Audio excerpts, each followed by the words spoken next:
Podmortem would like to thank Original Cinematic for sponsoring this week's episode.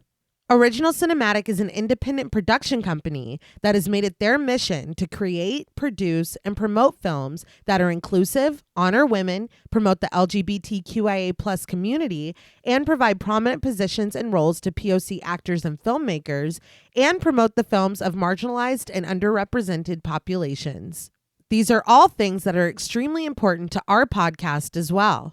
Original Cinematic is currently accepting scripts and treatments.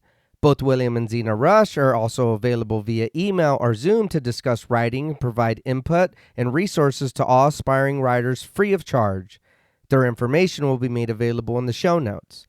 There may be delays due to a hectic schedule and all projects being read on a first-come, first-served basis, but everything will be read and responded to. William Rush has individually produced numerous projects, including Pack is Here, Before, The Cottage, The Winemaker, and Day by Day. Their award-winning film Group premiered and was celebrated at multiple film festivals as well as screenings both in person and via Zoom that was graciously made available to us and our patrons. Original Cinematic has many exciting projects on the horizon. Their next film, Immersion, has been completed. The award-winning Sweetener is in development. Fetish begins shooting in September, and Encore will begin next spring. Their documentary, Women in Conversation, is slated for a September release, and we are looking forward to each and every one of them. It is truly an honor to partner with Original Cinematic, and we can't thank them enough for their contribution to our show. And now, back to our regularly scheduled program.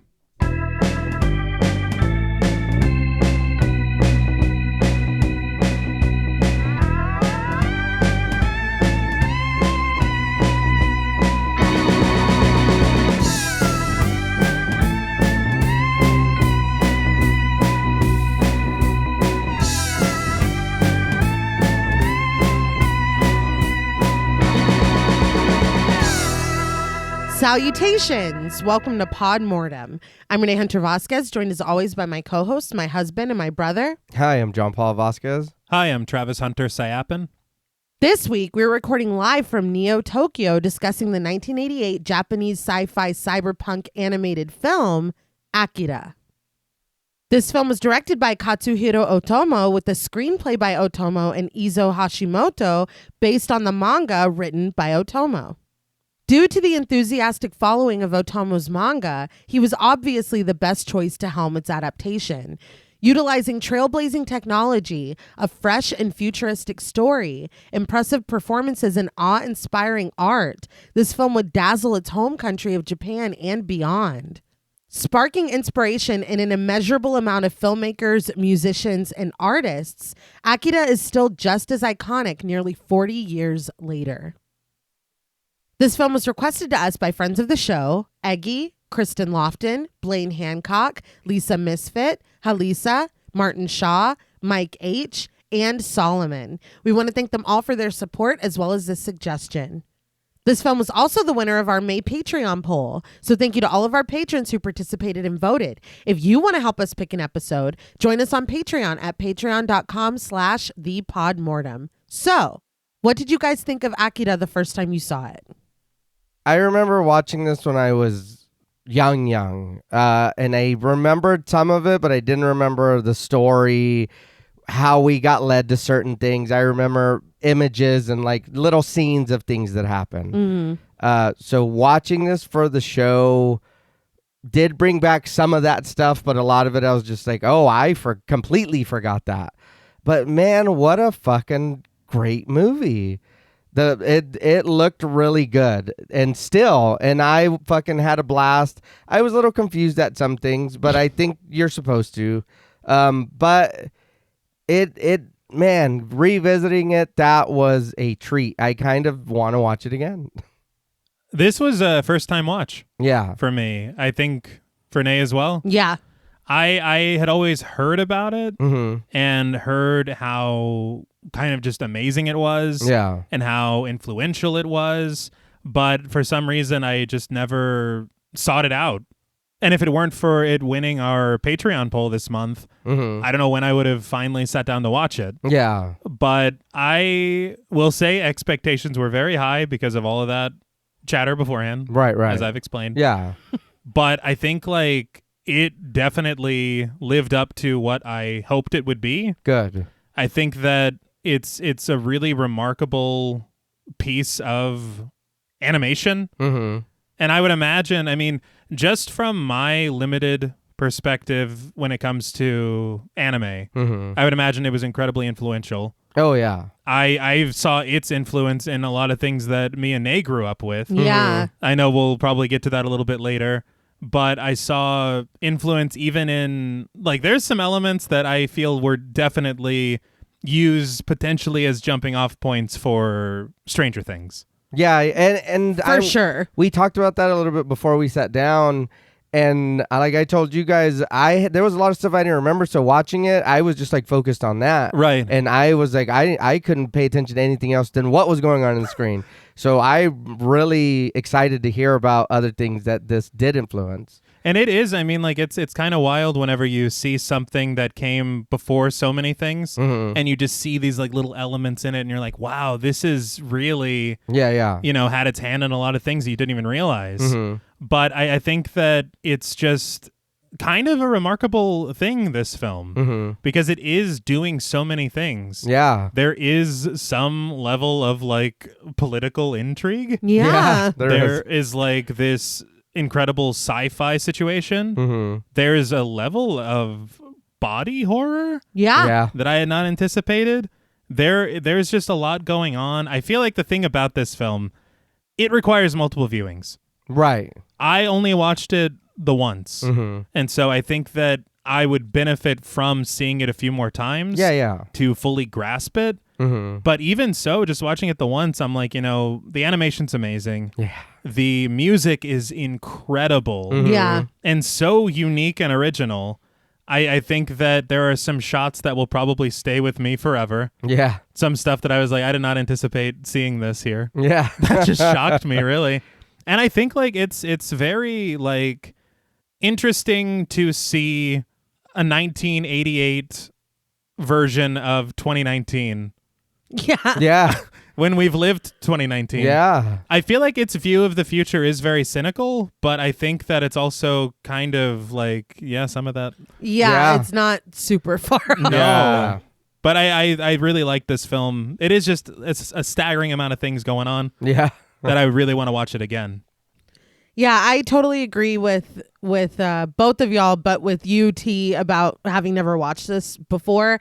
And John Paul even has this little like Tetsuo statue. Yeah. And and when that happened in the movie, I was still like, what the fuck? Even though I walk past that thing every day. Anyway. Well, Ari was in there doing her homework when I was still working on the movie last night, and she was watching it with me, and I just kept hearing her say, "This is weird. This is weird." Oh, that's that guy you have over there. I go, yeah. I was like, yes, it is. But I was really blown away. I was amazed. I was so happy that this is what won the poll, because it really gives us an excuse to dive in. And I, like you said, T, about having really high expectations. I did too. It does surprise me that I never watched this, especially with you. But I think that for a large majority of my life, I was like, I don't like anime. And the older I get, I'm like, that is bullshit. That's not true at all. But I think that maybe it was just the people around that liked anime when I was a teenager that I was like, no, I'm not a part of that. Well, I will say for a minute, I kept trying to get you to watch Dragon Ball. I tried. No, you did try, Yes. but I'm saying like I pushed, and like I got blind. I put blinders on, and I was like, no, we're only watching Dragon Ball. It is Dragon Ball. No, but this was, I mean, breathtaking. It is astounding. And watching it, you truly can't believe that this is from 1988. No. Yeah. The animation is so smooth. Like it is staggering. But there's just something really special about this. I think the story is really weird and compelling. I like all the different layers to it. You have this core of, I think, a message about self-identity, about where you see yourself in the world, because I feel like that was a catalyst for a lot of things that happened in this movie. Yeah. And I'm a big fan of an aspect of storytelling. I don't want to give anything away yet. We haven't done the spoiler alert, but that is present in this. This just really, it blew me away despite me really expecting it to be awesome. I will say it is a little confusing.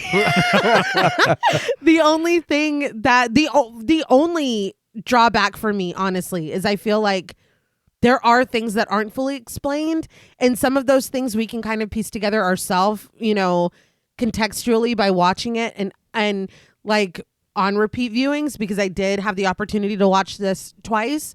But other things, it's just like, well, what the hell did that? Oh, no, crazy. It's fine. It's fine. You know what I mean? Like, move on. We'll get past it. But there are aspects of it that are so engrossing and so captivating that you kind of don't realize that some things aren't fully gelling together until you think about it later. Yeah. That's fair, because there were times that I didn't even stop to think about what was going on narratively. Yeah. Because things happening were so surreal that I was just Exactly. there. Yeah. I've bought in. Yeah. Mhm. So I think that part of the weakness of it to me also feeds into the strength of how captivating it is. Yeah. But I think it's a brilliant film, and you can see why it was so influential, and it is in every medium. But I did want to talk a little bit about the production of the film before we dive in. Okay. And all of my research comes from a featurette on the Blu-ray, a production video, and interviews with Crunchyroll and Empire. So Katsuhiro Otomo lived out in the country in Japan, and he said he would take the train 3 hours into the city to go to the movies. Oh, wow. He was obsessed with film and was really in love with American movies, like he said specifically Bonnie and Clyde and Easy Rider. Okay. But film is not where he got his start. He started with comics. He realized that all the movies that he loved were about packing up and leaving and starting over. And so he wanted that for himself too. He was like, but I'm thinking, how am I going to eat?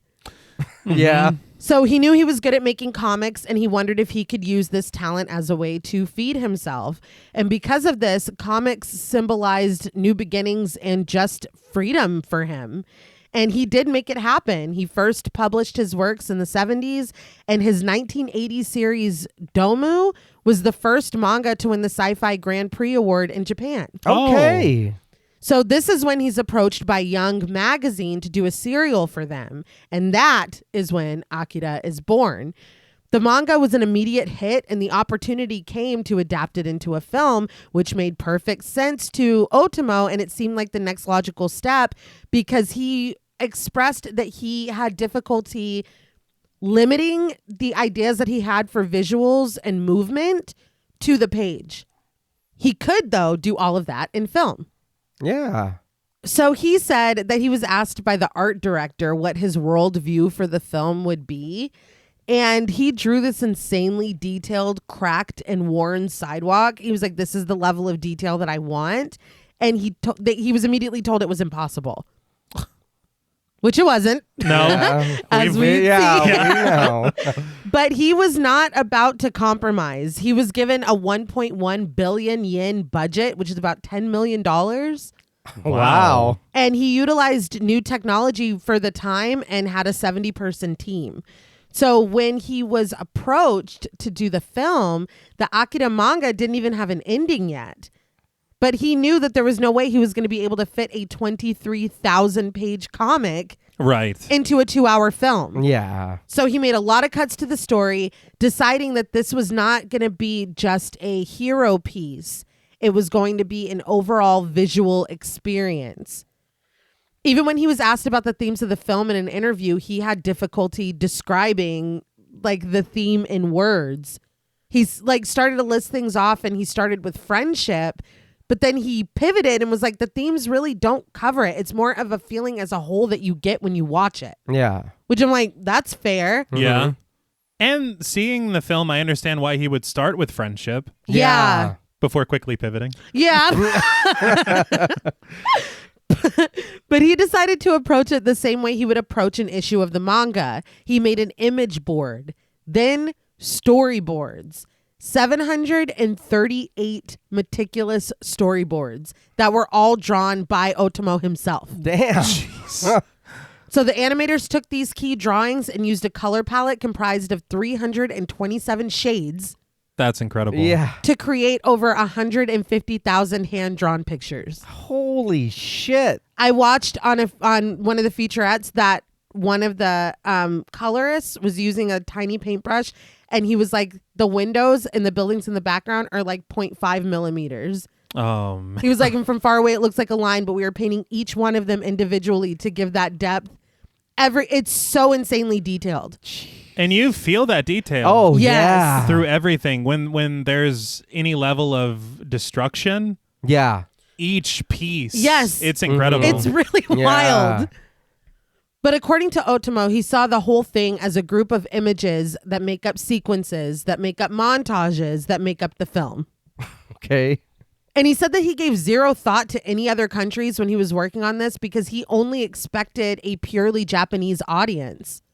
But Akira is credited with expanding manga and anime to countries outside of Japan, many of whom had never even been exposed to the style before this film. Oh, wow. That's pretty great. Yeah. Yeah, and it inspired so many artists of every medium, including that iconic Akira slide that you've seen dozens of times before, even if you've never seen the film. Mm-hmm. But I think it's time for us to dig in and find out why. All right. Yeah. Sounds like a plan. All right. Now, before we awaken this film, we would like to issue a warning for spoilers. Pod Mortem is a very in-depth podcast and thoroughly discussing horror films. We have no choice but to spoil a thing or two. If you don't wish to be spoiled, please go watch the film, then come back and enjoy the show. If you've already seen the film or don't care about spoilers, then let's transcend. The film opens with us gliding over a city, clustered buildings and long roads dotted with cars. White text on screen informs us, July 16th, 1988, Tokyo. We rise high over the city until we see a bright blue skyline swirled with white clouds, and all is serene until a silent explosion blooms in the city. It grows into a blindingly white sphere of light, swelling bigger and bigger, swallowing everything in its path until our vision is completely overtaken by the brightness. When this dissipates, we are looking down at Tokyo again, rendered red and visceral. And as we zoom in, text tells us, 31 years after World War III, AD 2019, Neo-Tokyo. Pulsing percussion booms, and we are treated to the view of a burned-out crater, the blast epicenter. Over this, we are treated to the title in giant red letters. Akira. So that silhouette of Neo Tokyo, it did look very organic. Mm-hmm. Yeah, like Yeah. guts. Yeah. Yeah. It reminds me of maybe some things that we'll see a little bit later, Yeah. perhaps. But I thought that the blast that we see at the top of this, Mm-hmm. that imagery in context with Japan, it's very striking. Yes. Yeah. You feel kind of like a reckoning with history and tragedy and trauma Mm-hmm. of such a catastrophic event. Yeah. Yeah. But it was just a very bold way to begin a film. Yeah. I was like, oh, I don't remember that. Well, you're not expecting it. No. It's immediate. And World War III in 1988, I guess? Yeah. But suddenly, we're outside of the Harukiya bar, the sign announcing its name buzzing as it flickers in the night. A man approaches, hesitating only to stomp out a cigarette butt before passing through the bar's graffitied entrance. Inside, a singer performs on the TV, only for the channel to be switched to a boxing match, to a commercial featuring a woman enjoying a drink, to a car racing down a street, before finally stopping on the news. The anchor reports that groups of unemployed workers who have grown in number due to the tax reforms enacted by the former prime minister are rioting all over the country. So already, just this brief glimpse of this news report, Mm-hmm. things are a little concerning. Yeah. Yeah. And the state of the city is we're just Yeah. just walking to this bar. Mm-hmm. Though the flickering light looked awesome. It looked great. I think that even just that, I was like, oh, this is like beautiful. Yeah. That's all it What took. the Oh, yeah. hell? But the bartender, played by Yasuke Akimoto, loosens his grip on the remote as he lets out a dramatic yawn. Yasuke Akimoto. He does have a credit in Perfect Blue. Really? Yes. Also, he was in 37 episodes of Mobile Suit Gundam Seed, because I like Gundam Wing. And he has a credit on Final Fantasy 12. Interesting. Hell yeah. The man from outside comes in with a scowl on his face, but the anchor continues her report. With confusion among parliament members sparked by Finance Minister Takanashi during a recent inquiry, there seems to be no compromise in sight between the government and the opposition. We scan over to the bar to a couple making out in a booth, someone leaning over the electronic jukebox with a red coat decorated with a large capsule on the back of it. Dr. Mario merchandise? I'll take 10. This is Shotaro Kaneda, played by Mitsuo Iwata. Mitsuo Iwata, Canada. Mm-hmm. He has a credit, and I tried. There's a lot of people in this movie who don't have credits, and some that do. Mm-hmm. And a lot of these people are in a lot of anime, and I tried the best I could. But he has a credit for Paprika in 06. Oh! And he is a character in Dragon Ball Sparking Zero from 2024. I had to throw that because it's Dragon Ball. And he was in 35 episodes of One Piece. Oh! So, I mean, again, there's a lot of these people that are doing really good stuff, and in animes, it's just, there's a lot of it. Yeah. To piggyback on that, the credit list was a little rough, and I did the best I could do. There are a lot of people who don't have names. Yeah. And I had a lot of trouble crediting some of the minor characters. So, yeah, I did my best as well. But I just wanted to point out that Otomo really wears his influences on his sleeve. He was really heavily influenced by the anime and the manga Shin Tetsujin 28 Go. This is why 28 is a pretty important number later on. Okay. And there's a character in Shin Tetsujin 28 Go, maybe the main character, named Shotaro Kaneda. All right. I was like, oh, okay. Yeah. But now that we've seen a couple people say a couple things, I just wanted to take the opportunity to talk about the fact that they pre-scored this film.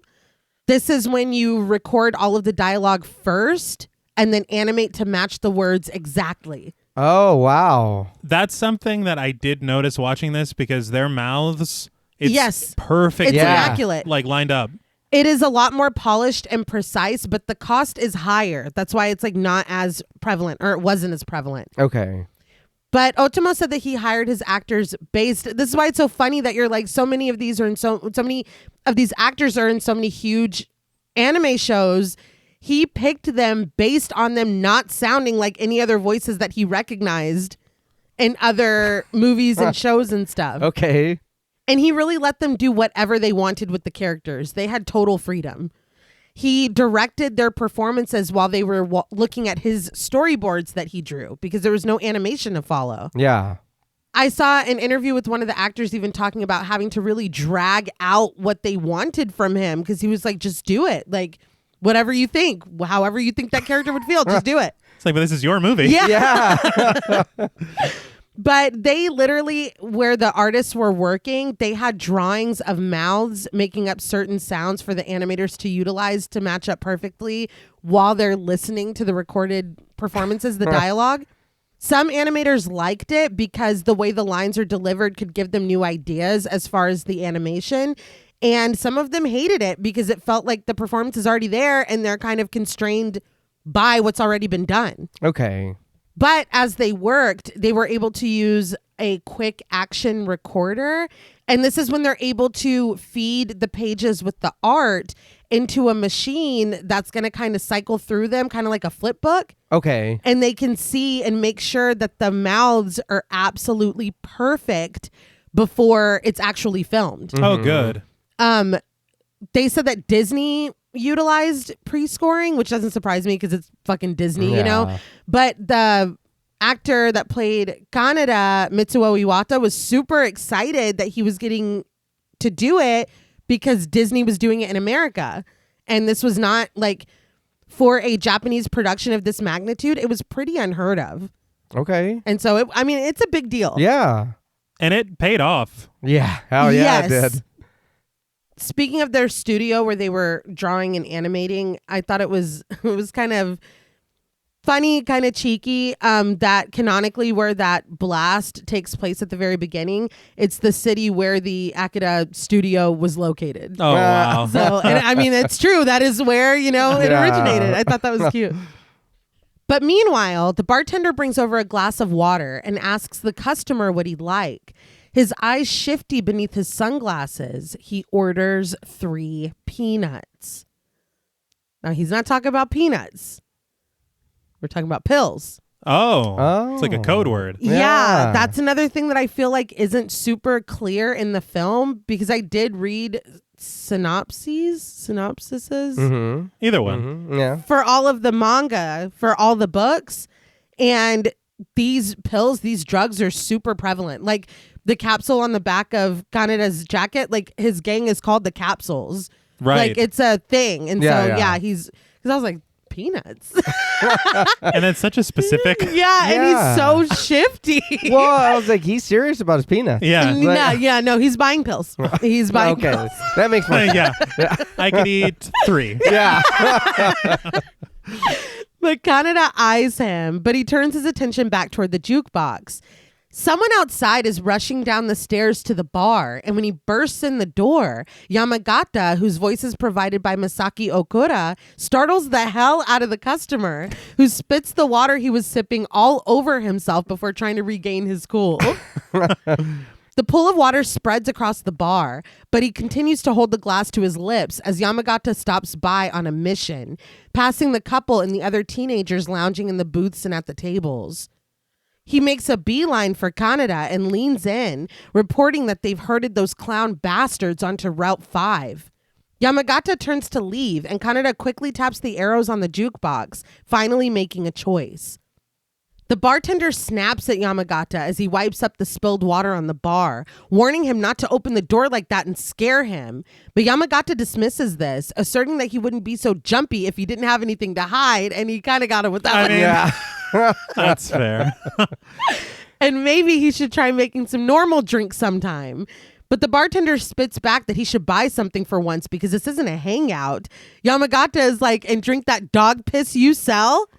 And he just follows Kaneda out of the bar, slamming the door behind him as the jukebox selects the disc that Kaneda chose. His picture's going to be on the wall Yeah. the next time he's in. Dude, be cool. That's my guy. He's not going to sell me peanuts no more. And real quick, Masaki Okura, he is in Perfect Blue as well. Who does he play? He's Ochida. That's What the fuck? Yeah. Mimania. Yeah. That's fucking awesome. In an alley, Tetsuo Shima, played by Nozomu Sasaki, sits in a bright red motorcycle. Nozomu Sasaki. Mm-hmm. Long career. Guyver Out of Control in 86. I love the Guyver. Death Note as well. Oh. Ronin Warriors. Used to love watching that show when I was a kid. And this motherfucker is Yo-Yo Hakusho. He is the main character in that show. That's Yes. wild. Yeah. Well, everybody on this is so good. Yeah. It's no wonder that they went on to do so much. Mhm. Yeah. But he rattles off the bike's assets: computer-controlled anti-lock brakes, 200 horsepower at 12,000 RPM. But he turns as Kaneda and Yamagata step into the alley and start toward him. Kaneda calls out to him, asking with a smirk if Tetsuo wants to ride it. But Yamagata calls out, "Let's go." Tetsuo cuts his eyes at them before pressing a button that raises the top to let him out of the bike. He gets out, and Kaneda settles behind the wheel instead, informing his friend that the bike was customized for him, and Tetsuo wouldn't be able to handle it. Is this friendly banter? Like, mind you, we just met you. Bob. Yeah. Yeah. I just want to see your bike, dude. Yeah. He was like admiring it too. And Yeah. He's like, get the fuck out. Yeah. And that's the other thing. I am led to believe that these are like very relatable characters to me, of like being like lower, Yeah. like socioeconomic. Yeah. Right. But then he's like, and I've got this fully customized. It's like, where the fuck did you get that? We don't know what's happening Yeah. in the distant year of 2019. I guess. Maybe that's like a 2000. Yes, we don't model. know. We don't know. I don't know. And since we're talking about this bike for a second, everything I thought I knew about this movie, I was wrong. I thought that Kaneda was Akira. Same. I thought that this was a movie about motorcycles. I really did. I thought it was like Tron. Yeah. And so imagine my surprise as we continue. Yes. But back at the bar, the selected disc is brought down and it begins to spin. But in the alley, Yamagata gets onto his own bike, admitting that he doesn't see how Kaneda could ride something like that. But mounting his bike, Tetsuo asserts bitterly that he could. Kaneda invites him to steal a big one for himself if he wants one so bad. So he stole it, Yeah. but it was customized for him. Well, they customized it after. He stole it and they customized it. Very All cool. right. That's more affordable. Yeah. I can relate to that. In this economy, you know? Yeah. But he twists the handle, causing the engine to roar to life. Electricity crackles along the front tire as it spins, and he's off, leading the way in a red blur with Tetsuo and Yamagata trailing behind on their own motorcycles. We look up at the tall buildings of Neo Tokyo, beams of light cutting into the darkness of the sky as the driving and enticing score plays. So from Jump, Mm-hmm. I was absolutely captivated by this music in this film Oh, yeah. because it does not sound like anything you've ever heard in your life. No. So I did watch this featurette about the music in the film, and I learned that Otomo was looking for what he described as the music of the future. Okay. And so he wanted it to encapsulate what he saw in his vision of 2019 Neo Tokyo. And it's a very interesting combination of things that I'll get to in just a moment. But what he had said was he wanted something to have stylistic and realistic sensibilities of what's available in 1988, of course, but he did not want this music to exist in any real contemporary genre, Okay. which makes a lot of sense, especially when you're creating a whole new world. Yeah. But giving that assignment to a composer is wild. Yeah. I'd be like, okay. So he also wanted the music to be written and composed, much like the dialogue recordings, before the production of the film. Oh. So that way the music could be affixed to certain scenes as needed. Right. I feel like that would make it even more difficult. Also true. Yeah. So you're having to write for this very specific idea, but also make it flexible enough to fit anywhere and however he sees fit. Yeah. So the task actually fell into the lap of a Japanese musical collective called Geino Yamashiro Gumi, which is headed by a guy called Shoji Yamashiro. And this collective actually started in 1974 Oh, wow. and is still a thing as far as I know. Cool. Okay. It was his brand of incorporating Japanese folk music Mm-hmm. along with different kinds of contemporary sounds that absolutely fit what Otomo had in mind. Okay. But it was their 1986 release that captivated Otomo, and he realized, oh, this is perfect. Yeah. This is the group that's going to do it. And so there were various scenes in this featurette of watching him put this music together, Mm-hmm. and they described a lot of the instruments that were used. And it's so interesting how much it fits thematically because you have these percussive instruments that are so antiquated, Mm-hmm. but also carry so much, as they described, ethnic resonance. And so you have like the history of Japan Yeah. along with these synthesizers and these MIDI instruments. Yeah. And so you bring it all together and you do have this Neo Tokyo. Yeah. Yeah. But one of the instruments that they're talking about was an instrument called the gangsa. Mm-hmm. And it's almost like a xylophone, but instead of wooden pieces, it's metal. Oh, okay. But they were saying that it takes 100 to 200 years to break in this instrument Wow.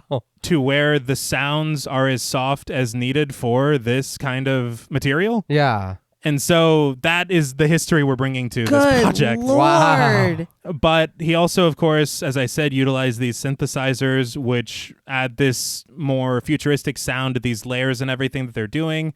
But it's very interesting because instead of, and they had said on the featurette that one of the main themes and ideas was the future equals origin. Yeah. And so when you take that as a concept, you're like, let's go back to the beginning of these old instruments as the jumping off point for this. Yeah. And so you have these old ideas that are maybe a bit antiquated, but they have universality and permanence because they're never going to go away. Yeah. But another thing that Yamashiro thought as an element to use that is, again, something that will never, ever go out of style is the human voice. And so you hear that layered underneath a lot of these tracks. Yeah. Sometimes upwards of 500 voices. Holy shit. Oh, wow. And the very interesting thing, they had talked about this method that he had utilized and even pioneered, as they mentioned, called the sound module method. And so what he did is he records these elements bit by bit, like you'll have 6 to 8 people doing this percussive rhythm. And then maybe a few weeks later, he'll have somebody gather a choir and he'll record their voices.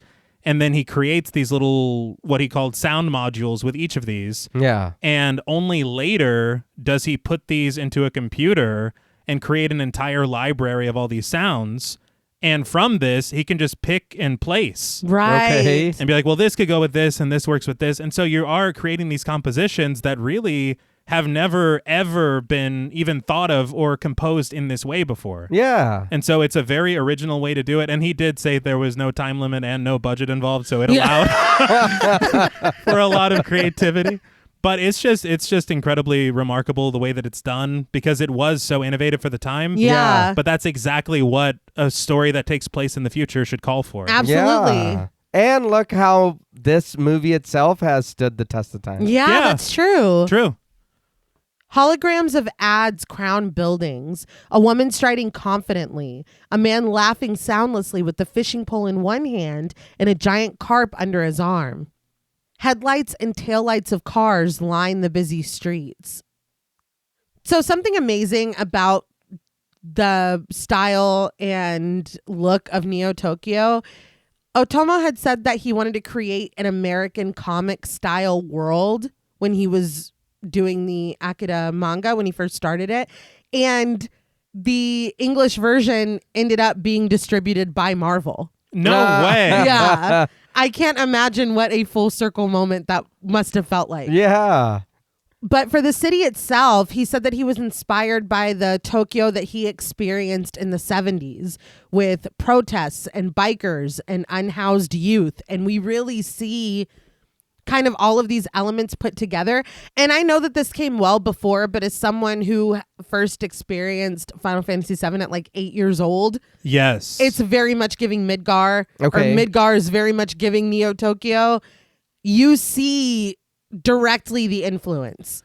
And I would say not only in architecture and style, but there are some shot choices Yeah. and shot compositions that you're like, oh, this is absolutely in Final Fantasy VII as a reference too. Yeah, even This the film. bikes. Yeah. Yes, what we're about to see. Yeah. There's a whole sequence that I'm like, I remember lashing at people. No, literally.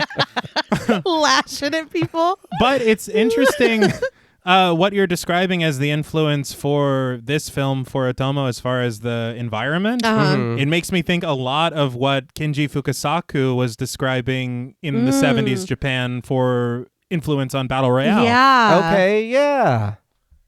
But a yellow car is making its way down the street. The driver suddenly slams on the brakes and raises an arm to shield his face as a motorcycle gang speeds past him. They all swerve around his car, but suddenly the headlights shine in through his window and his windshield is shattered. We see that one of the bikers is wielding a long pipe, and with another whack, the windshield's glass rains down and the yellow hood pops up. More of that lashing that you were The driver looks around afraid, but when another biker tosses a bomb and it lands right inside the open hood, he jumps from his car just before it explodes. They're just out there making a mess.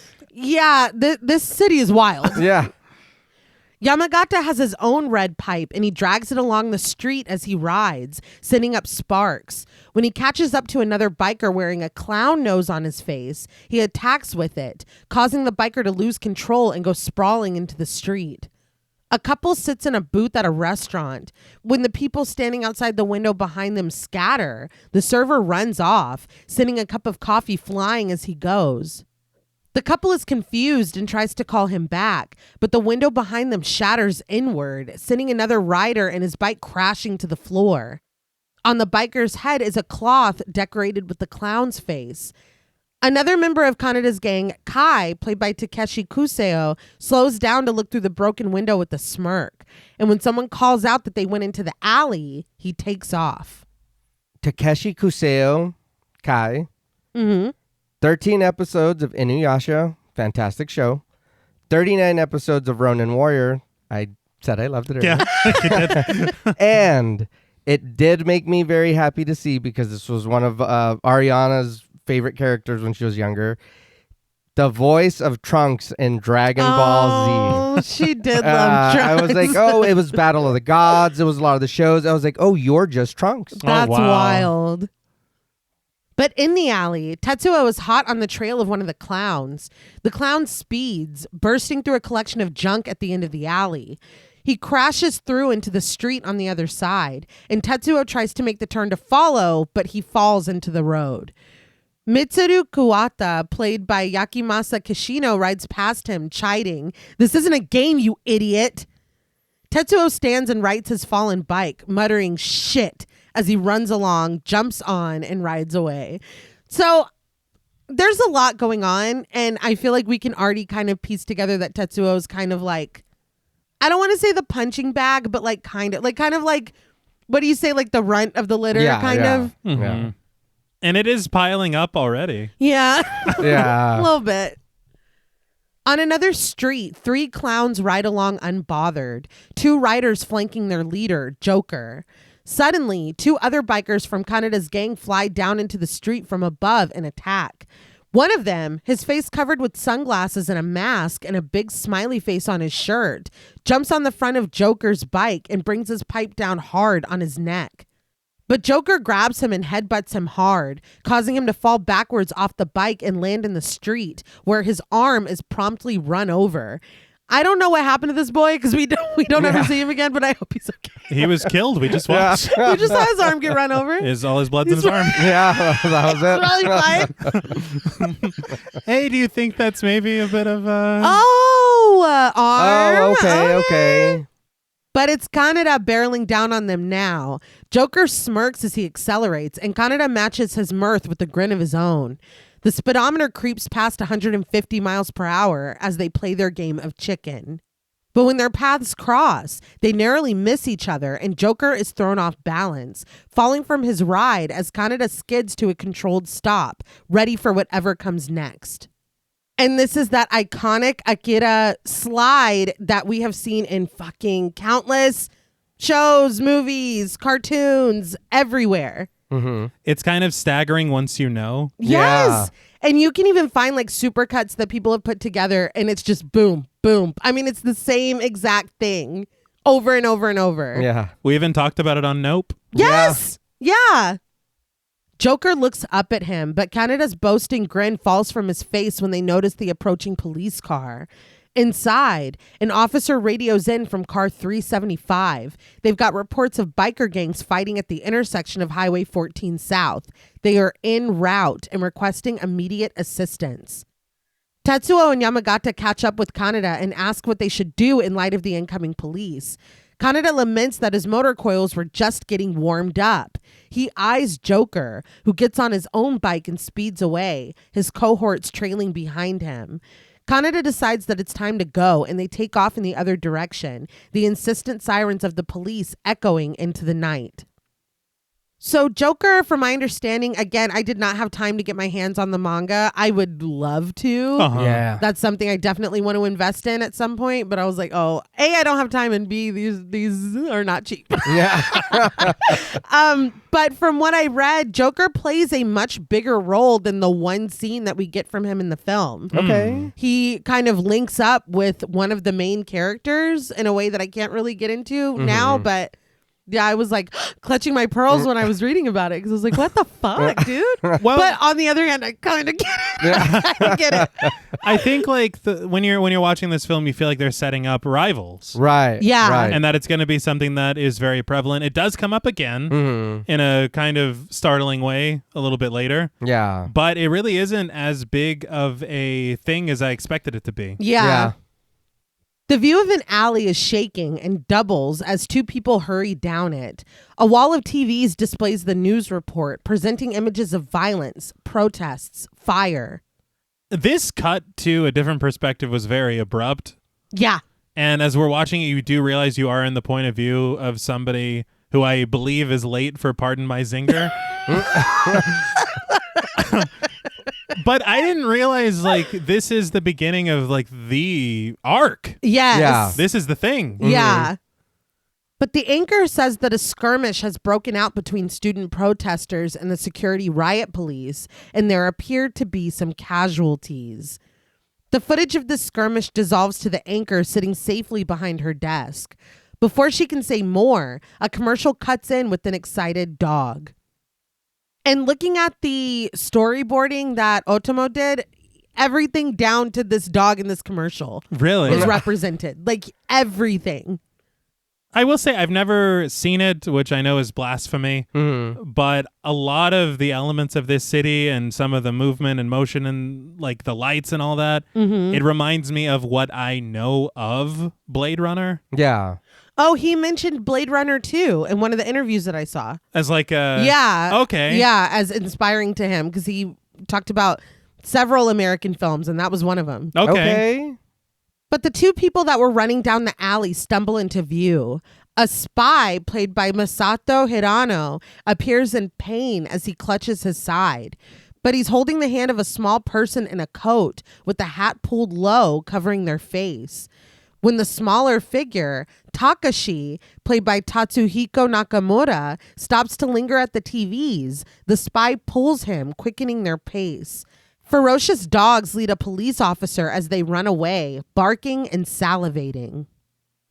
On the street, the spy continues forward, pulling Takashi behind him. Takashi's face drawn and gaunt despite his childlike stature, and his skin tinged a concerning blue. What?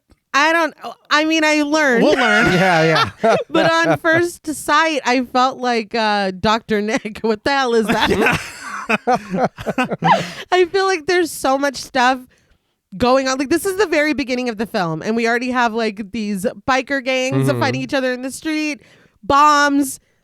The police are after them. There's civil unrest, protests, fights with police, and now this little dude. I don't know what the hell is going on. So you got to give me a second. Yeah. Hold on.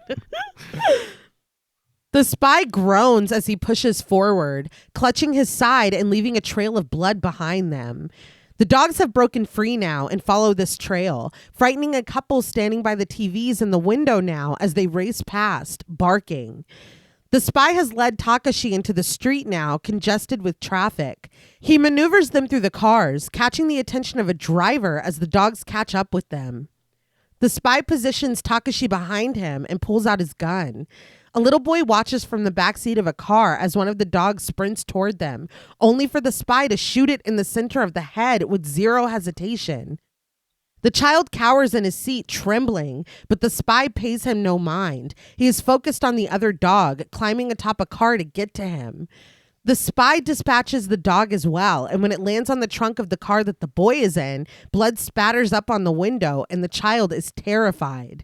The other drivers clamor, demanding that someone call the police, and the sirens immediately begin to cry out. That was rough.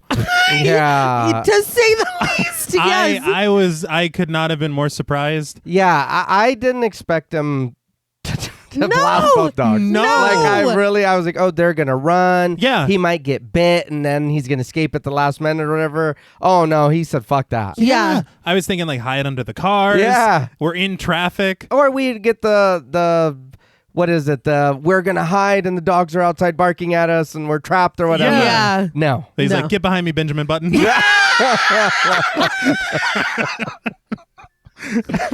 He had to protect him. He did, but it's wild. The spy makes his way through the traffic and onto a street where a mountain of crashed cars and debris burns. Chanting echoes in the distance, and he turns to see a march of protesters crying, "Repeal the tax reforms." He passes the wreckage, the smoke billowing behind him and Takashi, but the moment of safety is broken when a huge spotlight shines down on them. A cluster of officers scattered among their vehicles waits as they guard a crowd sectioned off by a partition. They warn the spy that he can't be there because it's not safe, but an officer peers at them through his binoculars, muttering that something is not right. So the situation's already very tense, I would say, with what they just did in traffic. But the drama of being caught in the spotlight and then the officer taking notice of you, there's no way out of this. You're like, oh, I was just taking my alien to get some ice cream. Like, there is nothing you can say. You're caught. This is done. No, it's over. Yeah. The crowd behind the partition parts when Kei, played by Mami Koyama, pushes her way to the front. Mami Koyama, 107 episodes of One Piece, Okay. also in Dragon Ball Super, and there was an interesting game from 92. It was Snatcher CD Romantic, 8.1 on IMDb Holy score. shit. It looked like a lot of people really enjoyed that game. I will say CD Romantic. Romantic? Yeah. That's 10 out of 10. Yeah, that's great. great. Great work. Her hat pulled low on her head. She looks on with worry. Under the spotlight now, we see how badly the spy is bleeding. His coat is soaked through, and the blood streaks his pants and dots the street below him. Still, he positions his body in front of Takashi's, protecting him. Kei seethes and turns away, pushing through the crowd back the way she came as others clamor, wondering who is that? Ryu, played by Tesho Genda, looks furious as he stomps through the crowd, and when Kei catches sight of him, she hurries for him. Teshu Genda. Looks like they have a credit in Ghost in the Shell from 95, Dragon Ball Z Battle of the Gods from 2013, and 29 episodes with Street Fighter 2V from 1995. Oh, wow. Damn! Ryu is trembling with rage, but everyone's attention is drawn to the spy as he decides to flee with Takashi. He turns and fires, shattering the spotlight and concealing himself once again in the darkness. This incites the police, though, who now realize that he's got a gun, and they turn on other spotlights which trail him. So I was like, that sucks. The police open fire, and the spy falls, his body landing over Takashi's. Another officer runs over, imploring them to hold their fire because the man has a child with him. Or something. Yeah. A child His granddad or something. It's granddad. Cotton Hill, perhaps. Just hold your fire, Yes. okay? Until we figure out what's going on.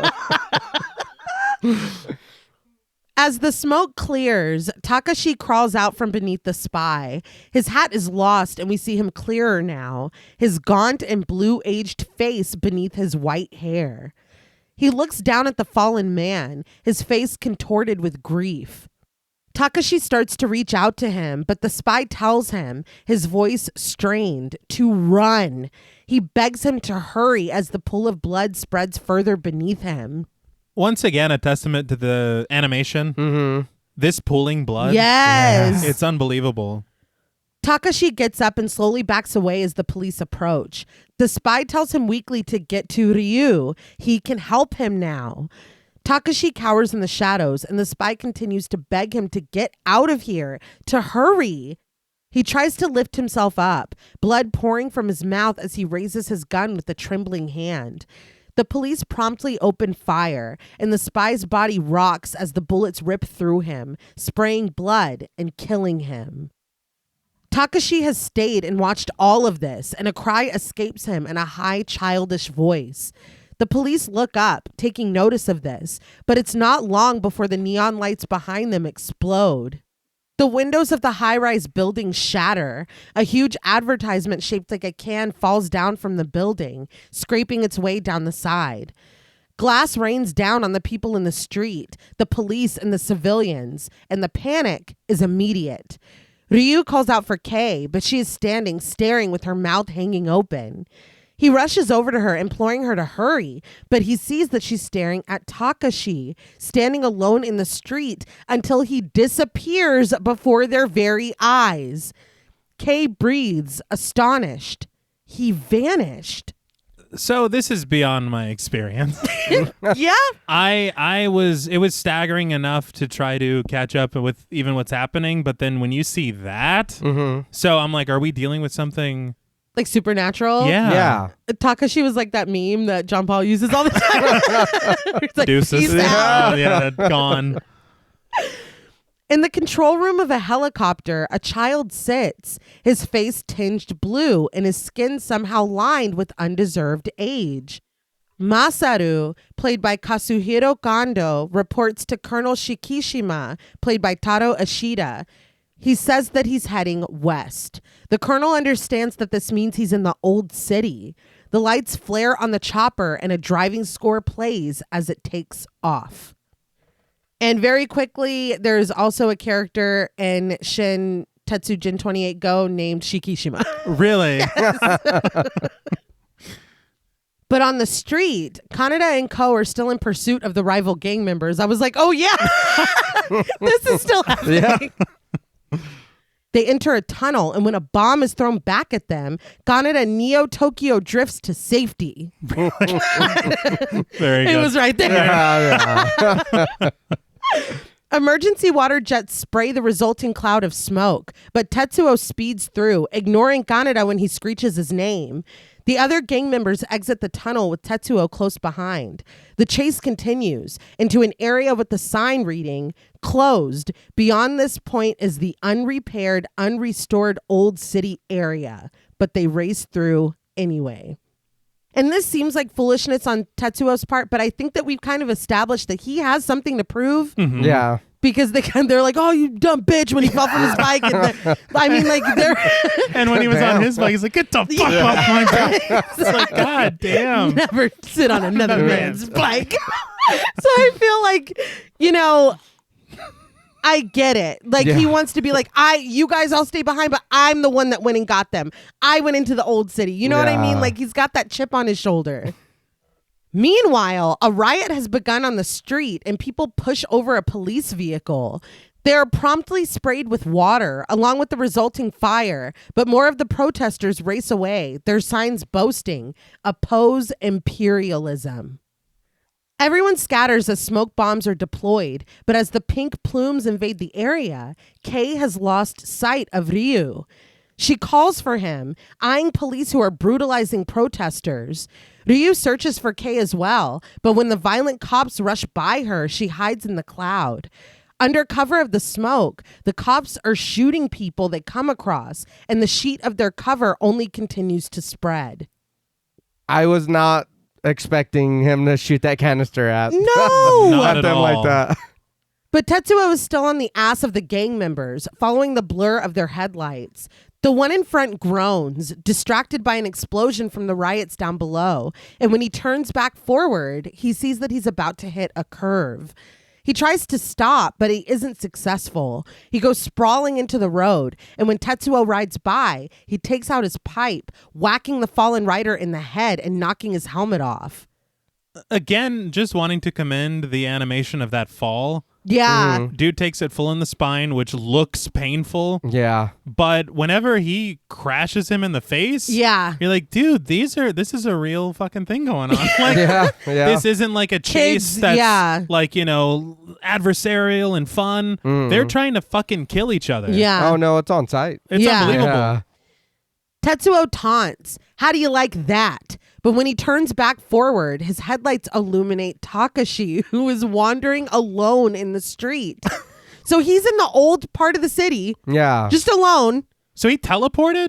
I guess, because when Kay he pieced out. Yeah. Takashi shields his face, the number 26 briefly visible in the palm of his hand. Tetsuo screams as he tries to skid to a stop, but he is lost in an explosion. Meanwhile, the rest of the gang inspects a dead body on the street, and when it's reported back that it's not Tetsuo, Kaneda insists that they keep going. Tetsuo is sprawled on the road now, and he looks up at Takashi, muttering weakly, "What did you do?" I feel like I would have other questions. What did you do? He's taken a pretty bad fall. Yeah. Takashi, who has already experienced enough tonight, trembles, staring at Tetsuo with wide eyes. But with the screaming of approaching motorcycle engines, Kaneda leads the group to Tetsuo. He gets off his bike and looks down at Tetsuo, afraid, before lowering himself to his side and encouraging his friend to just hang on. Tetsuo grips the shoulder of Kaneda's red jacket, and when he tries to speak, the words barely come. But he insists, "That kid." Yamagata rushes over, realizing and reporting that Tetsuo is hurt bad. But Takashi is already making his way downtown, walking away from the group. I love that he's like, "Look, I'm ill-equipped." And you crashed into me. Yeah. Yeah. I was here first. I did appear here first. Kaneda calls out to him while Yamagata cries out that they need an ambulance. They can't move him. Takashi turns and looks at Kaneda with fear, but the moment is interrupted when lights beam down from the sky. A beam trails past Takashi and finds Kaneda and his gang. Another chopper joins the first, the insistent blades clearing the clouds of smoke from the explosion. The group stands guard around Tetsuo's body as more choppers cluster and hover. Takashi takes this opportunity to flee, but a child's voice echoes in his mind. "Masaru, there's no escape." Takashi turns back, horrified, but the choppers are gone. The gang, the bikes, they're all gone. Masaru floats in his chair, encapsulated himself by a domed cover. He warns, "We've come for you." Takashi reaches out his hands pleadingly, but he gives up before speaking a word. Masaru reminds him that they can't survive on the outside and invites Takashi, "Come on, let's go home." With the offer of his outstretched hand, a chopper appears behind him again, its revolving blades whipping up dirt and dust on the road. Everything is back the way it was, and the boys realize that these are army helicopters. The wheels of one of these touch down, and the door opens to reveal Colonel Shikishima standing in the center of the new opening.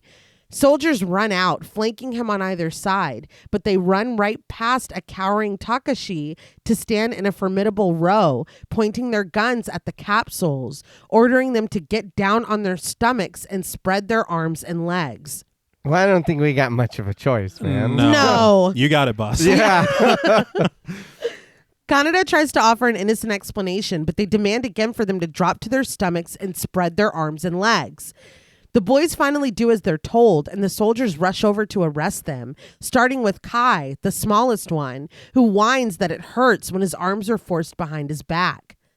When Kaneda tries to speak out against this indignity, his face is forced down into the street. The colonel strides out and asks the soldier who the boys are, but the soldier reports with a salute that they just seem to be an ordinary bike gang. The colonel walks away. He finds Takashi standing in the glow of lights across from Masaru in his floating seat. Takashi averts his eyes, but the colonel is emotionless and cold, towering over him when he asserts, "We're going back." Kaneda is firing back at the soldier arresting him, yelling that his arms don't bend that way, damn it. Tetsuo's unconscious body is dragged away to be loaded into one of the choppers, and Kaneda screams for his friend. He rises to his feet, demanding to know where they're taking him, but he is immediately hit in the gut with the butt of a rifle, and he falls backward onto Kai. Yamagata cries out that they didn't even do anything, which is a little debatable.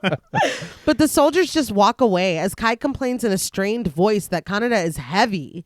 The boys turn their faces from the whipping wind as the chopper departs. So I guess Kaneda had an off button on his belly or something. He was out.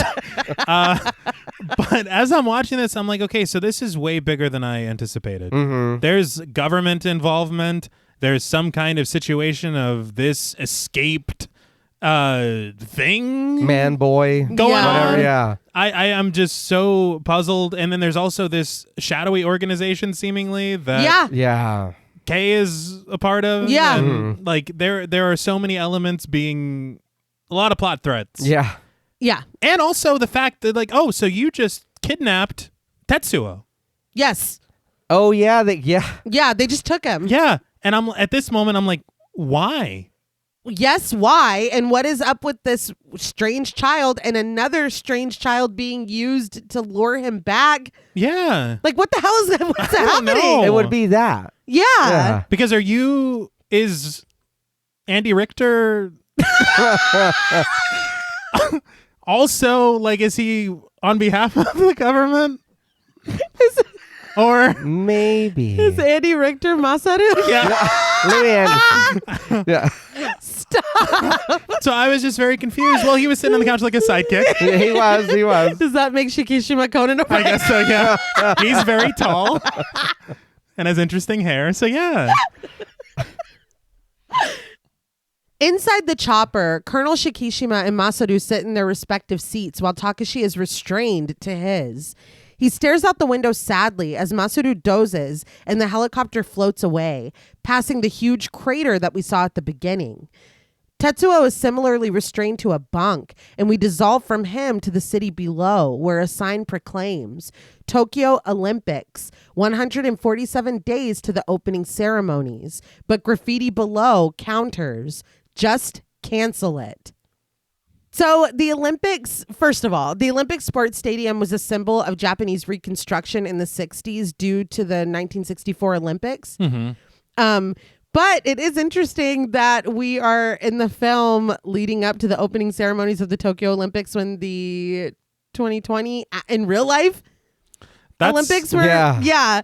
But I thought it was really funny that 147 days before the 2020 Olympics, the top trending phrase on Twitter in Japan was just cancel it. Really? That's incredible. But it's like, what the hell? What kind of prediction? Yeah. That's like Simpsons level. Yeah. It is. But at the police station, an officer looks down at the file in front of him. A picture of a glowering Kaneda looks back at him, and it reads, Ward 8 Vocational Education High School, Kaneda. He flips to another picture of him in his red jacket, his face bandaged, his expression angry. And this one reads, The Student's 10 Moral Precepts. He looks from this angry picture to Kaneda across the desk from him, smiling so brightly that he is almost unrecognizable. He's really putting it on. He was. But the cop sneers, scanning the gang behind him. Kai, Yamagata, Kuwata, Watanabe, Takeyama, all glaring and avoiding eye contact as Kaneda struggles to force his smile in front of them. Tossing the book with Kaneda's file away, the officer tries to get their story straight. So they were all out tonight on their bikes to visit Kaneda's dying mother. Then a group of hooligans called the Clowns picked a fight with them. Kaneda nods, balancing back and forth on his chair. But the officer continues as his colleague flips through books containing mugshots. So the Clowns hurt their friend and they lost their temper, which is why 8 clowns are currently in the hospital. That's the story. A likely story. Yeah. They tried. But the other officer lingers on a photo of Kay in his book, and Kaneda spots this, unable to stop himself from leering and proclaiming, she's cute. The cop snatches the book away, warning Kaneda that he can't look at this. The other officer questions Kaneda. How is his mother? And he snaps his attention back, smiling that she luckily made it through the worst of it last night. The officer gathers that she's made it over the mountain by now, huh? And Kaneda can't help but bust out laughing as his cohorts glower and seethe behind him. Because he's like, dude, your mom is fucking like, this is bullshit. Pushing up his glasses on the bridge of his nose, the other cop decides that it can't be these bozos. You can tell just by looking at them. They open the door marked interrogation room number 8 and step out into the hallway, instructing the boys to wait on the bench in the hall. Yamagata appears to challenge him with his height, but he keeps it moving, and the rest of the boys slink by to join him on the bench as the cop calls in the next 5 waiting. Kai sits angrily, his arms crossed, as he questions that the army is working with the police now to hunt down anti-government groups. But Kaneda isn't listening. He's noticed Kei sitting amongst a group on the bench on the opposite end of the hall. No sooner does he spot her and stare than a fight breaks out in the interrogation room, spilling out into the hall. A man holds a grenade in his hand and stands, proudly proclaiming, "Long live the Freedom Revolution," as he pulls the pin. It starts to smoke, and everyone on the benches runs away, but the grenade quickly reveals itself to be a dud, shooting out one last spurt of smoke before officers gather to beat the shit out of the disappointed revolutionary. They fucked him up. Yeah. Everyone else is clustered at the end of the hall, Kaneda trying to fight his way through to Kei, who stands handcuffed. Momentarily satisfied, the cops drag the revolutionary away, leaving a smear of blood on the floor as they mutter that they'll really teach him a lesson later. Yamagata rushes his way to the front of the clustered crowd, screaming at the man, who he calls a dumb bastard, yelling that if he wants to die, he can just hang himself or something. But an officer turns to the gang and says that they're free to go since they've contacted their school and they'll be seeing their principal in the morning. He starts to walk away, and as another officer inspects the defunct grenade, Kaneda calls back the one that dismissed them. But the cop bristles when Kaneda calls him Pops.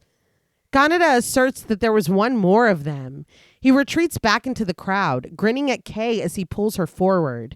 Kaneda asks if she can leave with them since she's one of them, but the cop is still pissed at being called Pops. He shoots back that he's 25 and he's not even married. He tells Kaneda to watch his mouth, but he does allow Kei to go with them as we pan up, chaos echoing throughout the station. That's the hardest 25 I've ever seen in my life. Yeah. The Pops was very funny. Yeah. I was like, God It's like, damn. what the fuck? But it worked. It was. Or it did. Yeah. It was working. Yeah. It was cunning, is what I was trying to say. Outside, the group walks together, except for Kaneda, who predictably hangs back with Kei. Watanabe tells the group that he thinks the army is chasing that weird kid that Kaneda saw, and Yamagata agrees. He thinks he saw him too. But Kai is more pressed about Tetsuo, questioning why the officers wouldn't tell them which hospital he's in. But Kaneda is wondering if Kei wanted to grab some tea or something with him. Maybe they could have a nice long talk about that revolution deal. Kei grins, realizing that skirt chasers will try anything these days. He'll help anyone as long as they're a girl, won't he? This makes Kaneda's steps falter, but he hurries back up to her, denying these claims. He has high standards. It's not the looks that count, it's their sensitivity that moves him. Although he was like, she's cute. Yeah. I think that he really likes himself, and Kei looks a lot like him. Yeah.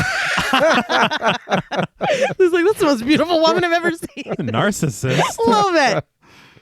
But as he asserts this, Kei's eye is drawn to shackled men being led off a train by officers in riot gear. As they rejoin the group, it's Kei's turn to fall behind. She thanks Kaneda, realizing that she owes him one. Kaneda introduces himself and shares that it's nice to meet her, but Kei only offers, "See you around, Kaneda," before running away. Kaneda pleads with her not to leave so fast. He did save her life after all. But Kei pauses and times her departure so that Kaneda's pursuit is stopped by an incoming vehicle. When it passes, Kei is gone and Kaneda screams after her, "At least tell me your name, you bitch." That's why. I was like, oh my God. But he's startled when an explosion booms in the police station behind him. But I could not believe. Yeah, that was pretty funny. That was. Wait, so was that a grenade? Was that another grenade? I don't know. Oh, we okay. don't revisit. Yeah. But it could be because when we pan up as they're leaving or whatever, there's fights breaking out. Like, it is chaos in there. Yeah. And how old are they? They're teenagers, all of them, like 14, 15, maybe 16. And she's a spy too? She is, because apparently in the manga, her brother was a revolutionary. Okay. And he was captured and he died in custody. Oh. So all of his people that he was running with have taken her in, and she's one of them now. Okay. So that fully explains why she's a teenager running with this crew. Yeah. Respected among them, you know what I mean? Mm-hmm. But yeah, we don't get that in the film. But I was like, oh, that makes sense. Yeah. Because Ryu seems like a grown man. Yeah. That's what I thought. Because I think it said her brother was 14 years older than her. Okay. So it really does track. Mm. And there's a notable, I know that he used his mother as an excuse in this interrogation, but there's a noticeable absence of parents. Very true. For a couple characters that is explained later on, but for others it's just like, damn, like Neo Tokyo is fucking rough, man. But we cut to an office where Colonel Shikishima sits with his council liaison. The liaison warns him that he'll try talking to them, but it's risky. If they think the colonel is trying to avoid taking responsibility, it's gonna blow up in his face. Shikishima sits pensively as the liaison expresses that he just can't believe there's a mole on the executive council.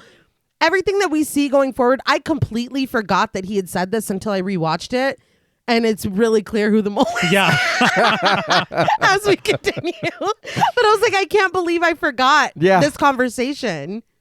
When the colonel tries to clarify, the liaison dismisses it as unimportant. The important thing is diplomacy and political maneuvering, which the colonel seems to hate. Shikishima agrees that he never studied them in school, but the liaison stands, asserting that regardless, at the next council meeting, Shikishima's poor handling of the last incident is going to be called into question. The colonel ponders this, but the chiming of an intercom interrupts them. A secretary reports that there's a call for the colonel, and when Shikishima gets up to answer it, the liaison stands over his bonsai, reasoning that Shikishima should put his affairs in order. And instead of responding, the colonel answers the call. If it was the result of Shikishima's leadership that whatever just happened happened, then he should be called to the carpet for sure. But in a hospital, Tetsuo is being slid into something of an MRI machine. It whirs loudly as it engulfs him, splitting apart and leaving Tetsuo exposed on his platform as the machine rotates around him. Shikishima watches this from the control room with the doctors, but he's called away by Dr. Onishi, played by Mizuho Suzuki. The doctor leads him into a smaller room whose overbearing light bathes them in red, technically making Akira 1988 a giallo film. Okay. I was afraid of this. The second it happened, I was like, God damn it. Onishi apologizes for having to call him here, but there really is something the colonel needs to see. He invites Shikishima to look through a window at a ring of pulsing waves. He observes that it's the very special pattern from Tetsuo. He's never seen a developmental speed or configuration like this before. As the colonel peers at the waves, the doctor adds that it may have begun with the shock of Tetsuo's contact with number 26, or maybe... Shikishima leans in, interrupting with a question. Have you finished running the comparison with Akira's pattern? The doctor offers to superimpose it over Tetsuo's results, and the colonel grimaces as the doctor types on his machine, coaxing a large dome of waves to fall over Tetsuo's. This is a complete parallel, a complete opposite, which is interesting. Yeah.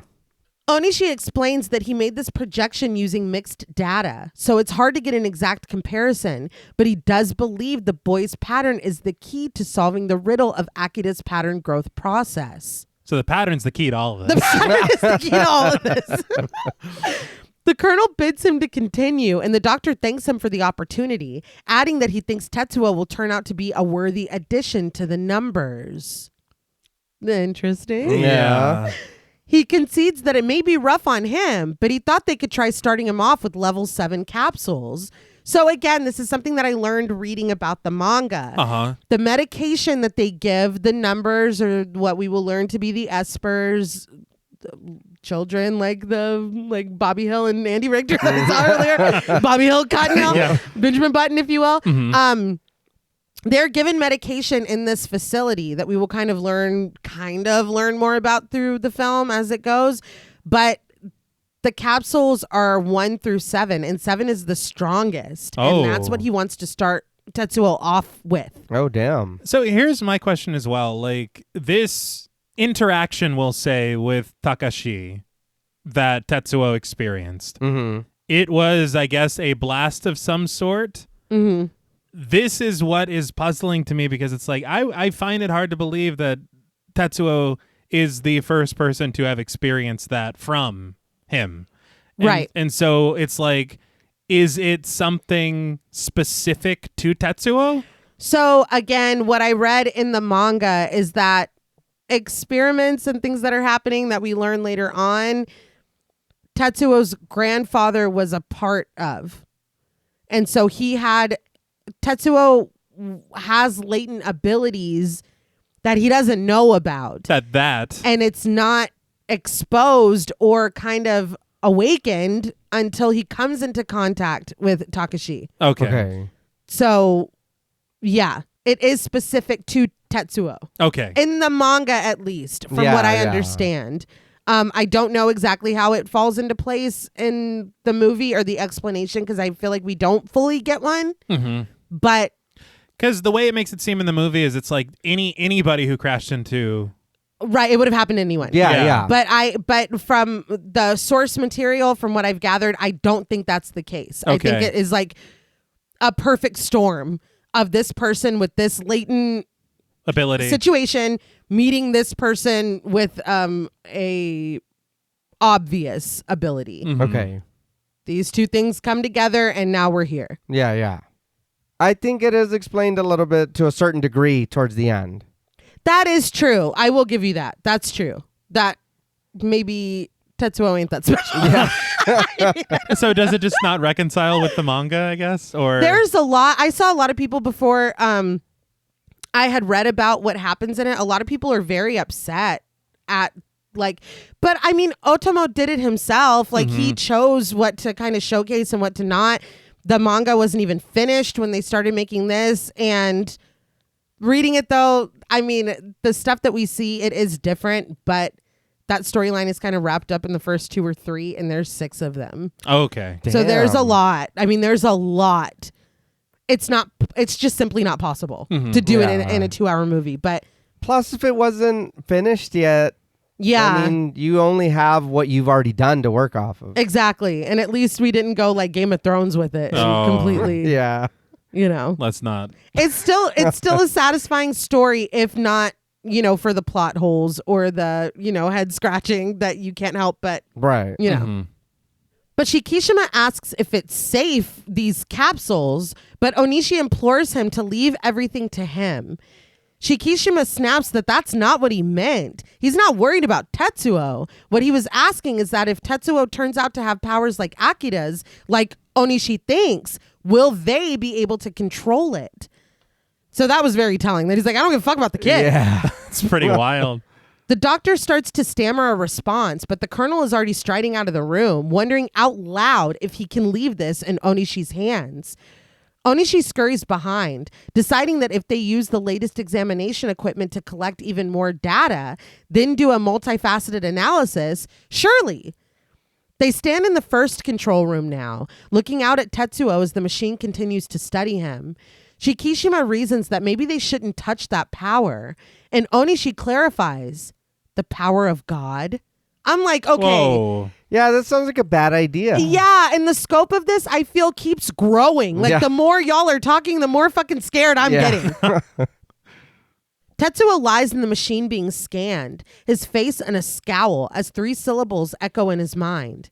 Akira. Concerning. Uh-huh. As the machine rotates, Shikishima goes back on his previous thought. They have to touch the power. They have to touch it and control it. If it looks like it's too much for them to handle, then they'll just terminate him at once.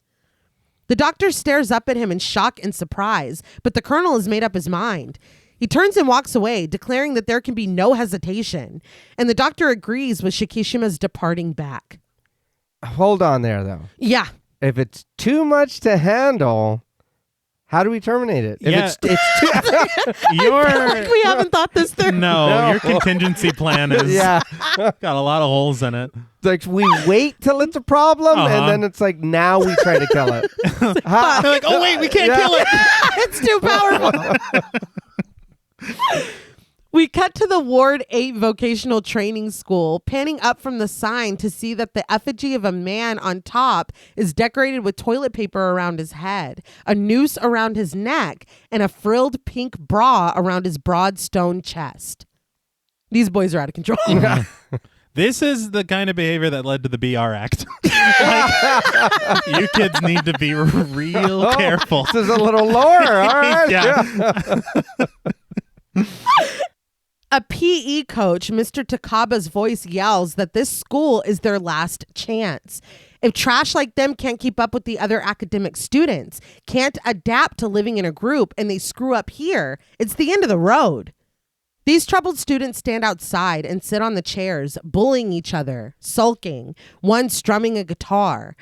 We finally preside over a classroom where inattentive students lie on their filthy desks, despite the teacher instructing at the front of the room. The principal's voice informs them that even if they're under 15, if they get more than 50 penalty points on their record, they will be sent to the regular courts. So yeah, they're kids. Damn. Finally, in an office, Mr. Takaba is dressed in an orange tracksuit, flanking one side of the principal's desk. The capsules stand in front of him, and when the coach yells, asking if they're even listening, Yamagata yells back, admitting that he lost him about halfway through. Takaba slaps him across the face and screams, "Discipline!" As Yamagata goes down hard, he continues down the line, yelling out his mantra of discipline as he slaps them one by one. He must have watched, what was it, Carrie or the teacher? Yeah. He's like, oh, it's So fine. that's the way. Yeah. The principal just sighs, fogging his glasses and cleaning the lenses before sliding them back onto his face. Finally, the boys are dismissed and they cry a respectful thank you in unison. But in the stairwell, Kaneda calls up the stairs, yelling that bastard and him are going to go at it someday. The other boys chime in, their faces swollen and bruised, that they're going to remember this. They hope he rots and dies, that sick bastard. They're going to slash his ass with a butterfly knife. This is really just a prequel. The boys finally make it outside, where a cluster of girls waits for them.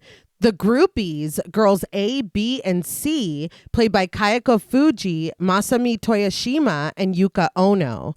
Girl A rushes directly to Yamagata, concerned, asking what happened to his cheek, and ignoring Yamagata when he tells her to shut the hell up before finally kissing her.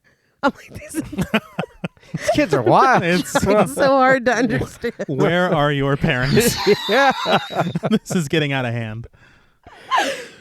Girl B goes to Kaneda, lighting a cigarette and sliding it between his lips. Girl C goes to Yuji Takeyama, whose voice is provided by Masato Hirano. She bounces up and down as she reports that they're saying they fought the clowns on the highway in the old city. She wonders why they don't just wipe them out because those guys are so gross.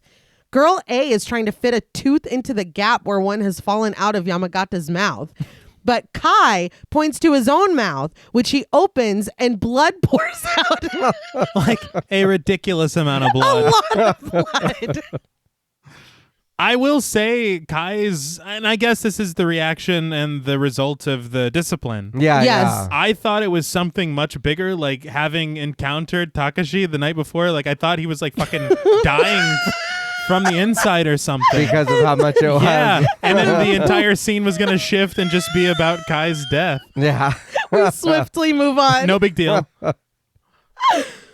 But Kaori, whose voice is provided by Yoriko Fujisaki, is trailing behind, looking a little lost when the rest of her friends have linked up with their respective boyfriends. When Watanabe mutters that there were protesters in the army last night and that idiot Tetsuo had an accident, Kaori asks what happened to Tetsuo. He replies that he guesses he's in the hospital, but they don't know where. That idiot was just trying to show off. He was put in a helicopter by the fucking army. Yeah, everybody seems to be forgetting about the part where they're like, "Get on your bellies," and fucking, Yeah, and- we all seen what happened. Yeah, it was a much bigger deal. He's like, fucking idiot. Yeah, oh, we don't know which hospital he's in. Like, dude. Kaori slows down, letting everyone else go by, but Kaneda has stopped too, muttering under his breath, "That idiot." Girl B asks if he's talking about Tetsuo, and Kaneda jerks his arm away from her, telling her to shut up because he's had enough with her damn flirting. But as he walks away, she trails after him, wondering what's gotten into him. No one pays any mind to Coyote, who now walks alone under the shadow of a bridge. We see feet and legs clad in white running down the shiny halls of a hospital. A nurse carries a tray and knocks on the door to room 887 before letting herself in, reporting to Tetsuo that it's time for his medication. But we hear her tray clatter to the floor. She sprints out of the room, calling out to the doctors that there's a problem. I thought that he had like turned monstrous or something. Mm-hmm. He's gone. Yeah, he broke out. Well, his door's all fucked up. Yeah, that's true. Those feet and legs are running loose on the street now. Well, they're attached to somebody, but all we see are the feet and legs. But we join Coyote in a pink laundry room. Another girl sits on the phone lamenting that she can't because the dorm mother throws a fit if you go out before 10. She complains that the dorm mother has the face of a goat and she's always such a pain, always yammering on and on. Coyote takes her laundry out of the dryer before striding past the girl, who reasons that 3 o'clock tomorrow would be okay. Her voice gets more distant as Coyote makes her way down the hall, but when someone calls her name, she stops in her tracks and looks up. The person in white was Tetsuo, and he stands at the end of the hall with the bandaged head, panting for breath. Coyote calls his name excitedly. And we cut to them outside, sitting together while Tetsuo eats a sandwich. Hugging her knees to her chest, Coyote tells him that everyone's been worried about him. They even thought he might be dead. I don't know how worried his friend seemed. She was worried about him. True. Yeah. Like, he wouldn't even give us his room number or whatever. It's like, dude, I feel like this scene, it allows for more of Tetsuo as far as like his at least having a relationship that's positive. Yeah. Because I feel like even though that's his group of friends, they really do just he's like the low man. Well, they like you were saying, they did forget what even happened to him when asked. Yeah. It's like, oh, I don't know what the fuck happened to him. Like, he whatever. was trying to show off. Yeah. trying That's to what rumble they with said. those sharks or whatever. But Tetsuo just drains the rest of his soda before tossing the can down, where it clangs against pipes below. He shares that when he woke up, he was on an operating table. The examination was like they were messing around inside his head. He tells her that he doesn't want to go back there and proposes that they run away. Coyote asks where they should run to, and Tetsuo relaxes against a chain link fence behind him, offering someplace far away. We pan away from them as sirens wail in the distance. The music in this section I loved very much. Mm-hmm. It's like slightly eerie. I was a big fan of it. Yeah. But in the classroom, the kids are acting up at their dirty desks, fighting over objects, lamenting their desire to get laid. When someone comes in and announces that today is independent study, Yamagata mockingly inquires about his burning desire for knowledge, demanding that they drag the teacher in here. But Kai has been leaning out the window and suddenly he cries out, jumping in surprise. He gets Kaneda's attention, who reclines in his seat reading a magazine, but he hurries to the window when Kai tells him, "Your bike." They look out into the small parking lot to find Kaneda's red bike making a loop. Just before it drives out of sight, he spots Tetsuo behind the wheel with Coyote clinging to his back. Is it like Lundegaard and Fargo when he's just driving away? It's like, I can't believe this. When I first watched it, I thought he was doing a lap to get their attention to come outside, but no. Yeah. No, I don't think he is. No, he's fleeing the interview. That's unbelievable. Well, and it's funny because they made a point to say, you do not ride my You're bike. ill-equipped. Yeah. They speed down the street past the abandoned Star Bowl bowling alley tagged by the clowns. And when Coyote asks if he's sure this is okay, Tetsuo tells her to just shut up and hang on. They're all mean. God damn. But as they go by a sign marked off limits, a clown on a motorcycle rides out from the bowling alley, whistling to his cohorts to follow, and they do, in pursuit of Tetsuo. So this is their hideout, the bowling alley. Okay. Tetsuo is dismayed when Kanada's bike starts to lose steam, eventually slowing to a stop outside of a sign that reads, "In the Shimamoto Labor Union's illegal strike." Coyote points out that they've stopped, but Tetsuo assures her that it's okay. The engine can't drop below 5,000 RPMs even when changing gears. But Coyote hops off, whining that her butt hurts. It's when she turns around, though, that she notices the incoming bikes. She wonders if it's Kanada, but as they get closer, she realizes with horror that it's not. The lead biker puts out his arm and fucking clotheslines her as they ride past, and Coyote screams as she falls to the street. Tetsuo jumps off of Kanada's bike to tend to her, but the next biker is coming up fast, a fake clown nose strapped on his face. He brings a pipe down onto Tetsuo's head. You know, the more that we have these rival gangs in this kind of dystopian, futuristic version of a real life city, I'm kind of getting shades of A Clockwork Orange. Oh, yeah, I can see that. Yeah. Okay. We immediately cut to Kanada reconvening with Yamagata and Kai as they sit astride their bikes. Kai reports that Kuwata and the others went to go look for Tetsuo elsewhere. All that's left now is the industrial area. Kanada jumps on the back of Yamagata's bike and off they go. One of the clowns has Tetsuo pinned down in the street, though, growling from behind his mask that they owe him for the other night. Another clown is holding Coyote hostage, standing behind her with the grip on each of her arms. The third approaches her and grips her by the face. He rips open her shirt, exposing her breasts, and when Coyote screams, the clown punches her in the nose. The one holding her still lets go, and Coyote crumbles to the street. I was in shock. Yeah, I gasped. I was like, it's holy so shit. fucking beyond. It's very, very unnecessary. That was the last thing I honestly expected to happen. Tetsuo screams for her, asking what they've done, but one of the clowns lowers a flaming rag in front of Tetsuo's face before mockingly carrying it over to Kanada's bike. Tetsuo warns, still pinned to the blacktop, that if he so much as touches that bike, he will kill him. But the clown just laughs, dangling the flame over the seat. He turns at the sound of roaring engines. Yamagata, Kanada, and Kai are rapidly approaching.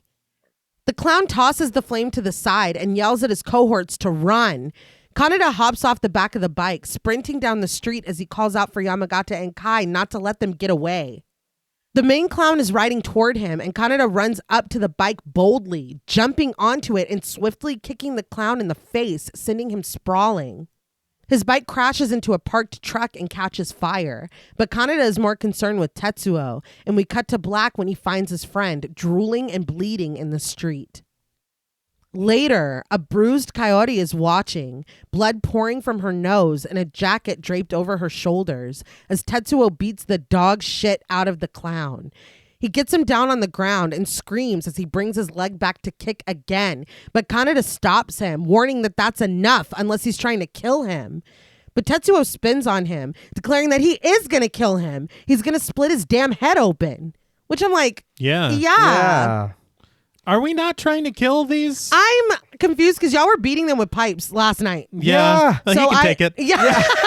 I thought we were just, well, I guess the cop was like 8 of them were in the hospital or whatever. Yeah, but I thought that. So you beat them within an inch of their life. That's fine. Say, taking a pipe to the face while on a motorcycle coming, I feel like I think you're done. Yeah. I feel like you're probably done. That's at least attempted murder. Yeah. I mean, come on. But Kanada tells him again to knock it off. This all happened because Tetsuo took his bike for a joyride. Dripping with sweat, Tetsuo screams at him to shut up and stop ordering him around. But Kanada maintains his own calm when he tells his friend that they were worried about him. Well, didn't express it in the best way, but Tetsuo asks, "Why do you always have to come and save me?" Kanada is shocked by this, but Tetsuo continues that he could have handled it himself. He admits that he did get beat up that one time, but he won't always be on the receiving end. And he asks if Kanada understands. He's met with silence, though, except for Kaori, who approaches on unsteady legs, the jacket over her shoulders to conceal her nakedness. She softly calls his name, but Tetsuo immediately wipes the tears from his eyes. He tells her to shut up and stay away from him. He starts to walk away, clutching his head, and when Kaneda tries to go after him, Tetsuo demands that he leave him alone. But suddenly, with a jolt of white, Tetsuo is struck with quick, distorted images. An organic mass of writhing flesh, a building imploding, a boy gazing at him, Kaori slumped with her eyes closed, Tetsuo himself, modified and strange, and a child's voice calling sweetly, Akira.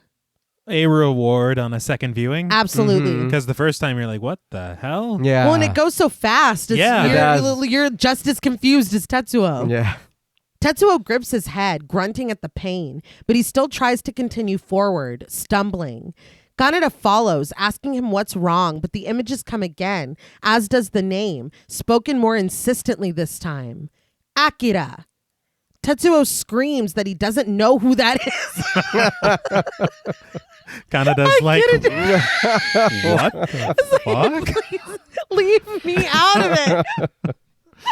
A light pulses from his head and Tetsuo collapses to his knees. The street cracks open beneath him, the rubble floating away to reveal an abyss opening beneath.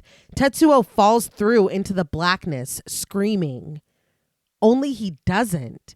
He falls forward onto his hands, landing on the street that is still very much there. But at the moment of impact, his guts burst through his chest, his stomach, his shirt, silently splattering in a bloody heap on the street. Tetsuo stares at this, panting and drooling. Only that didn't happen either. When Tetsuo desperately tries to scoop his guts back in, we see that his hands are empty. None of this happened. So for me, first time watch, this is a complete turning point in this movie for me. Yes. These visuals of really bending reality into this surreal state of now I don't know what is real and what's not. Yeah. What Tetsuo's going through. What this really changed because I was already in. I'm already intrigued by this story about what's happening. But these visuals here, I was like, oh, this is really something special. This moment right here kind of changed everything for me. It looked so cool, him losing his guts and like Yeah, and they disappear and all that. Yes. watching him scramble for nothing. Yeah. It was like and it's again, you're like, what is he experiencing and why is he experiencing it? Yeah. And so I'm with you. I was like, I am in, and especially just surreal elements are always interesting. It's like this, it really got knocked up a notch. Okay. Elzar. Good catch. The light pulses again, and Tetsuo springs up in slow motion, holding his head and crying out in pain. The group is gathered around him now, horrified. Kaneda tries to help, but we are suddenly watching this from a surveillance camera. Kai tries to help him, but Tetsuo bats his hand away. They're all depicted as blips on a screen, all of them green, except for Tetsuo, who glows blue. Dr. Onishi cries that they're getting a blue pattern on scope 3. He calls out for the subject to be retrieved in a hurry. The subject? Yeah. And so you were never in any danger of losing him. I guess not. Yeah. You've been monitoring this whole time. Yeah. You knew where I was. Yeah. He's like, wait till it turns blue. Then we're out of time. On the end of the street, a huge vehicle pulls up and men in white coats rush out to tend to Tetsuo. On the other end of the street, a cluster of military vehicles convene. When one of the men injects Tetsuo with the odd-looking green liquid, Kaneda demands to know what they're doing to his friend, but a large man in a black suit just stands in front of him, obstructing his view. They're like, have you ever dreamed of a better version of yourself? You gotta pump it up. Man. I don't know what to tell you. Kaneda mocks him, asking if he just came back from a funeral, but he's distracted by a noisy helicopter flying in the sky just beyond the man. They quietly load Tetsuo into the truck, and when Kaneda sees this, he screams for his friend, and he tries to run in his direction, but the security man in the black suit grabs him by the face and throws him down into the street. Kaneda spits a mouthful of blood and looks up to see Colonel Shikishima, but when the white truck pulls up next to him and drives away, the colonel has disappeared, and so has Tetsuo. So I know that he kind of treats Tetsuo like shit, but he does always try to save him and take care of him and fight anybody who's trying to take him away. Yeah, but maybe treat him better. Yeah. You know, maybe that might work a little better in our relationship as friends. Uh-huh. It's like, look, I'm going to dog you out, but when the chips are down. Yeah. I guess it's kind of like a little brother situation. Yeah, where it's like only I can fuck with him. Right, Yeah. right. His job finished, the security guard walks away and all of the vehicles depart, leaving the group alone in the road where Tetsuo's abandoned bandages flutter by Kaneda's bike. That night, they're at Inagashira Park, hanging out at a fountain in a shopping area. Kai and Yamagata decide that the youngsters still doing their thing despite the checkpoints are stupid. Kaneda is looking down at the street below, deep in thought. Girl B stands next to him, annoyed. She sighs and waves him off, returning to her friends. She's decided that this is boring and it's time to go home. Girl C whines that it's still early, but Girl A is in agreement that they leave. Without their bikes, they're just skirt chasers out of water. Kai corrects her. It's fish out of water. And Girl B agrees. Then let's toss these fish back. She ate with that one. Jeez, man. That was good. Kai's like, oh, man. Yeah, he handed it right to her. I set you up. That's on me. That's on me. Poor guy. The girls leave, and just as Kai asks Kaneda what they're going to do, an explosion booms behind them. It is funny to me, though, that their friend has been taken away by military twice. Yeah. He's clearly hallucinating. Coyote was attacked, and they're still like, guys, still trying to act like everything's fine. And these guys are brooding and troubled. It's just really funny to me. Like, It's you're, just you're still upset about that? they're just like, this is boring. Well, they're not there for that. No, clearly. It's just funny. Black smoke shoots out from the tunnel of stores behind them, and people scream, running for their lives, including Kei and Ryu, who sprint out of sight. Mm-hmm. I was like, I saw you. Yeah. But this shopping center, this whole area looks really cool, and to me, it was a little bit giving. I think it was Deling City in Final Fantasy VIII. Yeah. Okay. I can the see little that. shopping area. Like, I don't know. Maybe I'm trying to make fetch happen, but it really does draw these things to mind that I've loved since I was a kid. Yeah. Protesters come from the smoke with guns, shooting behind them, but the police that they're shooting at make quick work of them, firing and killing. Kaneda, Yamagata, and Kai crouch down next to the wall, but Kaneda looks at the flock of fleeing people, where we see Ryu sprinting away, and more importantly to Kaneda, we see Kei. The two lock eyes as she runs. Kai proposes that they get out of here before they get involved again, but when they confer with Kaneda, they find that he's gone. They call out for him, but Kaneda is trailing Ryu and Kei, who sprint down escalators. As a herd of police stomp through the shopping center, the loudspeaker proclaims that the area is being cordoned off due to a terrorist bombing. Those that wish to get through need to get in line and present their IDs at the checkpoints. Fat fucking chance. Yeah, you got me fucked up, dude. That's wild. But Ryu and Kei have slid into a quiet alley and walk assuredly into an empty kitchen. Ryu presses a button that opens the doors of a dumbwaiter. He tells Kei to get inside, and when she looks worried, he assures her that he'll be right behind her. Kei climbs inside, and Ryu hands her a gun, confirming that she knows the rendezvous point. She does, and he quickly tells her to be careful before closing the door. Alone in the dark dumbwaiter, Kei can only reply, "You too," as she descends. Outside now, she sprints under a bridge, tagged in the name of the clowns.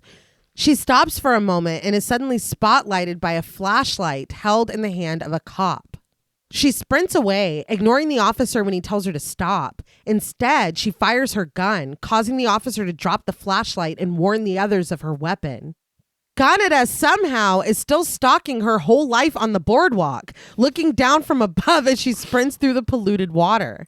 She stops when an officer fires at her, deciding that that's far enough. He demands that she drop the gun. Another officer approaches, cornering her, but while Kay is still deciding what to do, Kaneda comes sprinting down the sloped wall, attacking the officer and causing him to splash down in the water below.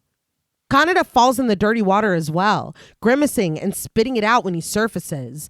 But the other officer has his gun focused on Kaneda now, and Kay screeches at him to stop. She fires, hitting the cop in the side of his face. He slumps, falling forward into the water and leaving a trail of red blood behind him. I know we've seen a lot of people like get murdered in the streets, and I realize that it's already at a very heightened level of violence. Yeah. This one felt different. I think it was because it was one of our group doing it. And you're like, this kind of changes the trajectory of everything. Okay. Well, because it speaks to like the desperation. Yeah. And I feel like it's not like, oh, headshot, he's down. It's like she got the side of his face. He's screaming. He falls in the water. Like it's like very real. Like it's brutal. I feel like more time is spent on this death, at least so far, than the others that we've seen. Yeah. And it's like a moment for Kay. Like it's a turning point for her. Mm-hmm. And maybe it's because of what Kaneda had said about not wanting to kill the clowns. Right. And so it does seem like murder is this thing that is kind of, it's still off limits. Yeah. Kay stares, trembling, and Kaneda turns to her covered in wet mud. The shadows of other officers approach, and a voice echoes that they heard shots. Kaneda has to snap Kay out of her stupor, leading her away when she can't take her eyes off the man she's just killed. He floats in the water as the cop that Kaneda tackled finally crawls out, hacking and coughing. But Tetsuo is back in the hospital, going through that machine again. This time, memories are unlocked. Tetsuo is just a little boy, glowering as he holds the hand of an old man who presents him to a young woman. He bows deeply before leaving them, and the woman and young Tetsuo wave goodbye. Flutes whistle serenely as young Tetsuo pops his head out of a classroom. He lies coloring with the young Kaneda, chalk mockeries scrawled amongst them. Idiot, moron, fool, number one. They play at a park together. Kaneda goes down a slide, but before Tetsuo follows, he stands on the structure, looking out at the city as the wind blows around him. But suddenly, those tall buildings begin to crumble, much to young Tetsuo's horror. He turns in terror, the sky gone pink behind him, but young Kaneda is just happily playing with a soccer ball below. The ground crumbles below Tetsuo, leading to his feet that begin to flake away themselves. Screaming silently, he raises his hands, which break away and crumble. His face follows suit, disintegrating into nothing. But young Kaneda is watching all of this, standing straight and frozen, smiling eternally at his friend as the soccer ball rolls to a stop behind him and the ground starts to dissolve. That was a startling visual. Yeah. Yeah. And now, Tetsuo wakes up in his hospital bed, grasping out and screaming for his friend, Kaneda. The whimsical flutes stop, leaving Tetsuo in silence. He holds his head and screams, the light above him shattering. I think that's part of what made that dream so disturbing too, is there is no sound. Yes. Yeah. There's like these haunting flutes and that's it. Like it's all happening. His screaming, him crumbling away, the city falling. It's all completely silent. I think that's why I was so surprised to learn that so much was scored pre-production. Mm-hmm. Yeah, because it fits perfectly. Yeah. Elsewhere, someone lies in a large and plush pink bed hooked up to machines. It's Dr. Onishi that consults the papers printing from it, but he looks up, startled, when Colonel Shikishima approaches from the darkness. But the colonel is more concerned with the child in the capsule bed, Kyoko, played by Fuku Ito.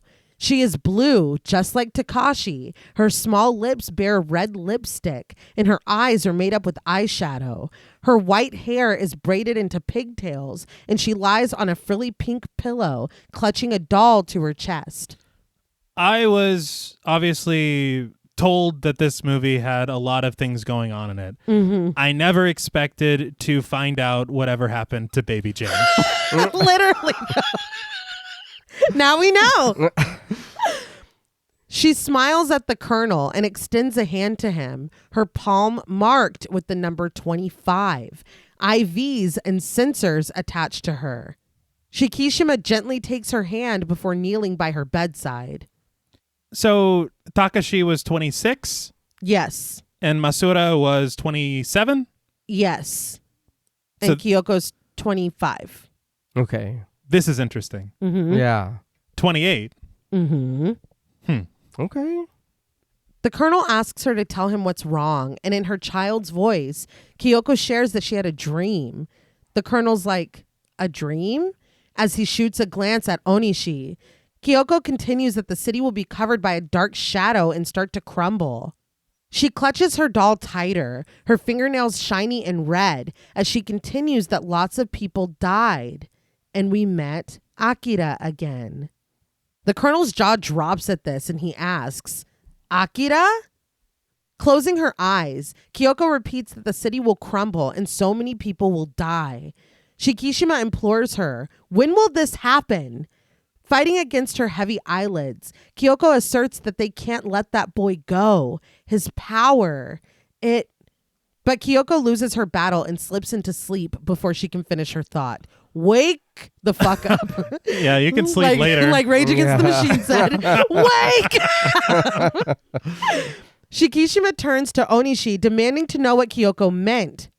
Consulting the printed readings, the doctor reports that there's nothing physically wrong with her and her medications are normal. The ECG and EEG don't show any signs of abnormalities. This leads him to believe that what number 25 said is her precognitive power at work. He decides that this must be presented to the Supreme Executive Council for inquiry, and the colonel closes his eyes and sighs deeply at this. He asks if Onishi believes her, and the doctor replies that he has no doubt in her abilities because they have all sorts of data supporting it. When he turns the question back around on Shikishima, the colonel asserts that it is not his job to believe or disbelieve. It is to act or not to act. So is he then just saying that based on what Kyoko is saying that that's just going to be the end of it then? Yeah. And he's going to... It's going to happen. Yeah. Yeah. That's concerning. Yeah. Very. And it's funny because he's like, we need to bring this up to the council. And he's like, I'm already fucking in deep shit with the council. It's like, maybe not. I really don't. You can bring it up. Yeah, you tell them. It's like, while I'm being scolded also. Deflect. There was a vision. We cut to a chopper landing on a helipad, and Shikishima and Onishi are escorted into a building by a cluster of men in white coats. These are technicians Sakiyama, Tago, and Yokogawa. Sakiyama is played by Masayuka Kato, but I couldn't find proper credits for the other two. Okay. They step on a platform and instruct the doctor and colonel to put on their cold gear. Everyone on the platform puts on coats, and as the colonel zips his up, the platform starts to move, sinking them down to a lower level. Onishi shares that a young researcher asked him something the other day.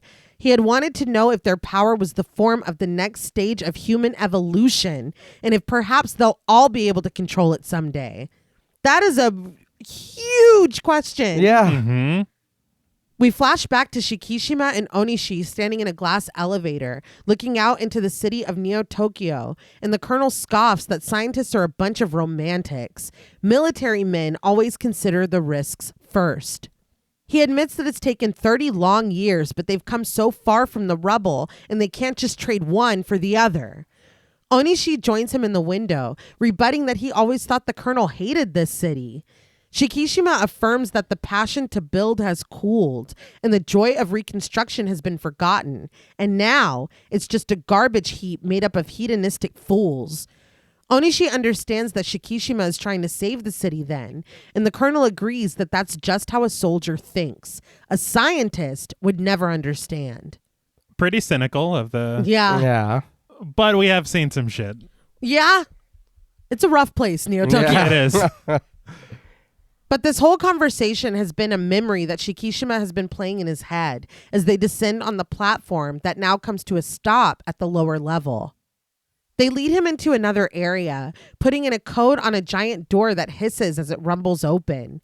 Once they step inside, their breath turns to fog in the cold air. Taking their places in a control room, the engineers report that room 10 is 148 degrees Kelvin. They check the fluctuation tolerance range in this room and in room 9, which is at 118 degrees Kelvin. They check the emergency power generator, but the colonel is approaching a large door at the other end of the room from where they entered. He tells Tago to open it, and he replies, "Yes, sir," but when he doesn't know what to do next, the colonel tells him to go to the control room. Tago scurries away, and the colonel grits his teeth in annoyance. Through the windows of the control room, we see him speaking hurriedly to Onishi, and suddenly, the locks on the door disengage, and frost falls from it as it slowly swings open. Yokogawa reports that room 1 is at 0.005 degrees Kelvin. It's within tolerances. There's no abnormalities in any of the room's door walls or in the defense system. So the fact that we need these walls and this temperature to keep this whatever the hell is down here freezing cold is odd. And as they're talking, there's this control center in the middle of the console that has the number 28 on it, and it's all lighting up. Yeah. That was my thing watching it. I was like, so it has to stay this certain temperature all the time. Yeah, they're checking for abnormalities. They're checking for a backup generator. Like, the first thing they did when they came down here was check the temperature. Yeah. Sakiyama informs them that no abnormal atmospheric concentrations or reactions were recorded either. And Onishi surmises all systems are normal then. But the colonel is beyond that door now, standing in front of another framed in the center of cold wires and twisted piping. A red light shines over the door, over the sign that reads, Akira. Onishi enters, and Shikishima invites him to look at what they abandoned in their panic because they were so afraid that they hid it away from the public. He laments that these people cast off shame and honor and the civilization and science that they had created. They shut the lid of the Pandora's box that they themselves had opened. And with a boom, we zoom in on the sign, Akira 28. Shut the lid of the Pandora's box that they opened. That's a great fucking line. That is, I'm eating it up. It's so good. But elsewhere, Kei is hurrying down the hall of the rendezvous point, opening doors and looking for Ryu. Kaneda trails behind her, reasoning that they're still young. They can just start over. He offers to go with her to the police where she can turn herself in, which really, that's rich coming from you. See, that's what I'm saying. I thought that what I expected was him, like, gonna cover for her or whatever. Yeah. But it's still very serious to him. No, you're going down for this. Yeah. We don't kill. Kei is ignoring him, opening doors and calling Ryu's name, but Kaneda persists. I mean, that's the first time you killed somebody, right? He guesses that once she's purified her body and soul, maybe they can go out for tea or something. He's really married to this tea date. He consoles her. Don't kick yourself over it. What's done is done. The guy's dead. But he turns at the sound of footsteps behind him. Ryu rounds the corner with two other men, a resistance member and Shimazaki, played by Yukimasa Kishino. And when they see Kaneda, the resistance member immediately pulls his gun and aims it at him. But Kei is relieved to see Ryu and breathes his name in a sigh, happy that he's okay. She rushes to hug him, but this only lasts briefly before he moves her out of the way and wants to know who Kaneda is. Kaneda ruffles his own hair, shrugging that he guesses calling himself Kei's boyfriend might be stretching things a bit. A bit? Or lying. Yeah. Depending on how you look at it. As the resistance member gets closer, Kaneda cowers to the wall, admitting that they haven't gotten physical or anything. The man wants to know if Kaneda is a spy, pointing his gun in his face, and when Kaneda denies this, he thrusts the gun forward, calling him a liar. Kaneda falls through the door behind him when it swings open, skidding embarrassingly into the bathroom in a cloud of dust. The resistance member locks the door with the key that he tosses in the air and catches. Ryu turns to Kei for confirmation that Kaneda is really okay, but she admits that all she knows for sure is that he's not a spy.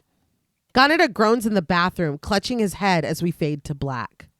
So, like, I get you're trying to help or whatever, but you've really done it now. You're at the mercy of these people. You're just locked in a room just somewhere. Yeah. He really, honestly, should have minded his own business. Yeah. Like, the only reason he's even mixed up in this is because he thought Kay was cute. Mm-hmm. Yeah. And he broke her out. Yeah. But in another room of their hideout, the resistance member is appalled at the proposed prospect of sneaking into the lab. He turns to Shimazaki, who sits in a chair smoking. He asserts that they can't be serious, reminding them of that whole fiasco with that kid. But Ryu sits at a table and flings cards across its top. He says that it was last-minute orders and the plan is already in place. So maybe this is me just succumbing to my own confusion or not being sharp enough to catch what was going on. The incident with the kid, they're talking about the spy and Takashi. Yeah. Yeah. I didn't realize that until my second watch, and I was like, oh, he was with them trying to break him out, and that's why he's like, go find Ryu. Mm-hmm. There's so much going on. Yeah. There is a lot. Is it ever explained why this group was trying to break Takashi out of this facility? I don't know. Yeah, All right. I don't ever remember them saying anything about I think it. that maybe they're trying to stop what they're doing. Just period. Because that led to this whole Akira situation that we will kind of like expound on later. Mm-hmm. But I think maybe they're just trying to stop what the fuck is going on down here. I mean, I don't know. I mean, it's a good thing to stop. Yeah. And Takashi liked him. Like, he cried when he died and stuff. Like, they seem like the good guys. True? Yeah, that is true. Yeah. Well, I mean, the revolutionaries. Yeah. Usually the good guys. Yeah. Shimazaki picks up one of the cards, identifying it as a lab pass that they issue once a week. He hands it over to the resistance member, who is astounded that they're from Mr. Nezu. He flings it back at Ryu, but Kei stands by the door with her arms crossed. She finally speaks. What's the objective? Ryu tells the group that they're to get detailed data on the new subject. Shimazaki is confused. The new subject? Ryu affirms this. Last week, on the night they tried to abduct the subject known as number 26, a boy was in an accident on an old city highway, and he was brought to the lab. I guess I forgot because they just explained it all right there. All right, we're good.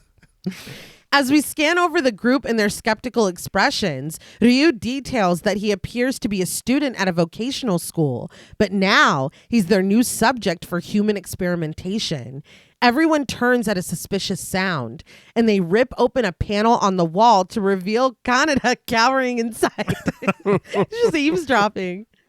Well, he's part of it. I mean, Yeah, he's He in is it now. I just like how he escaped the bathroom by like tunneling through. He's an event. The resistance member rips him out and yanks him into the room, pulling his gun and asserting that they have to kill him because he heard their plans. Kei starts to protest this, but Kaneda speaks up from the floor, imploring that they just listen to what he has to say. Kei vouches for him. She tells Ryu that Kaneda saved her life, and he agrees that he did, twice. Ryu is still suspicious that it could have just been to get closer to them. But Kaneda finally tells them, with the resistance member's gun against his head, that the guy that was in that accident is a friend of his. He looks up at his captor, promising that he knows it's hard to believe, but it really is the truth. He was there when it happened. As Ryu approaches, Kaneda pleads, "Don't they say the only foolish questions are unasked ones?" But Ryu continues walking toward him, his formidable frame taking up our view. We cut to the city, where Ryu walks along with Mr. Nezu, played by Hiroshi Otake. Guiding himself with a cane, Nezu admits that that's an intriguing story. He asks if they're going to be taking the boy with them, and Ryu confirms this. The boy knows the subject, and they could use him as a decoy if they need to.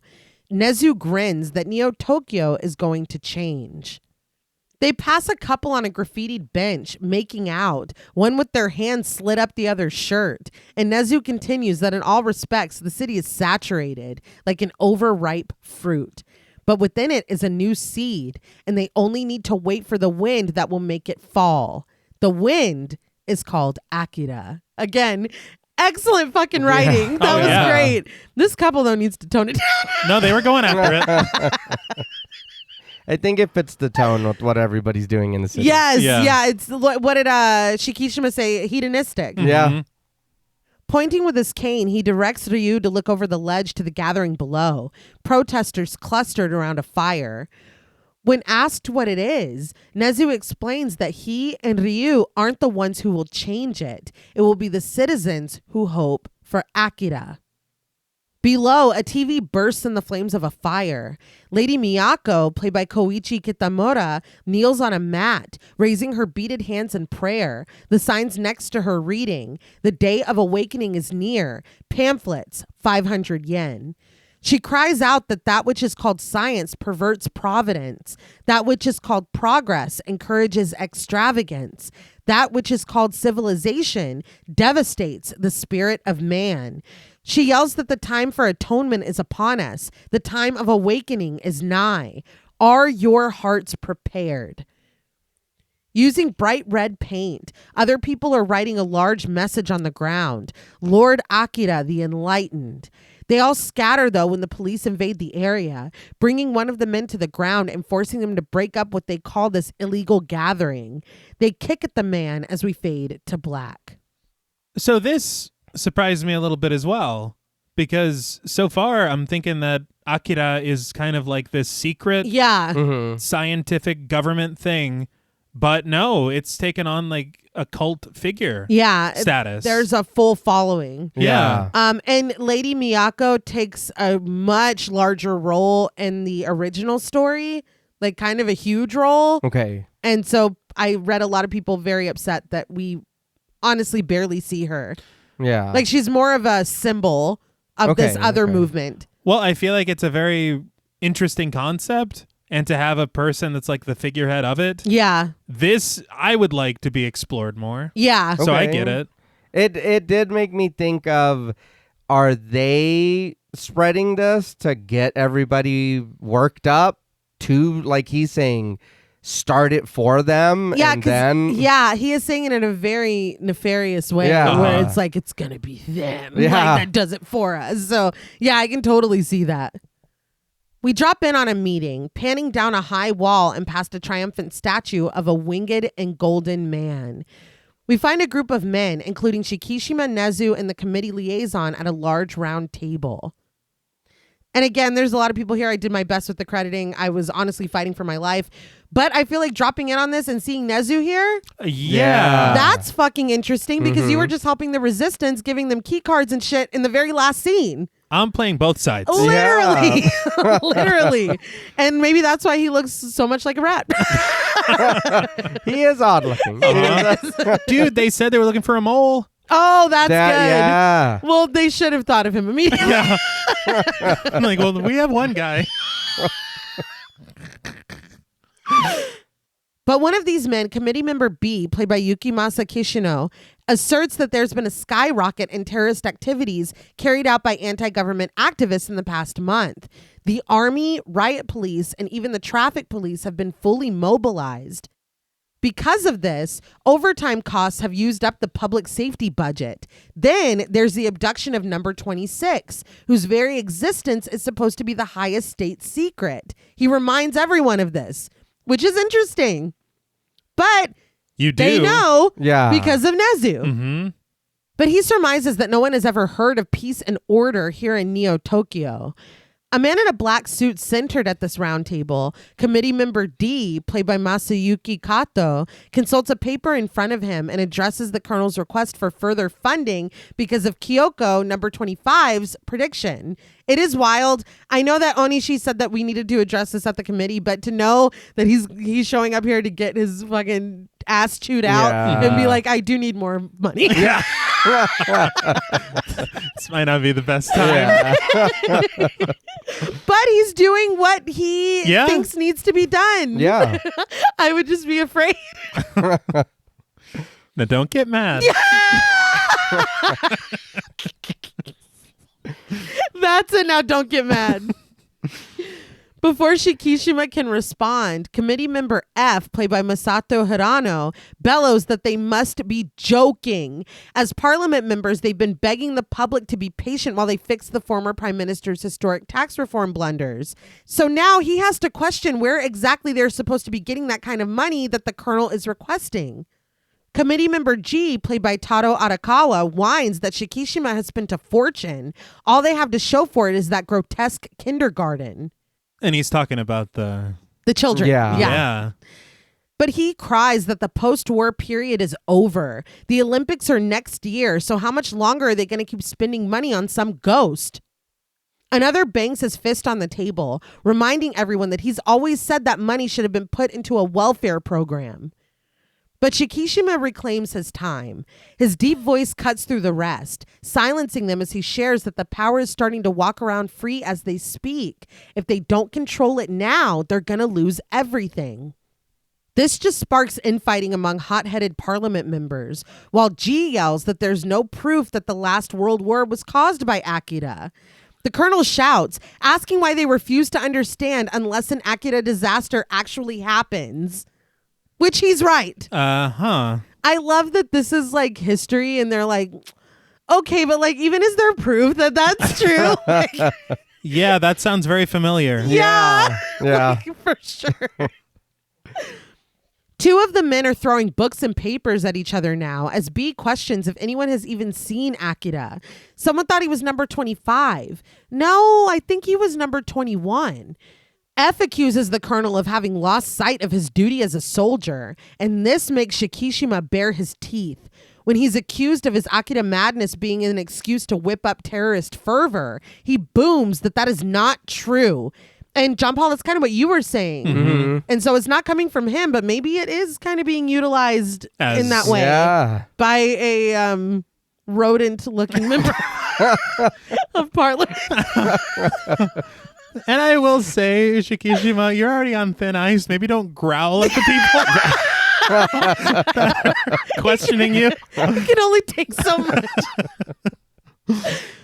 He's asked about the Akira World Renewal Movement, which is clearly leaked information. And D remarks that the World Renewal Movement is more like the end of the world. The colonel is accused again of using Akira as camouflage to cover up his own misconduct. This prompts Shikishima to jump to his feet and point his own accusing finger, demanding to know what they're getting at. I feel like they told you. Yeah. The angel was very clear about that. I know you don't want to hear it. And so they tell him they can no longer leave the peace of Neo Tokyo to his sole discretion. Shikishima looks down at the liaison for support to find that he is sleeping in his chair, his eyes closed and his arms crossed. I would knock him upside his fucking head, dude. That's insane. No, it's unbelievable because this is a very wild scene going on. I don't know how he's found it within himself to... This is just how the meetings go. Yeah. Shikishima is told that he's going to be put before an inquiry committee. He seethes as other committee members co-sign to this plan, and he abruptly excuses himself to leave the room, ignoring the clamoring men who insist that this meeting isn't over yet. But he leaves, and sitting in his chair amongst the fighting and chaos, Nezu leans back with a satisfied grin, and we pan up that winged and golden man once again as it fades to black. And luckily for Nezu, nobody looks at him. Yeah, they were pretty whipped up. Well, did you want that to happen? It's like, I think he did want Shikishima out of there, and it worked. And all the deeds, maybe he's just pleased that all the deeds that he's doing, kind of planting seeds and shit, it's working he out. got blamed for all of it. The colonel got blamed for everything. Yep. And so he's like, making rat sounds. They're like, and where is all of our cheese? That's the next. Well, it's Shikishima's fault. He did it too, I think. Used all the food budget. Yeah, it's good. We press in on a gigantic tower of a building at night, coming closer to see that the strips of light are individual windows, like we were talking about earlier. We enter to find Tetsuo asleep in his bed, thrashing in the throes of a nightmare. When he pulls himself to consciousness, he is dripping with sweat. Cradling his head, he weakly mutters, water. Tetsuo holds out his hand on the tray next to his bed, and a glass of water is coaxed toward it, sliding on its own across the tray until it lands home in Tetsuo's palm. Uh-huh. That's an intriguing development. Yeah. Tetsuo desperately gulps it down and lets the cup fall from his hand and land on the sheets. He goes to lay back down, but finds that there's a teddy bear next to him. Tetsuo looks at it questioningly before tossing it to the floor, and he lies back down, the cup that he drank from silently clattering to the floor as well, rolling until it lands next to the discarded teddy bear. And we pan over slightly to see a plethora of toys, stuffed animals, blocks, instruments. In the security room, a guard sits at a wall of monitors with his headset on. He questions, "Isn't that cable replacement scheduled for next week?" He looks up at the screen in front of him where Shimazaki stands in an orange uniform. He confirms this, explaining that the cable they ordered came in early. Besides, he's going on vacation at the end of the week. He stands next to a sign demanding verify pass cards, and he adds that he brought some workers with him. He could take it back, but the work's got to get done sooner or later. We see the crew that he's brought with him in matching orange uniforms. The Resistance member, Ryu, Kaneda, and Kei. The machine in front of Shimazaki beeps and a new pass card comes out. Shimazaki takes it and uses it to open the gates in front of his crew, and they walk through with no problems whatsoever. We don't notice the two kids with them? No.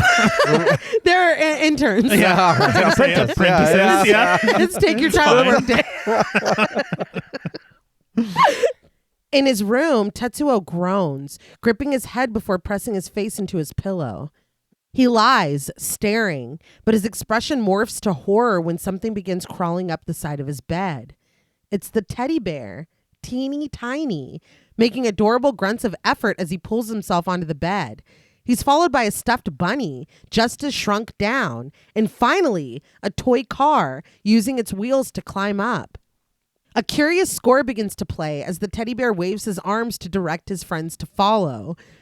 They are so fucking cute. Yeah. It is horrifying and it becomes more horrifying, but they're so fucking cute. Yeah. And the music here. Oh, it's so good. It's so Yeah. good. I was going to say this is adorable until it isn't. Until it isn't, yeah. But the teddy bear climbs up on Tetsuo's pillow and the car carries the bunny on its hood so that the teddy bear can pull her up. Once the car scuttles up and the three are joined together on his pillow, Tetsuo slowly brings his hand up, closing it quickly into a fist around them. The score goes quiet, and when Tetsuo opens his hand, there's nothing there. But with a boom, the music begins again. Tetsuo turns at the sound of rumbling and watches as an endless stream of toys rises from the floor, joining forces into a giant version of the teddy bear, its height so great that when he stands, the lights on the ceiling above crash, raining down glass. The teddy bear turns to Tetsuo, cocking his head with its permanent smile. White liquid begins to pour from it like sweat and tears. Tetsuo cowers at the end of the bed, and the teddy bear extends its arm with its own stuffed reptilian face. It opens its mouth and roars at Tetsuo. The teddy bear reaches out for him, but Tetsuo jumps from the bed, which is crushed under the bear's weight. More toys float and swirl to take the form of the bunny, just as giant as this new version of the teddy bear. It walks over to him in hulking steps, dragging the sheet with it, each footfall resulting in a rumbling boom. Tetsuo screams from the floor as the bunny advances, but when it falls forward, it crashes into the wall instead, and Tetsuo is able to flee. He sprints to the door of his room, but when he reaches it, it's revealed to be a convincing wall of blocks, and it crumbles before him, causing him to fall. I was like, oh my fucking God. Yeah. There's nothing we can do about No. In the doorway that it's revealed, headlights shine and the car stands tall, using its wheels against the walls to guide its way to Tetsuo. But Tetsuo cries out as he looks up at it, and the car freezes and goes stiff. It flexes before letting loose a waterfall of the same white substance that was oozing from the bear. Tetsuo is hit with this, but he still turns and runs, quietly sinking into the carpet, which now becomes liquid. This is like a nightmare. Yeah. Like it's a literal nightmare. It has nightmare logic. Yes. Yeah, for real. He wades through it, ignoring deep humming coming from the giant toys as he realizes what this strange white liquid is. Milk? Decorum.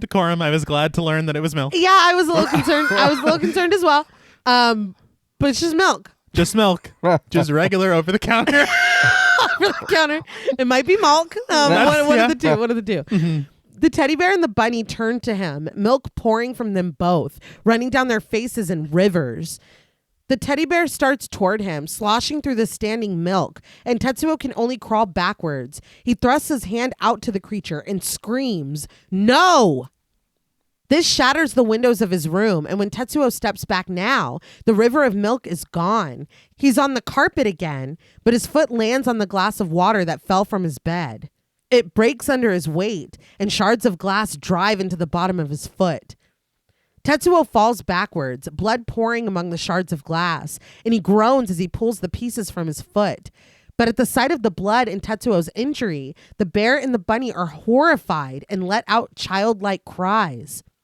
They cower together in the corner, and the milky bear whines in his small voice. "Blood!"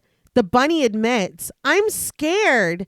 They tremble until they break away, their facade crumbling into the toys that made them up, floating away and disappearing. Once the bear and bunny are gone, Takashi and Kyoko are left behind, small and afraid, huddled together for comfort. They stare at Tetsuo in horror as they too disappear, and Takashi leaves Tetsuo with one parting shot. "Jerk!" I'm the jerk! You were trying to kill me. No. Tetsuo wonders who the hell they were, and he looks back toward the door where the giant car is disintegrating now, leaving behind a fleeting glimpse of Masaru glowering from his chair before he too is gone. Tetsuo is alone in his room now. The only evidence of this nightmare experience, the shattered glass from the window and his own bleeding foot. Tetsuo pants raggedly and looks down at his own blood. But suddenly, we are flying down corridors in a facility, rushing down halls, taking turns until we finally come to the door marked A Room. Tetsuo sees all of this, still catching his breath. So the Evil Dead camera Yeah. to A Room, Yes. is that Tetsuo being guided Yeah. to? That's where he needs to go next. Okay. Yeah. So after they try to kill him, they're also trying to facilitate something? I don't know that it's them facilitating it. Oh. Yeah. Oh, okay. Yeah. Unless they're like, "Come get us back, you punk bitch." Whatever. Yeah. Round I don't think two. so. I don't think so. Because they did get pretty spooked at the sight of blood. They did. They did. An alarm beeps in an office, prompting a nurse to walk in. He consults a wall full of screens monitoring vitals. One screen is off, and that is the one that is screaming for attention, flashing a small red light. Once the nurse turns it back on, he reads the screen. Room 887, Tetsuo Shima. He is astonished. A problem with the automatic lock? That's concerning. He didn't say that. I'm saying that. Yeah. You're editorializing. Yeah, it is concerning though. He and two security guards find Tetsuo standing in the hallway, the room to his door broken and still open. The nurse warns Tetsuo that he can't just walk off from his room, but Tetsuo is leaning against the railing on the wall, fatigued. He starts on unsteady legs toward the nurse, who grabs him, leading him back toward his room. But when the guards see the state of the door, they question the mess, asking what happened. So here, the door, he broke the door. Yes. Earlier, the door was just open somehow. Well, or he something. left. Yeah. It is funny that like they're like, no, we got tabs on Tetsuo at all times. Yeah. The other espers, they can They can come and go as they please. turn to teddy bears, whatever. Well, they seem like they kind of like have, like they can just come and go Like free around, run. at Yeah. least here. And they almost Yeah. seem like they're at least if they're going to be warning him about premonitions and stuff. Yeah. Shikishima. Yeah. They might be like just on the same page. Yeah. Tetsuo, though, is drooling and his veins are popping from his forehead. He snaps into action, and when he swings his arms with a swift hit, the nurse and the guards are thrown against the walls, blood pouring from them. The lights in the hallway dim to darkness directly above Tetsuo. Blood leaks down and a disembodied hand drops from the ceiling as he clutches his head and steps forward. An alarm blares throughout the building, and we sink down into the sewer. So this is a huge fucking turning point. Yeah. Like this is they talk about like surges of power. This is Tetsuo's. He killed those guards and that nurse. Yeah. This was definitely one of the things, and I guess as well, subjects being referred to by numbers. Yeah. Yeah. That reminded me of a very certain Netflix original series. I totally see it. Yeah. Below the hospital, our group hurries along. Shimasaki pointing a gun ahead and informing them that there are 58 blocks with circuits that the computer won't display. But of those, nearly 40 are concentrated on the underground levels 7 and 8, so that's probably the place. He leads the group through the bars of a bent grate and indicates the direction with his rifle, deciding that the central wiring shaft should be up ahead. They can use it to get straight to the sublevels. They wade through standing water, and Shimasaki cautions them to be careful because it gets deeper in the middle. Kaneda covers his nose, whining about the smell, and snapping at Kay when she tells him to hurry up and be quiet. Maybe they shouldn't have brought him. Yeah, I mean, That water, though, I will say every Yeah. time they show it, it does, like, I could smell it. Yeah. I was like, no, I bet that stinks. yeah, bad. you haven't thought of the smell. Yeah. Oh, no. A light suddenly appears at the end of the tunnel, and they all scatter to hide, pressing themselves into the walls, all except for Kaneda, who stands dumbly in the center of the tunnel. The resistance member yells at him, calling him an idiot as he tackles him down into the dirty water. The lights sweep the area, and Ryu is ready, clutching his gun. Kaneda's eyes bulge, sticking out of the water, and he's horrified and disgusted when a dead rat floats to the surface in front of him, maggots bursting from its stomach. That was a lot, Robin. Yeah. We didn't need the maggots, too. No, did we have to take this way? Yeah, Yes. no, You know? When the lights move away and the imminent threat is gone, he and the resistance member burst from the water, Kaneda dramatically sticking out his tongue and grabbing at his own throat. When the resistance member is confused that they left, Ryu mentions that he thinks they've beefed up security, citing the siren that they heard. They wonder if they should scout around first, but Shimasaki insists that they just keep going. Kaneda has stumbled away, and Kei goes to check on him, but everything is interrupted when they are all bathed in a bright white light. Shimasaki announces that they've been caught. He yells at everyone to run as he turns toward the light and fires his gun while the rest of the crew scatters. A projectile is launched into the tunnel, cutting right through the center where Shimasaki holds his ground. Blood spills into the water as he is hit and killed. I was surprised. Yeah. When the resistance member cries out for him, Ryu implores them to all forget Shimasaki and run. Another projectile is launched, ripping right past Kaneda. There's an aircraft, a flying platform hovering from above, and a jet ski driving toward them in the water. Ryu fires at them, and Kei thinks quickly. She grabs up Shimasaki's gun as the water splashes around her, but she cries out when she finds his hand still attached to the weapon. Oh. damn. I know. The pilot of the flying platform radios in for backup, reporting that he's engaging intruders in Shaft H. Kaneda climbs a ladder to hide up on a ledge, but Kei remains below when he calls out to her. She fires up at the pilot, causing him to crash into the wall. He continues flying forward, sparking smoke and fire until he finally goes down, but he's not gone long before another flying platform appears. Kaneda sees this and screams for Kei, who has lost Shimasaki's gun in the water. He sprints along the ledge until he catches up with the flying platform, and he jumps on, disorienting the pilot enough to take him off course. They fly over Kei and ultimately crash into the water. It spins wildly, but Kaneda stands unharmed. With another flying platform approaching, Ryu screams for Kei. He's found the way to go. Kei calls for Kaneda, begging him to hurry, but he's able to grab onto the gun mounted on the spinning platform.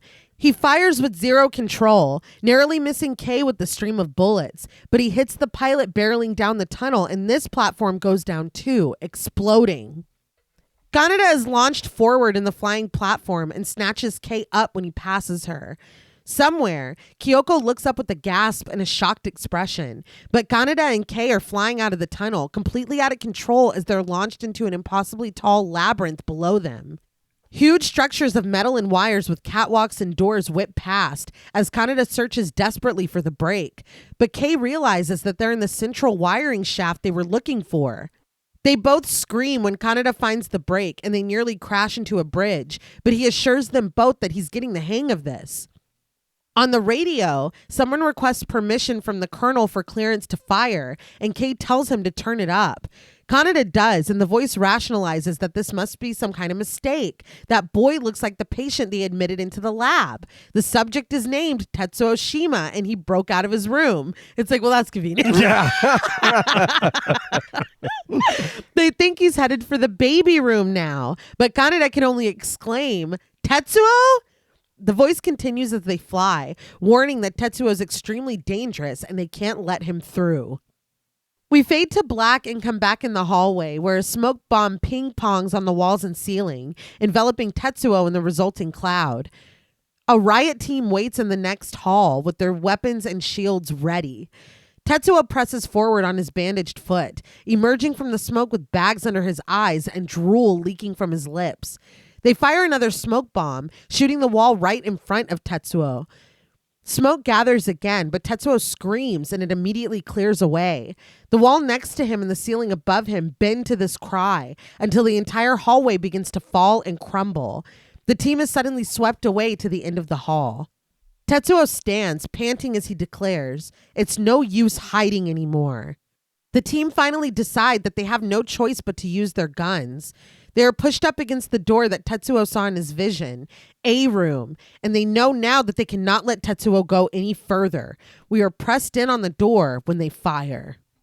Inside the room, an explosion rocks the foundation and a control panel is zapped.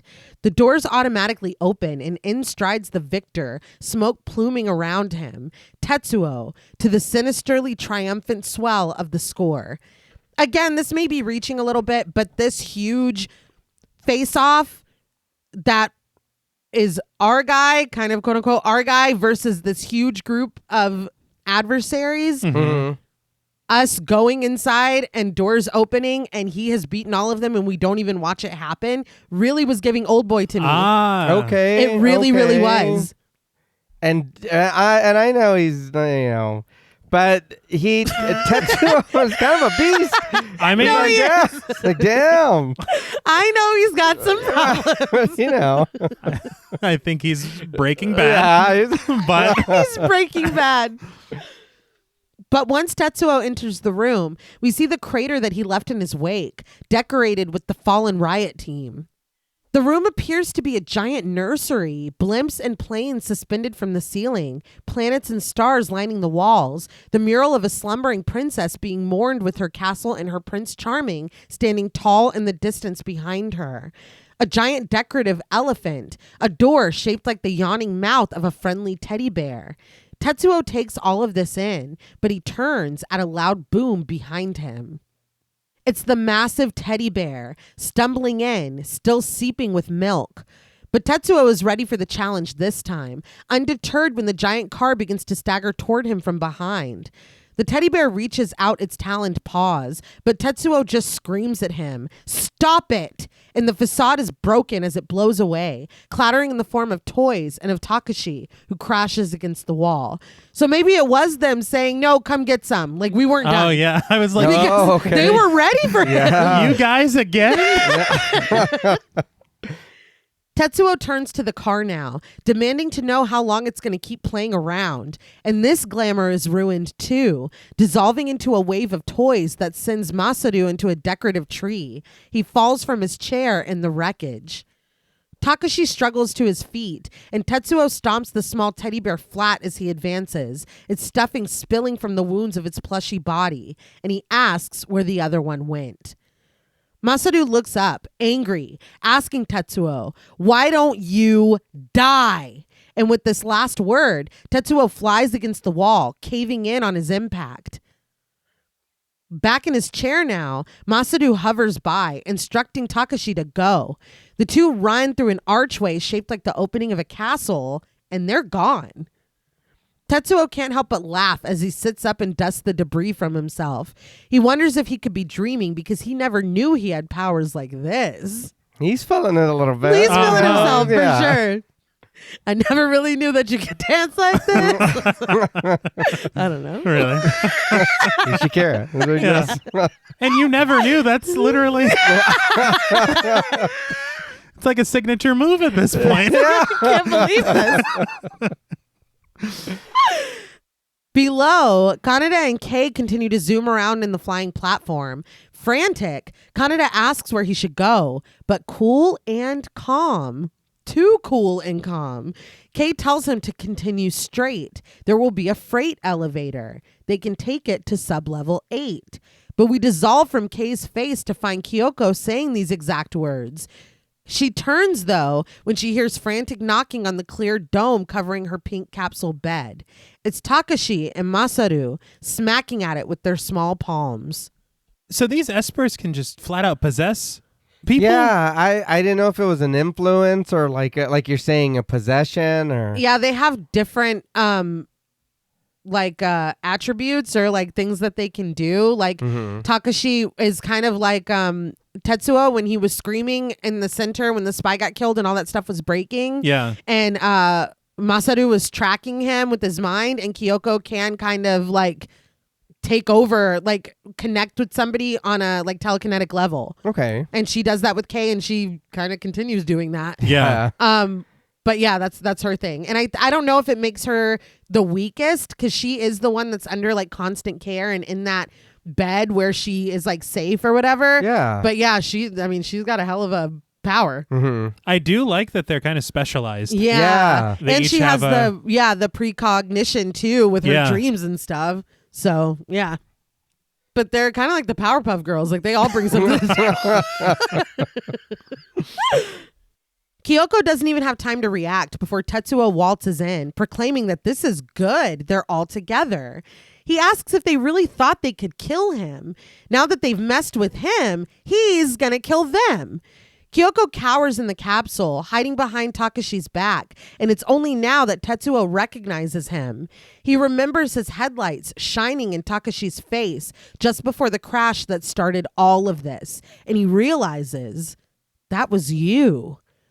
But Masaru is ready for the fight. He calls out to Takashi, instructing that they can attack him together. And Takashi's like, okay. It's like, dude, you need to get on the ball, man. They both focus in on Tetsuo, causing the world around him to warp and ripple. But Tetsuo snaps to it and focuses his intensity right back, setting the room proper in a wave. It becomes a battle of wills with their opposing forces meeting between them, cracking the floor. Kyoko cries out as she scoots to the back of her dome, which is also cracking under the pressure. The colonel comes in with Onishi, demanding that they all stop. Tetsuo turns to look at him, and Takashi and Masaru's concentration is broken similarly, collapsing the wall next to them. A group of armed soldiers on the other side of the wall cry out as they watch.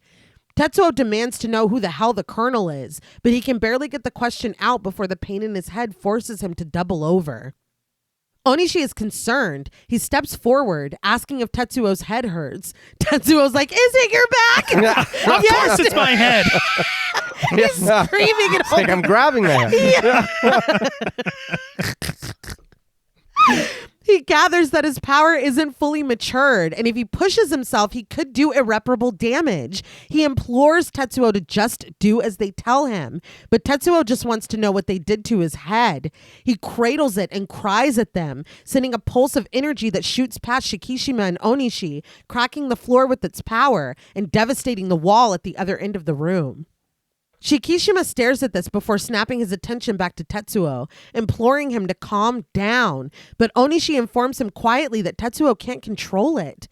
Kyoko presses her hands against the dome, speaking words unheard by us, but Tetsuo turns and asks, "What?" Masaru tells him that Kyoko said big people like him should never use the power like that. Takashi adds that she said something horrible will happen. Tetsuo dismisses this, telling them to mind their own business. But when Kyoko's lips move behind her dome this time, he hears her and he responds, "What? More powerful than me?" Kyoko continues to speak and Tetsuo realizes He's the one that's been popping in and out of his head lately. He clutches his head, demanding to know, where is he? What's this Akira? The colonel bristles at this, but Takashi explains that Kyoko says that Tetsuo is going to awaken Akira, and if that happens, no one will be able to stop him. So before it can happen, they have to stop Tetsuo. Shikishima asserts that this is impossible. Akira is already... But Tetsuo interrupts, screaming, "Where is he?" A wave of energy rips through, cutting between Takashi and Masaru and shattering Kyoko's dome. Shikishima and Onishi run toward Tetsuo, begging him to stop it, but he waves his hand at them too, sending chunks of the floor flying upward. Tetsuo turns his angered attention to Takashi, Masaru, and Kyoko. There's a lot happening here. Yeah. And the colonel being like, but Akira is already... I didn't even catch that. Yeah. And now it's like, oh, bitch, I know what you were about to say. Mm-hmm. Also, I think it's interesting that these little... Like, I know that they've aged and, like, we find out later, like, what is going on with their aging and stuff. But they are little children. And so it is interesting for Kyoko to be like, big people like you shouldn't have this. Yeah. Like, that is like, oh, wow. In a hallway, an announcement comes through the speakers. Threat level to facility integrity has passed level 7. Enacting disaster protocols. That's probably the movie. Yeah, Yeah. it's about time. The soldiers in the hall stand dumbstruck as booms rattle overhead and dust rains down from the ceiling. The elevator at the end of their hall opens, letting in a plume of smoke, and we soon see why. Kaneda and Kei are inside, sitting astride that flying platform. Kaneda raises the gun at the front of the craft, telling them to put their hands up and demanding to know, where the hell is the baby room? I'm laughing because it probably felt good for him to be like, no, you put your fucking hands. It's true. You spread your arms and legs. But also that angry saying baby room is pretty... Yeah. Where's the that's baby funny. room? But the baby room has seen better days. Chunks of the ceiling, walls, and floors are flying from explosions. Takashi comes sprinting to the safer side of the faux castle wall, and Masaru comes floating after him in his chair, cradling Kyoko in his lap, but he quickly falls and they both go sprawling. Meanwhile, a piece of the castle decorations falls, crushing one of the soldiers standing next to Shikishima. In another hall, Kaneda speeds the flying platform through a cluster of soldiers, yelling that they're coming through. And in the baby room, Masaru reaches a desperate hand to Kyoko, lying nearby and motionless in her pink pajamas.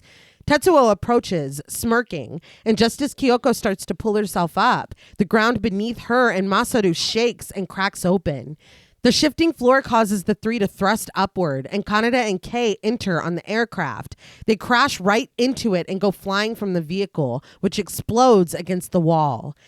Tetsuo turns to Kaneda and asks his friend what he's doing here. Kaneda jumps up, assuring that they came to rescue him, which is a poor choice of words because he just literally the last time he saw him was like, stop fucking rescuing me. Yeah. Tetsuo just stands with his mouth agape, and Kaneda tells him to hurry up. He calls him a moron. If they don't get out of here, those guys are gonna... But Kaneda cuts off his own words when a stream of soldiers rushes into the baby room, crying out that they need to grab Tetsuo.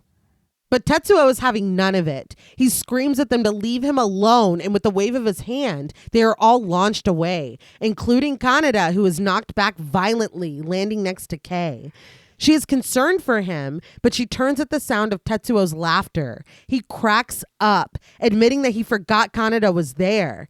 Kaneda looks up at his friend, who assures him that it's okay. I don't need you to save me anymore. From now on, I'll be saving you. And he smiles. All you have to do is ask, Canny. Come on, man. Like, I get it, but like, we're still kind of friends. The tables have turned. Yeah. True. I feel like the nickname was a little... Yeah. I was like, oh, you don't like me. Oh. Just rubbing it in a little bit. This does not sit well with Kaneda. He pulls himself to his feet, angrily questioning who the hell Tetsuo thinks he's talking to. Tetsuo chuckles, assuming that Kaneda doesn't like the way he talks. Does it make him mad? Well, what's he gonna do about it? He screams his friend's name, again asking in hostility, what are you gonna do about it? The ground beneath Kaneda quakes, flinging Kaneda away and sending chunks of the floor into the ceiling where they crash against the huge dome window. What am I going to do about it? I'm going to get flung like a ragdoll. That's what I'm going to fucking do. Exactly what I'm... This is all going according to plan. Tetsuo cackles in the aftermath, but a voice behind him asserts that that's enough. Don't hurt anyone else. Tetsuo turns to find Kyoko floating as the debris swirls around them.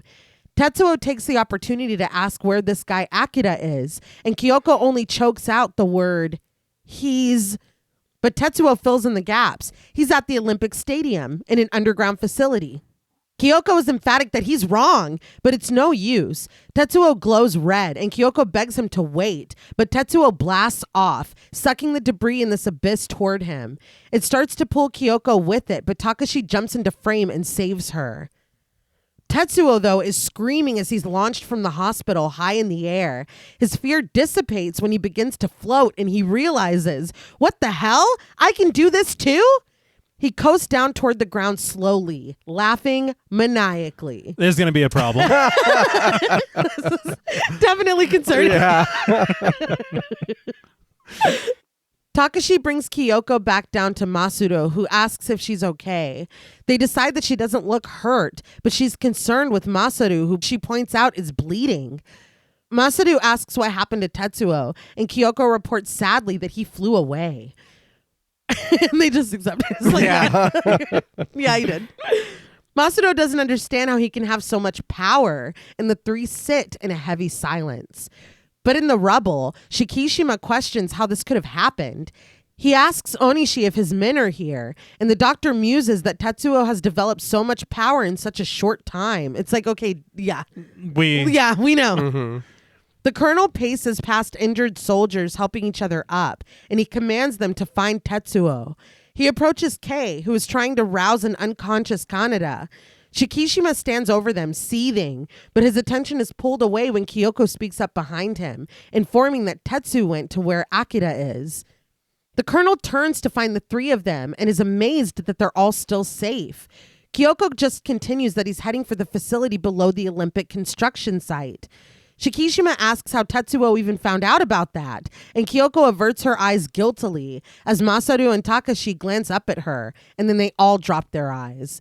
But it's like he read her mind. That's not her fault. So, yeah, that's what I was going to ask. I know they said it like that he's gotten strong, but does this mean that he's stronger than all three of them? It kind of seems that way. Well, it sounds like he's taking on all of their abilities. Yeah.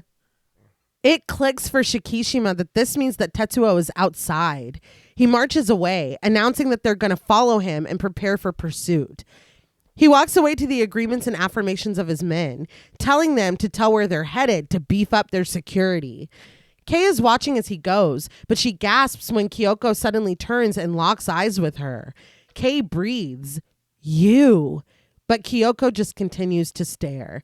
So they have this established bond. Yeah. We cut to Shikishima, flanked by two soldiers as they walk down the hall. One reports that according to the defense team, the intruders were encountered in the wiring shaft. Two that were disguised as workers were shot, but the rest are at large. And it does leave you to wonder which two, because we saw Shimasaki get killed, but the resistance member and Ryu ran, and they couldn't keep up. Huh. So we don't know who made it out, who didn't make it out. Yeah. We just know that Kei and Kaneda went out the other way. Right. His voice fades away, though, as words play in the colonel's mind. He has to be stopped before his powers mature. The boat may have I think he's sailed on that. They approach the helipads on the roof, and Shikishima declares that the objective is to capture Tetsuo, and if they can't do that, they are to lure him back into the old city and attack. He orders them to request assistance and make it clear that there's not a moment to lose. But a man in a suit steps out from the shadows between the choppers, admitting that he's been waiting for the colonel. The inspector, played by Michihiro Ikemizu, slips a hand into his suit jacket. A soldier demands to know who he is, but when the inspector's cohort pulls out a gun, the soldier stands down. The inspector reveals that he's here to inform Shikishima of the executive council's decision. What he pulls out is a piece of paper, and he reads it aloud. At 2400 hours today, the colonel is hereby stripped of his command and rank and will be placed under arrest. Shikishima's men stare at him in disbelief, but the bearer of bad news has his own set of soldiers, which all point their guns at the colonel. If you guys only knew what the fuck we're dealing with right now. Yeah. Like, this is not the time. No, it's not the time. And I feel like it kind of speaks to like bureaucratic shit where it's like, dude, this is what we're worried about right now. Like we're in big trouble outside of this. And I love that after he left, they still like did a vote and everything. Yeah. Like the meeting wasn't over. They told him. Shikishima asks if he's really expected to hand Neo Tokyo over to those fools at a time like this. He tells one of his men to shoot the inspector, and after a moment of hesitation, he does. The inspector goes down, but his security promptly shoots the soldier that fired on him. Shikishima asserts that that's enough. He implores everyone to open their eyes and look at the big picture. They simply can't dance to the tune of corrupt politicians and capitalists. Preach. Preach it. Another wave of soldiers appear behind the ones that came with the inspector. They aim their guns. Shikishima asks if they really don't understand. It's pointless to fight anymore. He strides right past the wounded inspector and onto the waiting helicopter. Once inside, he commands that a state of emergency be announced and that all members of the executive council be arrested and removed from the chain of command. He understands the assignment. Yes. Well, it's time we need to protect what's going on here. Fascists should be overthrown. Yeah. People should come together and do those things. Do those things. Preach. Preach it. As the message goes out, he declares that they're going after Tetsuo. An urgent message is radioed out to all district battalion commanders. But Tetsuo's shadow falls upon the door for the Harukiya bar over the words adults only. The bartender greets him warmly, drying off glasses, asking him if he's by himself tonight. Tetsuo sits down in his torn hospital clothes, the back of his top tied together. The bartender asks, wasn't he in an accident or something? He recalls that everyone has been so worried, but it seems like he's feeling better now. So maybe we just didn't see how worried they were. Yeah. Because people keep saying. Is there deleted scenes of that? Yeah, I know. But Tetsuo's the best of us. Tetsuo's the best of us. If we lose him. Yeah, we were not privy to that. No. His eyes dark and his head lowered. Tetsuo doesn't answer any of this. He asks instead for capsules with a dark grin.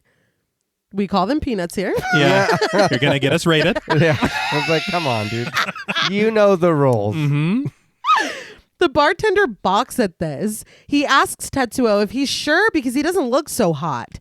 Tetsuo just tells him roughly to hand them over. The bartender decides that if that's what he wants, but with all the demonstrations and terrorist attacks lately, things are rough. They're hard to come by now, so they're pretty expensive. He looks back at Tetsuo, and we cut to black. And I'm like, we're never going to see this man. Oh, yeah, no. That's We're never going to see troubling. this man Free, again. you say. Yeah. Bust in here and take it. Yamagata and Kai start down the stairs leading to the bar. Yamagata complains that he guesses the team is finished now that Tetsuo's run off and Kanada's disappeared. They really just accept what's happened. Kai adds that the checkpoints are so strict that even the clowns are staying put. Yamagata opens the door to the bar and freezes with his jaw dropped, leading Kai to walk right into him. The bar is trashed, unrecognizable to the establishment we just saw. It is dark, the bar itself is broken, and all the furniture has been piled into heaps. Kai cries out when he spots the bartender, limp and discarded, his lifeless eyes staring from the position on the ground, covered in whiskey bottles. I was like, well, Yep. Yeah. That's what I thought. A fallen box rests on his shoulder, reading "This End Up." Kai screams that the bartender is dead. They start to panic, but they freeze when they hear someone chuckling. Perched high in a chair, crowning a mountain of debris, is Tetsuo, covering his mouth as he laughs. They ask what he's doing here, but Tetsuo opens his hand instead of answering, revealing his palm to be full of pills. He asks if they want some. Yamagata doesn't understand. He asks what the hell happened here. What's wrong with him? The barkeep is dead. This unleashes another wave of laughter from Tetsuo, who ponders. A fish out of water dies. Huh. I probably wouldn't be getting high at a time like No, this. he's like, you guys want it? Well, I mean, at least he's sharing. Yeah, but there's a dead guy over there. There is. His odd behavior forces Yamagata to ask, you are Tetsuo, aren't you? Tetsuo only replies cryptically that Kaneda sends his regards. I was like, what the fuck red wedding shit is this? What do you mean? Does he want them to think that he's dead? Or does he think he might be dead? I don't know. Or that he's working with him? I don't know what this meant. Kaneda told me to kill you. Like, that's what I'm getting from it. Yeah, you're out of the gang. Yeah. Yeah. They're astonished to hear that Tetsuo saw Kaneda, and even more shocked when Tetsuo reasons casually that he's probably dead by now. They look over at the bartender, and the pieces finally click into place for Yamagata. He understands now that Tetsuo did this. No way. Only two of you here. Yeah. And one of you, I think, very, very strange. But Tetsuo just presses forward. So anyway, where's Kaneda's bike? Yamagata cries his friend's name, but Tetsuo just grins that he doesn't need a piece of junk like that anymore. He sprinkles the pills out of his hand, and Yamagata has had enough. He starts up the mountain of furniture, but with a mere wave of his hand, Tetsuo sets loose a chair that slides down, knocking Yamagata to the floor. Kai hurries to his fallen friend, but he looks up in fear when Tetsuo descends from his chair and towers over him. Yamagata struggles to try to stand, and Tetsuo's sinister grin transforms into a vicious, open-mouthed smile. But we find Kaneda in a cell with Kei. He remembers what they were told, that Tetsuo went to where Akira is. Kei agrees that that's what the girl said, and Kaneda tries to piece together that Kei, Ryu, the army, they're all looking for this Akira guy. So that's why they're chasing Tetsuo. It has to have something to do with Tetsuo's new power. And he asks what the hell this Akira thing is. After a deep sigh, Kei tells him, Ryu only told her about it once, but he said that Akira is absolute energy. Kaneda repeats this, and Kei elaborates that humans do all kinds of things during their lifetime, discovering and building things like houses, motorcycles, bridges, cities, rockets. Where does he suppose all that knowledge and energy comes from? Kaneda can only offer a shrug, so Kei keeps going. Humans were like monkeys once, and before that, we were like reptiles and fish, and before that, like plankton and amoebas. But even creatures like those have incredible energy within them. Kaneda guesses that it's because of genes, and Kei agrees that maybe even before them, those genes were in the water, in the air. She paces the cell. It was probably in space dust too. So if that's true, what memories are hidden in it? Maybe the beginning of the universe, or maybe even before that. Kaneda is like, are you okay? He wonders if maybe she got hit on the head back there, but Kei pays him no mind. She guesses that maybe everyone has these memories. But what if there was some kind of mistake and the progression went wrong? What if something like an amoeba was given a power like a human's? Kaneda finally understands and his eyes grow wide. That's what Akira is? Kei reminds him that amoebas don't build houses and bridges. They just devour all the food around them. Kaneda snaps to attention, abandoning his relaxed pose. He asks if she means that that's what Tetsuo is doing. That's the kind of energy he has? Kei presses on. A long time ago, there were people who tried to control this power at the government's request, but they failed, and this is what triggered the fall of Tokyo. Kei's eyelids droop down, calm, and Kyoko's face is superimposed onto hers, speaking in unison with her, teaching Kaneda that the power is still too much for... But a clanging sound brings Kei back with a gasp, and she realizes that the door is unlocked. Kaneda looks nervously between Kei and the door. This concept is as fascinating as it is frightening. Yes. And I do love the way that it is explored in this scene, but I can only imagine that in the manga it's given more time to breathe. I'm sure. Oh, yeah. Like, I really want to get my hands on those because just the thought of how more advanced we are Yeah. than smaller creatures and how there can be something so much more advanced than us. Oh, yeah. And we're accidentally bestowed with that power, it paralleling something like an amoeba having the ability and power of a human. Yeah. That is, like you said, honestly fucking frightening. Yeah. But it really puts so much of this film into context because it really is lacking in some of the explanation, but even just... And you can call it expositional. I don't necessarily think it feels that way because it is Kyoko speaking through her to try to explain what's happening. But it's like, damn, dude, that is fucking heavy. And it explains why in the wrong hands and the hands of this kid with an inferiority complex and a chip on his shoulder and fucking something to prove, that is some scary ass shit. Yeah. And when you put it like that, it's so digestible and you immediately grasp the gravity of it. Yeah. Yeah. And it's just, it is more scary that if we all have this, who's to say what, you know what I mean, gets it or it awakens in somebody. Tapped into. Yeah. And we were talking earlier about kind of in the manga how it's more implied that this was innate within Tetsuo, but in the film it is kind of explored that we all have this and it might be awakened and whatever. Like how, you know, in the concept of this universe, how close is anyone at any given time to this igniting and awakening? Yeah. Awakening. Yep. Yeah. We know what you meant. Maze is still asleep. Mine has not been.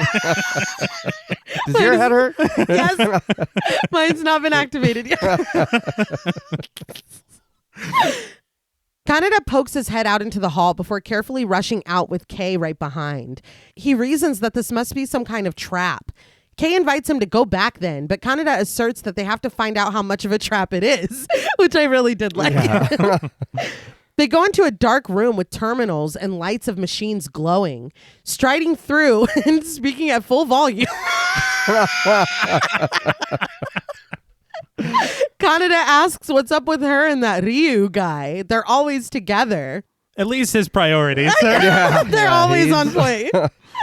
Kei insists that it's none of his business, but Kaneda just wants to know. He doesn't know about us, does he? Kei is like, us? What does that mean? Kaneda's fucking delusional.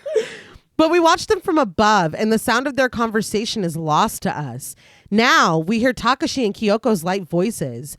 Takashi wonders if this will work, but Kyoko insists that it can't be helped. At this point, using her is their only option. Masaru agrees that the fact that she showed up right under their noses says as much. So they're tapping into Kei. Yeah. On the street, a man gets off his bike to deliver papers outside of a store, but he stops in his tracks when a military tank rounds the corner of a dark street, reporting that they have arrived at Ward 13, East Ginza intersection. He stares at them as choppers hover overhead, commenting that the battalion has not responded to their mobilization request. Someone requests special search team to HQ, reporting that they're at the Harukiya snack bar. We watch from above where a cluster of soldiers gather at the bar, deducing that since it doesn't look like a bomb explosion, it's probably Tetsuo. A body is carried out on a stretcher, but we pull back through an alley where an unguarded bike is parked, through chain link where someone watches. When he turns, we see that it's Kai. I was surprised that he was still alive. Yeah. He hears someone sprint past the alley and he sees Kei. Then Kaneda. He gasps and calls for his friend. We cut to them catching up in daylight at a dam where Kaneda is horrified to learn that Yamagata is dead. Kai admits that something seems strange about Tetsuo from the moment they saw him. It's an understatement. A little bit. He was wearing a white hospital gown and it was like he was a different person. Yamagata even asked if it was really Tetsuo. Then Yamagata, but Kai dissolves into tears. Kaneda muses that they were always together. He's known everything about him ever since they were in the children's home. He was a klutz and everyone made him cry. Kai remembers, oh, right. He wanted to know where your bike was. At this, Kaneda loosens his balled fists. His bike. We cut to Kei, standing alone and watching as Kai brings Kaneda Yamagata's bike. Kaneda mounts it, and when Kai asks what he's going to do, he tells him, I'm going to send Yamagata his bike. He speeds away, wind whipping his hair and clothes, tears streaming from his eyes as he screams, "You dumb bastard!" Kaneda drives straight into a wall, and the impact causes an explosion. What is he, Mac and Charlie? I was like, what? Why did you do that? I was shocked. I was not. That's not what I was expecting to happen. No. And I mean, I, of course, understand the symbolism of it. Yeah. But at the same time, it's like, dude, I can't even believe what I'm witnessing right now. Mac and Charlie is perfect. That Blaze of Glory was going to start playing. I feel like they have camaraderie and connection in this group. Yeah. Though they do, maybe it is just kids just treating each other like shit because it's fun. Yeah. You know? Or maybe that's just the dynamic since they were little. Yeah. Kei stares in shock, but Kai rushes to his friend who jumped free. Unharmed, he stands and looks back at Yamagata's burning bike. Kei screams from down below, and when they look down, she's staring straight ahead, where Takashi is walking on the surface of the water. Kaneda yells, accusing that Takashi was there that night. It's like, oh, yeah, he's still putting shit. We've done so much jumping around. Yeah. You know, something else. Is he really there? Because if so, they didn't need to break him out. He can just leave. Yeah. Well, it's like, fuck, he's out again, and then they went to go get him. I guess. That spy died in vain, I feel. Yeah, true. But Takashi shifts his focus back to Kei, who begins to approach him, somehow walking on the surface of the water herself. Kaneda sprints after her, sliding down the steep walls, but sinking as soon as he sets foot in the water. He surfaces and tries to get to her, but she is walking away with Takashi, and they slowly disappear together. What the hell? Literally. And so, I mean, this kind of shows, I guess, that it's not just Kyoko that is trying to use. Yeah. Okay, yeah. You know? All these kids are like, they're locked in. Yeah. Kai is astonished, but Kaneda is enraged. He shouts that he's the one that changed Tetsuo. But a small child's voice echoes that Akira's power exists within everyone. They both look around, but the disembodied voice informs them when that power is awakened, even if you weren't prepared for it, you must choose how to use it. We see now that the voice is coming from Kyoko, who sits in her pink gown, cradling her doll to her chest as she surmises. And he has made his choice. We see Tetsuo rising in raging flames, his hair and his torn clothing standing straight up. This reminded me a lot of that very iconic shot of Sephiroth in Final Fantasy VII. 1000%. Okay. With the fire behind him. Yeah. So again, the influence is just endless. Yeah. Kyoko admits that he's one of them now, and they're partly to blame for his actions. Kaneda yells to the sky, wanting to know why they took Kei then, and Kyoko answers simply, "We want her to help us." Kaneda spits back that you can't just use people like that. He demands that they bring her back. Tetsuo is their friend, and it should be them who kills him. I was like, oh, What? That's not what I was expecting. Well, it's his own. He's like, no, this is my gang. I'll take care of the problem. He has killed one of their friends too. So Yeah. it's like, Okay. this is, we got to deal with this in-house. Mhm. He punches the water, yelling out for a response, but Kyoko does not answer. In an office, a man speaks worriedly on the phone. Mr. Omi and the other executives have been arrested by the coup. Nezu listens to this call, mouth agape. He's dumbstruck when the man confirms that the guards outside are fighting them right now. Another man is busy burning books and documents in the overflowing fireplace, but the man on the phone requests a helicopter waiting at West Canada. So it's like, damn, y'all were fucking like doing some shit. They're burning everything. Sweating now, Nezu mutters that he can't believe the colonel has taken up arms. He takes a bottle and shakes a pill out into his hand, putting it in his mouth as he admits that he underestimated Shikishima. He reaches for a decanter of water, but he only knocks it off the table and it shatters on the floor. Outside, the guards are shooting at a tank pushing its way through the gates. A group of men cluster, chattering frantically, but they all turn when an explosion goes off. Inside, Nezu is in his safe, where he comes out with armfuls of cash and bonds. He tries to stuff it all into a suitcase, but it's so much packed so haphazardly that it won't close. Nezu grunts, exerting his weight on it to try to make it work, but behind him, the bathroom door creaks open.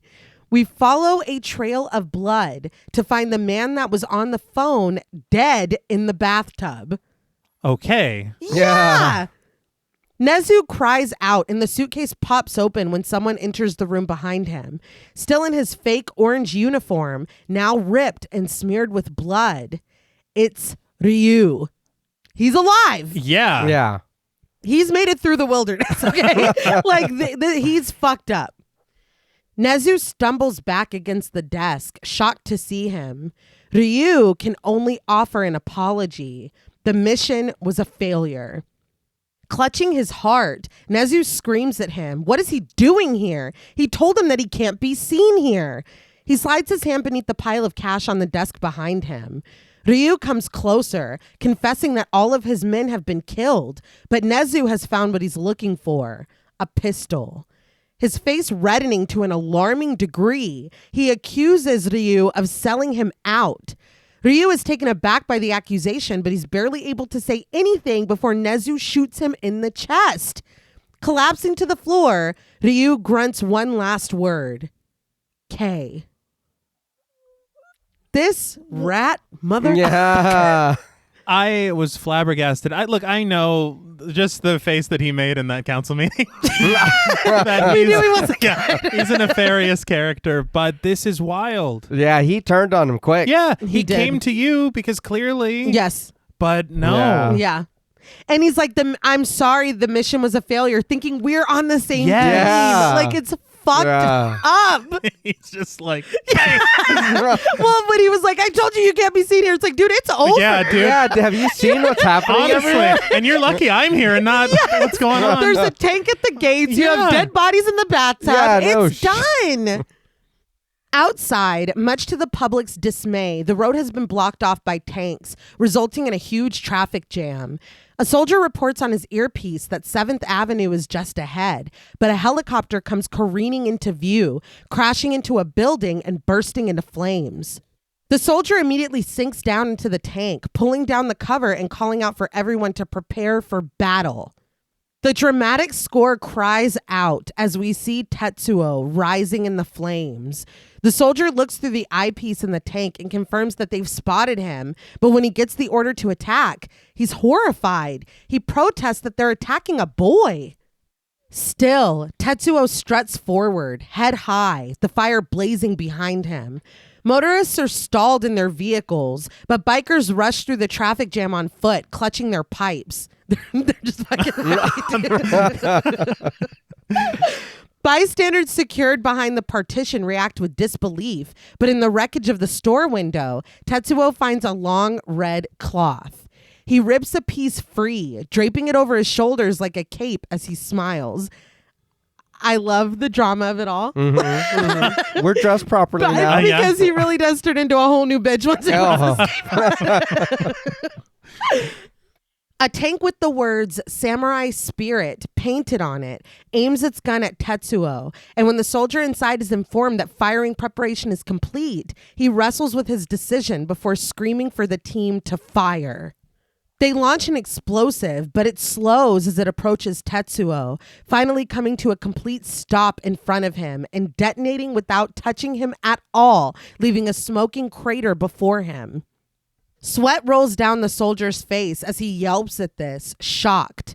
The onlookers are stricken silent before a murmur ripples through them, realizing with increasing certainty, it's Lord Akira. It's the advent of Lord Akira.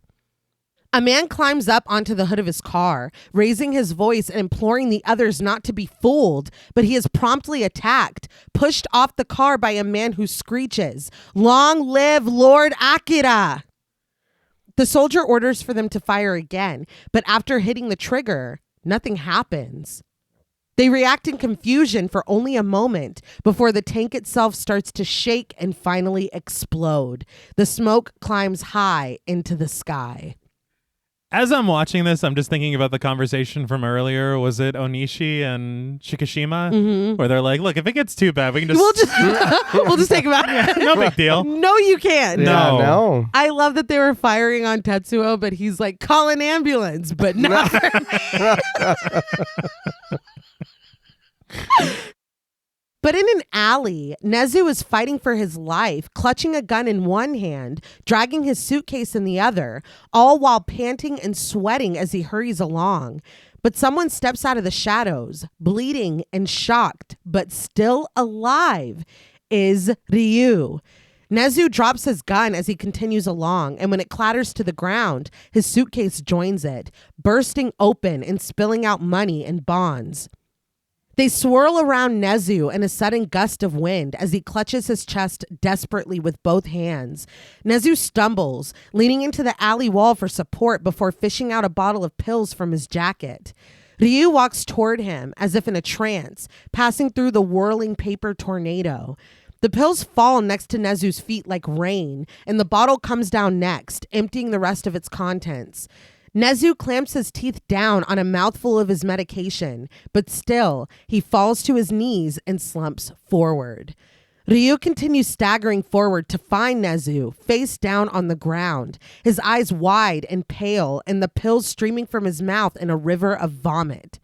Ryu passes him, leaving a trail of blood as he makes it to the end of the alley, where seemingly all hell has broken loose. While people race by screaming, Ryu only has the strength to stare as his legs give out and he goes sliding down the alley wall. He sinks down and watches as people sprint by, oblivious to him, until he finally slumps forward and goes still. He had a good run. You got to give him... Yeah. He had 2 fake outs. Yeah. And that's more than most people get. But I'm like, as far as Nezu, it's like all for a little bit of money. Yeah. Yeah. That's all I was thinking, because it literally, that's all he had to take with him. Yeah. No morals, None. real No. beliefs. And it does nothing for him now. No. Yeah. And I Can't love, take it with you. No. Not at all. I love the symbolism of it all whipping up in the wind. It's nothing. Yeah. Like it's nothing. And you're laying in the alley dying. And that was what it was all for. And it's fucking floating away. Mhm. Yeah. And also, Ryu just walked past. Yeah. Yeah. Yeah. He could have helped him if he Nah. would just talked to him. Oh, yeah. Yeah.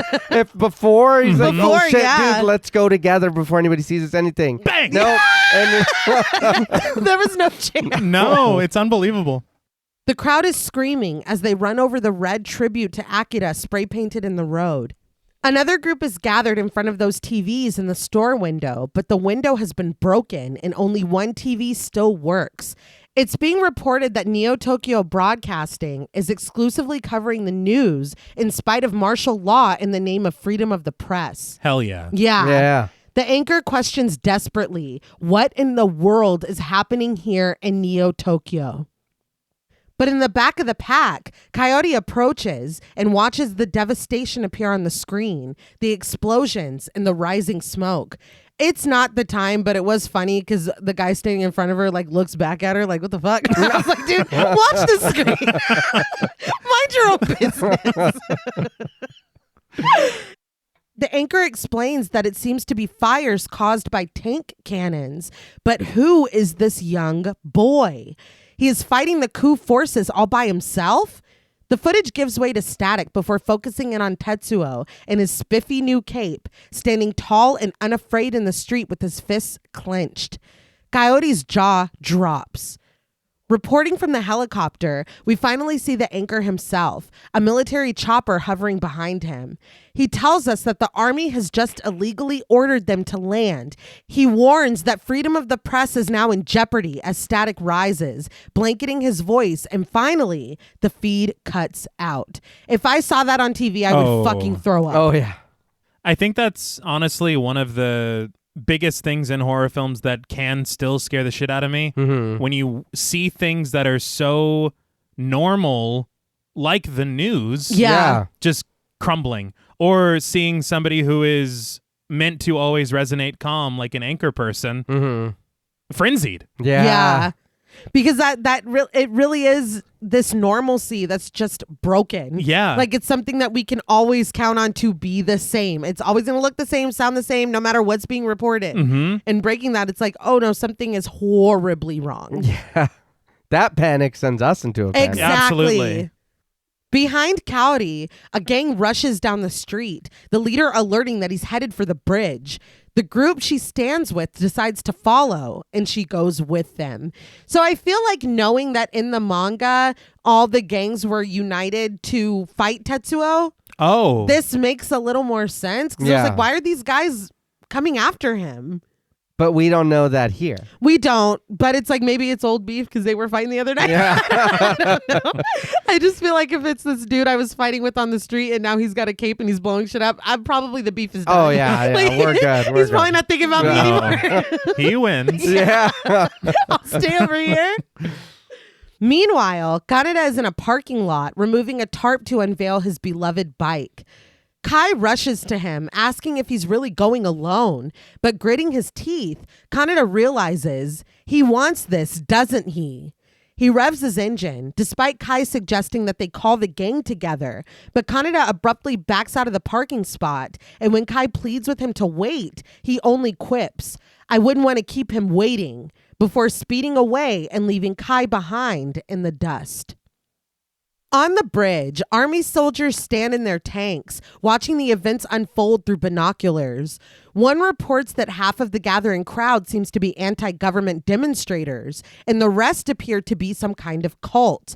They keep following Tetsuo, and their numbers are growing. Tetsuo walks smirking as his cult cheers him on. The cult members we saw earlier march on, throwing Molotovs, holding signs that read, "We worship the great Lord Akira." Lady Miyako throws out her hands, prayer beads threaded between her fingers, raising her voice over the chaos as the followers carry her along. "O flames of purity, raise this corrupt city. Consume our unclean hearts. Fear not, your bodies will be purified in the flames." See, that's kind of a red flag. And you've lost me. Maybe I shouldn't be a part of this. But soldiers have arranged themselves in a row in front of the tanks, and they all ready their weapons. When they aim them, even Tetsuo pauses. But when they all fire, the lasers they shoot go right past Tetsuo, their beams landing home in his followers. Blood spatters, and the injured cry out. This infuriates Tetsuo. I was like, lasers? Yeah. Very surprised about that. I mean, it's 2019. Yeah, it is the future. A soldier cries out for the others to converge their beams, and they do.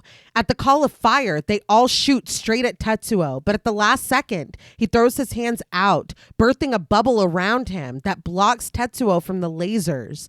He invites the soldiers to watch this, and he throws out his hands, beginning to rise as the bridge crumbles beneath him. Finally, pieces of it drop into the water below, and the bridge starts to split further down, cracking at a seam where the tank rests centered. The bridge goes down, sending a cascade of cult members, soldiers, vehicles, all sliding down into the water below.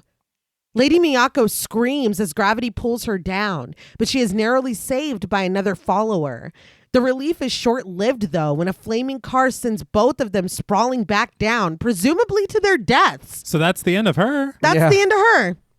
And I will say, as somebody ignorant to the story before watching the film, kind of knowing how deep she and the cult go in the context of the manga and the original story, I would probably be pretty heated as well that this was all that we got. Yeah. I feel like it is kind of, I don't want to say a waste of an interesting character, but this is a character worth diving into. Yeah. And so I feel like it's one of those things where it's like, the book was better, you know what I mean? But having just experienced this first, I'm just like, what a weird little side thing that was. Yeah. We only saw that lady twice. And she's gone. Yeah. Yeah. But again, we had to pick what we put in here. True. True, yeah. And I think it kind of speaks to the fact that Tetsuo got so mad when the police shot at them, but like in his anger and his retaliation, he killed them. Yeah. Like him ruining the bridge killed them. Yeah, because the bridge, the way it looked was like dominoes fell, and everything was fucked up. Yeah, so it's like he really can't, like he can't harness any of these emotions or feelings. He's just lashing out like blindly.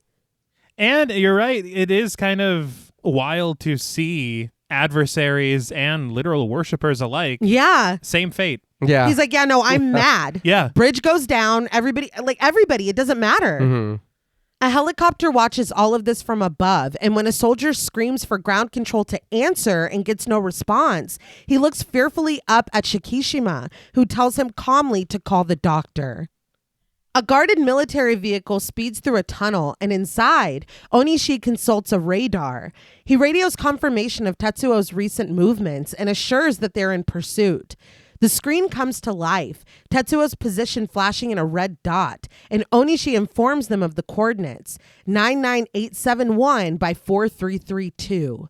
We press in on the colonel as Onishi details that it's about 2 kilometers south of the Olympics construction site in the old city. This breaks the colonel's calm exterior, and he exclaims, "What?" But like, you knew. Yeah. You knew, Kyoko, like, you knew that's where he was going. Yeah. At this site, a cluster of soldiers stands guard, but when a distant explosion rumbles, they turn their attention to a climbing cloud of smoke, realizing that it's the toll booth being guarded by the 2nd platoon that's gone up. And that's when they spot Tetsuo, marching toward them, undeterred, his red cape flapping in the wind as he walks on water. There's nothing we can do. Yeah, no. Japan is yours. Yeah. Clearly. And the smirk on his face, he's enjoying this. No, Oh, he's yeah. having a blast. Yeah. No pun intended. Yeah. Yeah. They amplify a warning at him, pleading to turn around because this area is off limits to civilians. It's funny that they're like, "Sir, you can't." It's like, dude, he's fucking walking on Nothing's water. normal about No, this. you need to be grade 3 or higher. It's like, dude, you go check his ID. You Yeah, do it. no, you stop him. Yeah. Go fuck ahead, off. Greg. Yeah. The message is cut off when the soldier realizes that that is the subject. When they scream at Tetsuo to stop, his grin grows wider. But Onishi turns on the light in a control room. The special pattern that he showed Shikishima appears again. But this time, a chiming melody plays and the waves grow tall, psychedelic colors rippling throughout. Onishi stares at this, horrified. And in the underground facility below the Olympics construction site, explosions boom. The elevator that Shikishima rode on with Onishi and the engineers begins to descend, and once it reaches the bottom, we see that it's Tetsuo taking the journey this time. He kneels, panting, clutching his head, cloaked in his red cape. So it's like these guys did nothing. They couldn't stop him. No. Like Yeah. they're probably all up there dead now. And it is kind of an interesting choice to not even show any of it. It's like, he got past them. That's it. Oh, Yeah, it's like, what did you think was going to happen? Yeah. Like, this is the next step. The aching grows stronger, but he pushes forward. Large doors open for him, leading through the area where the engineers stood to monitor the readings on the machines. The icy door opens next, sending frost falling as it swings open, and Tetsuo enters. His feet sink into standing water as he approaches the lone door at the end, sitting low in its tangle of pipes and wiring, smoking. He quips, "Nice place you have here." That's unbelievable. Tetsuo, at a certain point in this film, he's out of pocket, and then he only goes further. Oh. I like him. You like his moxie. He thrusts out his fists, but he looks up, confused. Someone stands high over the door in a blown apart opening in the metal. It's Kay, her hair whipping in the wind. Tetsuo realizes that he saw her with Kaneda, but she ignores this, speaking flat and monotone. "You shouldn't use your power this way." She warns that in the end, he won't be able to control it. This is when Tetsuo realizes she's being used by those kids, those brats. The pipes suddenly give way, letting loose a cascade of water and bringing Kay down to Tetsuo's level. He cries out as a giant pipe swings into him, crashing him against the wall. Kei stands, waiting, but when the pipe falls, we see that Tetsuo wasn't crushed, only pushed back, bending the wall behind him to fit his shape. He climbs out, smiling as he starts toward Kei. But out on the street, Kaneda comes to a toll booth. Only one soldier is still standing, but blood is streaming from his mouth. Finally, he collapses to the ground. Kaneda slows his speed and coasts through the toll booth. It's been blown in half and is littered with dead bodies, their dropped weapons useless. This might be a very esoteric reference, but this reminded me a lot of that scene in Fargo where Jerry Lundegaard is going through the parking garage. Yes! And he sees the result of the fucking tragic deal that happened. Yeah. Okay. That has to be a callback, right? No, that's that I can totally see that. Yeah. All right. Now I want to watch Fargo though. Yeah. I think that's the second time I've referenced it on... I said earlier, all for a little bit of money. What the hell's going on? It's in there. It's baked in. That's a horrific thing that happened in that film, isn't it? Don't fucking play with me. But Kaneda looks up at the sound of an incoming chopper. People are gathered at a bridge overlooking the Olympics construction site. 2 choppers touch down on the property, but smoke begins shooting from the stadium. The ground turns to rubble, and above, buildings begin to sink. Shikishima exits one of the helicopters and starts walking toward the exploding construction site, ignoring warnings that it's not safe. He is horrified, though, when he watches it all come crashing down. Stray hoses and pipes whipping up at the sky. And finally, the hulking metal mound housing the door marked Akira rises with Tetsuo standing triumphant at its top. A giant hose disconnects, spewing steam and crushing a vehicle when it connects with the ground. Tetsuo stands in front of Kei, framed by clouds of smoke as he questions, "Well, what are you gonna do?" Kei glimmers before becoming enveloped in a plush cloud of white smoke. Tetsuo turns to see her flying toward him from the opposite direction. He has time to act, though, shielding himself with another bubble before she can make contact. Electricity ripples on the mound, coursing over it as more explosions erupt and more smoke and steam is sent into the air. Still, the mound rises higher, propelled by the exertion of the severed hoses. Lasers shoot from it, exploding the bridge and scattering the onlookers. We see Kei flying away, cocooned in a laser beam, but the devastation only continues. Shikishima, the soldier, and the onlookers watch in shock and horror as the huge metal mound disintegrates, its mass obstructed by the smoke. At his control panel, surrounded by other doctors, Onishi grits his teeth and stares. When the dust clears, we find Kei blown into a ditch. The green glow from the laser fades away. Tetsuo still stands, his cape fluttering in the breeze. The defense is blown away. Only a round metal capsule remains in the rubble, still bearing the word Akira.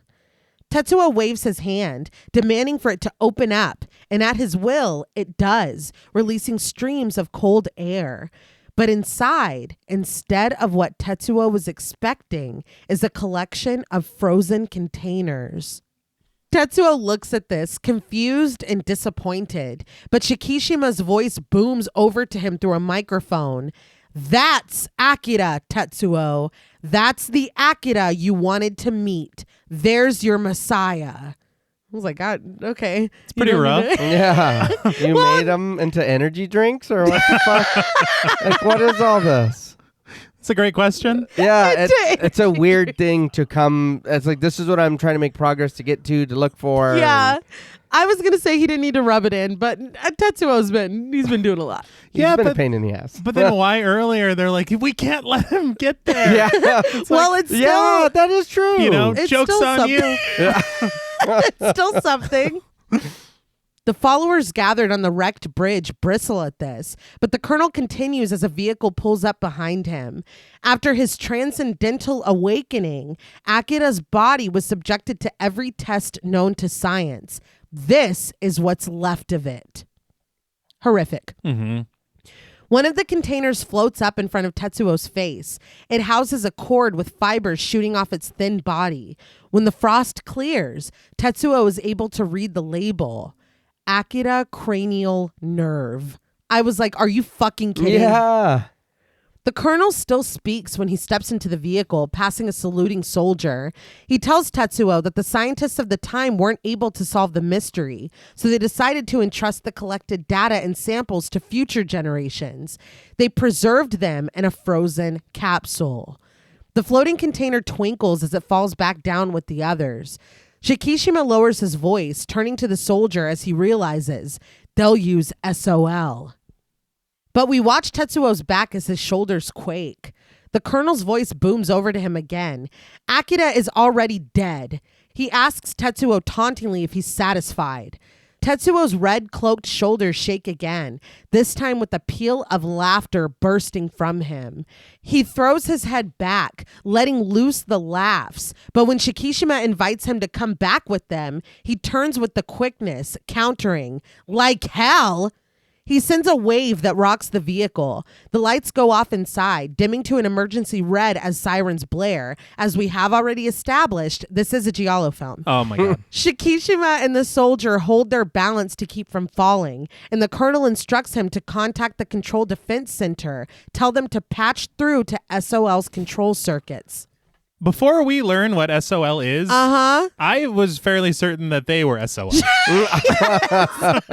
Because you threaten this boy and everything, and he just cackles at you. Yeah. I was like, please let him be crying. That was very concerning. Yeah. Why are you laughing though? The angry followers outside are shouting and muttering as they file out, but Kaneda has finally arrived to the broken bridge. He launches himself down, parting the crowd as he rides below. But Kai is fighting for his life against the tide of departing people on the bridge. He has to keep slamming on his brakes, the group ignoring him when he demands they get out of his way.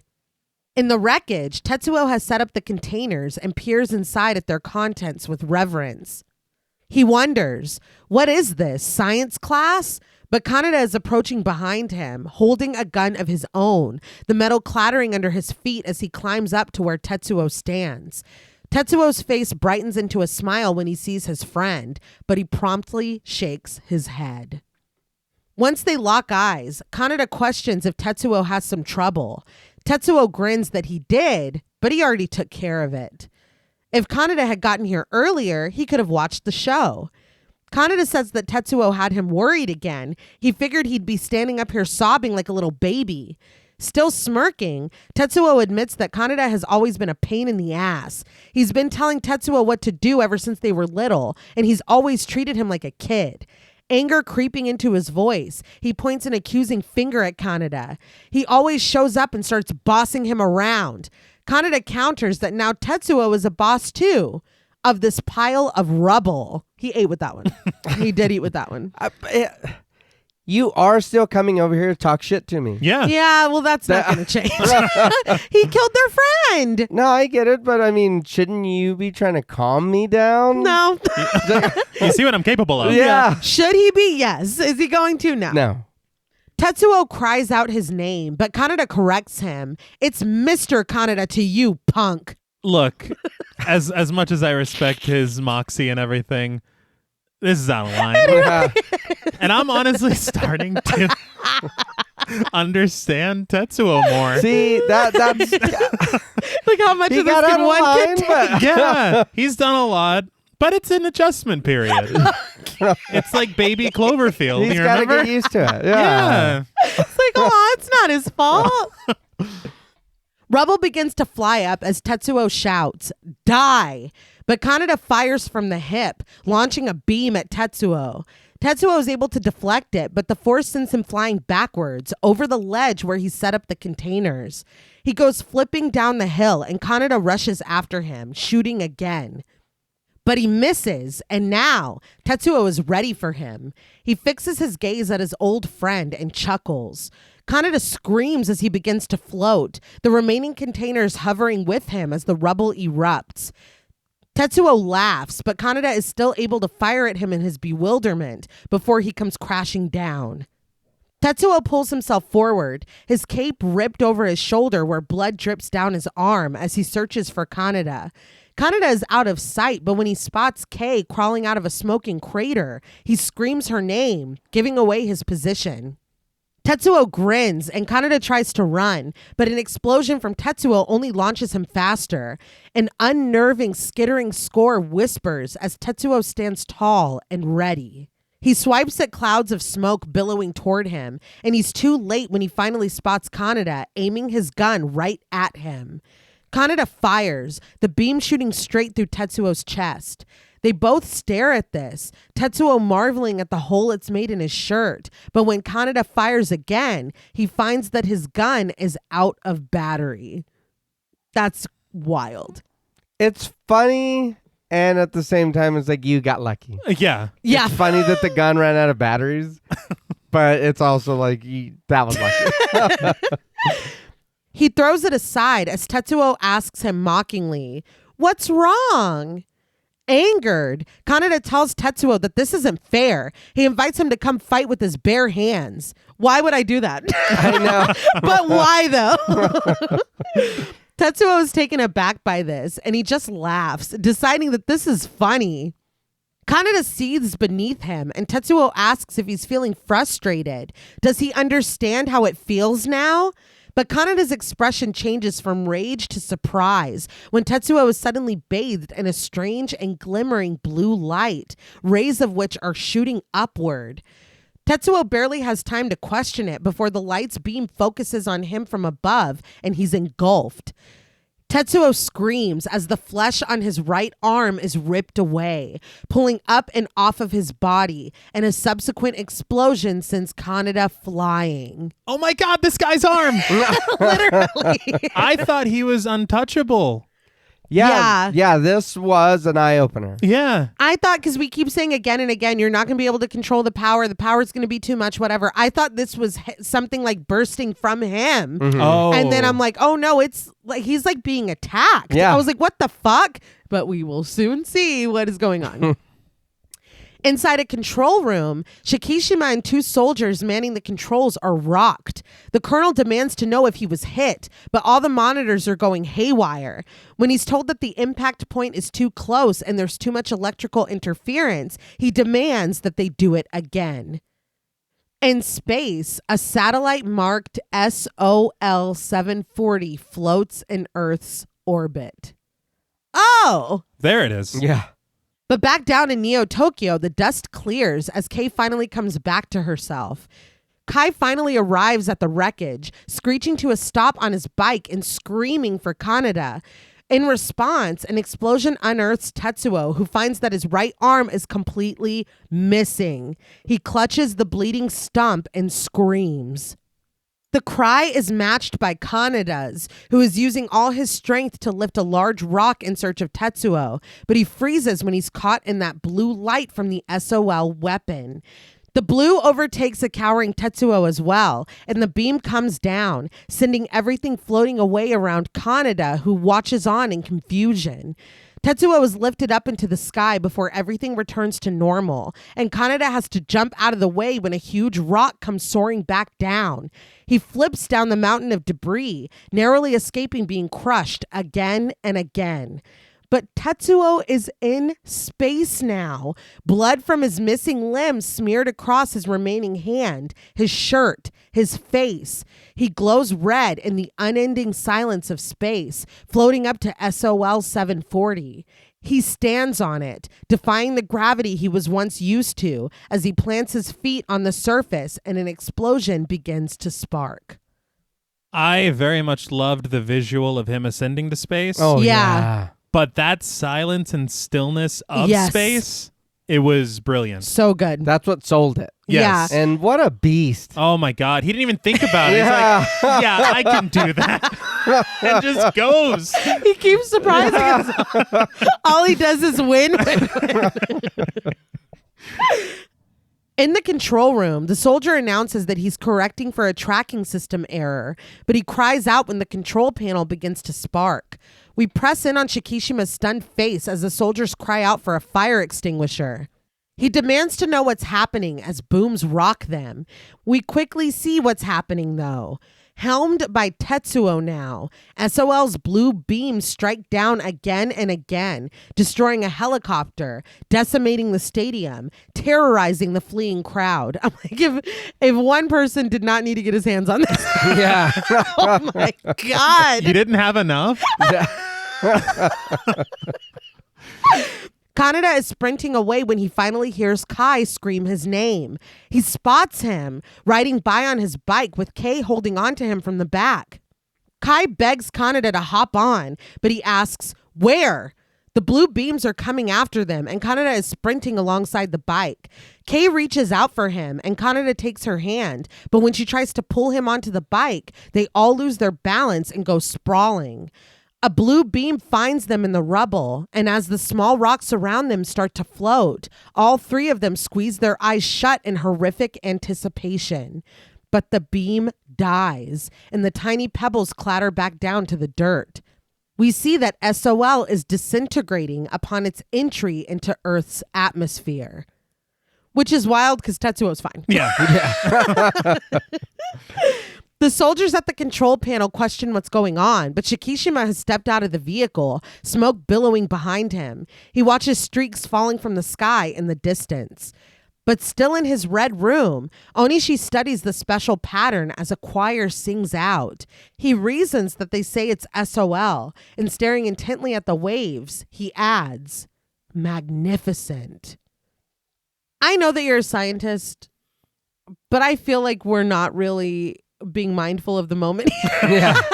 Like, this is a lot more than data, or like, he's just like, this is an intriguing development. Yeah. It's like, dude, we're dying. Yeah, if we're we fucked. survive this, it's interesting. But Tetsuo stands atop the metal debris in the setting sun, and with his mind, he raises stray pieces of metal to mingle together and make a new arm. So this is where it's starting to appear familiar to maybe a figurine. A statue. yeah. That rests outside this door here. But I was staggered. Yeah. Yeah. I couldn't even believe what I was seeing. And then even then, the one thing that happened to hurt him, Yeah. he's already got an answer for it. Oh yeah. Yeah. He's fine. Yeah. He's like, oh, don't worry about me. Let me worry about blank. He looks up to the sky, and we hear Kyoko deciding that when Tetsuo's power is at its peak, that's when they'll do it. We see her clutching her doll and lying in her silken sheets with Masaru and Takashi flanking her bed. When she's asked if it'll work, she reasons that the future doesn't proceed along a single course. There ought to be a future we can choose. I love both this line and the concept and weight behind this line. Absolutely. That night, military vehicles crawl around the stadium grounds, and Onishi is closely inspecting the printouts from the machine. Shikishima comes in, startling him when he asks about Tetsuo's status. Onishi explains that they put a camera in the stadium a while ago to keep him under observation. The colonel's sure stride is halted when he steps onto a pile of papers from the machine. Onishi rushes to him with more paper, imploring him to take a look at this data. They're still analyzing the energy given off by Tetsuo, but it's absolutely magnificent. He explains that there's clearly a proton collapse, and they're detecting a fair number of what they believe to be unknown particles.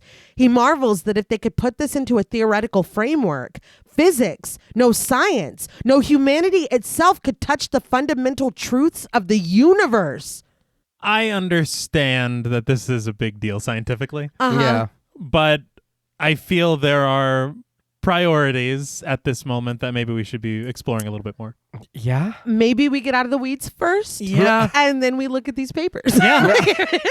It's like, Don't throw the priorities. papers away. Yeah. Safekeeping. Put him somewhere. Yeah. But right now, He's got a cape. yeah. We gotta worry. He's got a case. Yeah, he just destroyed like a nuclear weapon or something and then made a brand new arm. So, out of metal. So, let's focus up. Yeah. The waves are cool. The waves are colorful. It's kind of all hands on deck right now. But Shikishima isn't concerned with any of this. His attention has drifted past Onishi to the back area where a strange light emanates. When Onishi tries to stop him and offer an explanation, the colonel pushes past to the area where the special pattern dances, the gentle chimes playing, and the psychedelic colors pulsing. Enraged, Shikishima grabs Onishi by the front of his shirt, lifting him. Furious, he tells him, "You bastard! What did I tell you?" Onishi tries to protest, asserting that he couldn't throw away such a magnificent subject. The colonel growls and throws the doctor across the room, where he lands in his precious printed data. Shikishima leaves without another word. I understand both sides. And I also, Okay, Nezu. Yeah. And I also think that this kind of detachment explains how Onishi was able to do any of this for the past 30 years. True. Yeah. So it is very accurate to his character. Yeah. But goddamn. It's frustrating. I got to thinking just right now, how much of us giving him those stage 7 pills instead of the weaker ones, how much of that was our fault too? Good question. Very good question. Because it is you expedited and made it way larger. Yeah. Big mistake. Huge. He's like, well, these kids can teleport. He needs the data. Yeah. We find Kaneda, Kei, and Kai outside. Kai is desperately trying to get his bike started while Kaneda and Kei sit around a small fire they've made. Kai revs the engine, but the bike bursts into flames and Kai tries to beat them out. Kaneda reasons, "Hey, what's a bike or two?" But Kai points out that there's nothing wrong with using Kaneda's then, right? He advances on his friend, and when Kaneda points out that his bike is still on fire, Kai rushes back over to it, and Kaneda laughs, kicking his feet. I'm glad we can find... Yeah. It's the little moments I can... But Coyote is all alone in the stadium now, and she wanders to an area where the containers housing Akira's remains have been set up around a chair. She hears someone screaming, and we see that it's Tetsuo, just around the corner, wrapped tightly in his red cloak. Coyote rounds the corner, calling out to him. But looking infinitesimal next to the mountains of wreckage around him, Shikishima makes his way toward the stadium with his gun in his hand. Coyote helps Tetsuo out of the shadows, asking why everyone calls him Akira. Sweat pours from Tetsuo when he shares that Akira never existed in the first place. They didn't care who he was, just as long as he destroyed things. Coyote helps settle Tetsuo onto the chair, and this is when she notices his new robotic arm with a gasp. Tetsuo smiles as he holds it up, boasting that it doesn't look like much, but it works pretty good. He brings his robotic fist down on the arm of the chair when he suddenly spasms in agony. Coyote rushes to him, asking what's wrong. Red and green wires burst free from the metal of Tetsuo's new arm and flow down the chair. But Tetsuo quickly throws his cape over it, concealing it and asserting, "It's nothing." He snaps at her to shut up and just go away, but the wires are still branching down the chair out of the cover of his cloak. So we definitely know that Tetsuo would be one of the guys to hide a zombie bite. Yeah. And dude, I think we need help. Yeah. Let's just wait. Yeah. It's time to outsource this. Coyote takes a few fearful steps back, but she gasps when she sees Shikishima standing with his gun. Tetsuo mutters for medicine, but the colonel approaches, asking what's wrong. Is he in pain? Still holding his cloak in a futile attempt to hide his transformation, Tetsuo demands that he get back to the lab and get him some of that medicine. Shikishima radios in, asking if Onishi heard that, and sitting at his control panel, Onishi did. Shikishima asks if he sees any sign of it, and Onishi types into the panel. He says that he's not entirely certain, but it seems that the power that had been held back by the drugs has broken free. It's awakened so suddenly that Tetsuo might not be able to control it, and at any rate, he is in an extremely dangerous condition. We see Tetsuo writhing in the chair, grasping at his arm and crying out. He doubles forward, trembling. Shikishima approaches, warning that if Tetsuo doesn't go back in the lab to get proper treatment, he could die. But Tetsuo throws himself back in his chair, laughing. He asks if Shikishima wants to enroll him in that kindergarten so he can live happily ever after. He can just take his medicine every day, do what he's told, and shrivel up like those kids. They're like, hey, we had no say. They're catching strays. Yeah.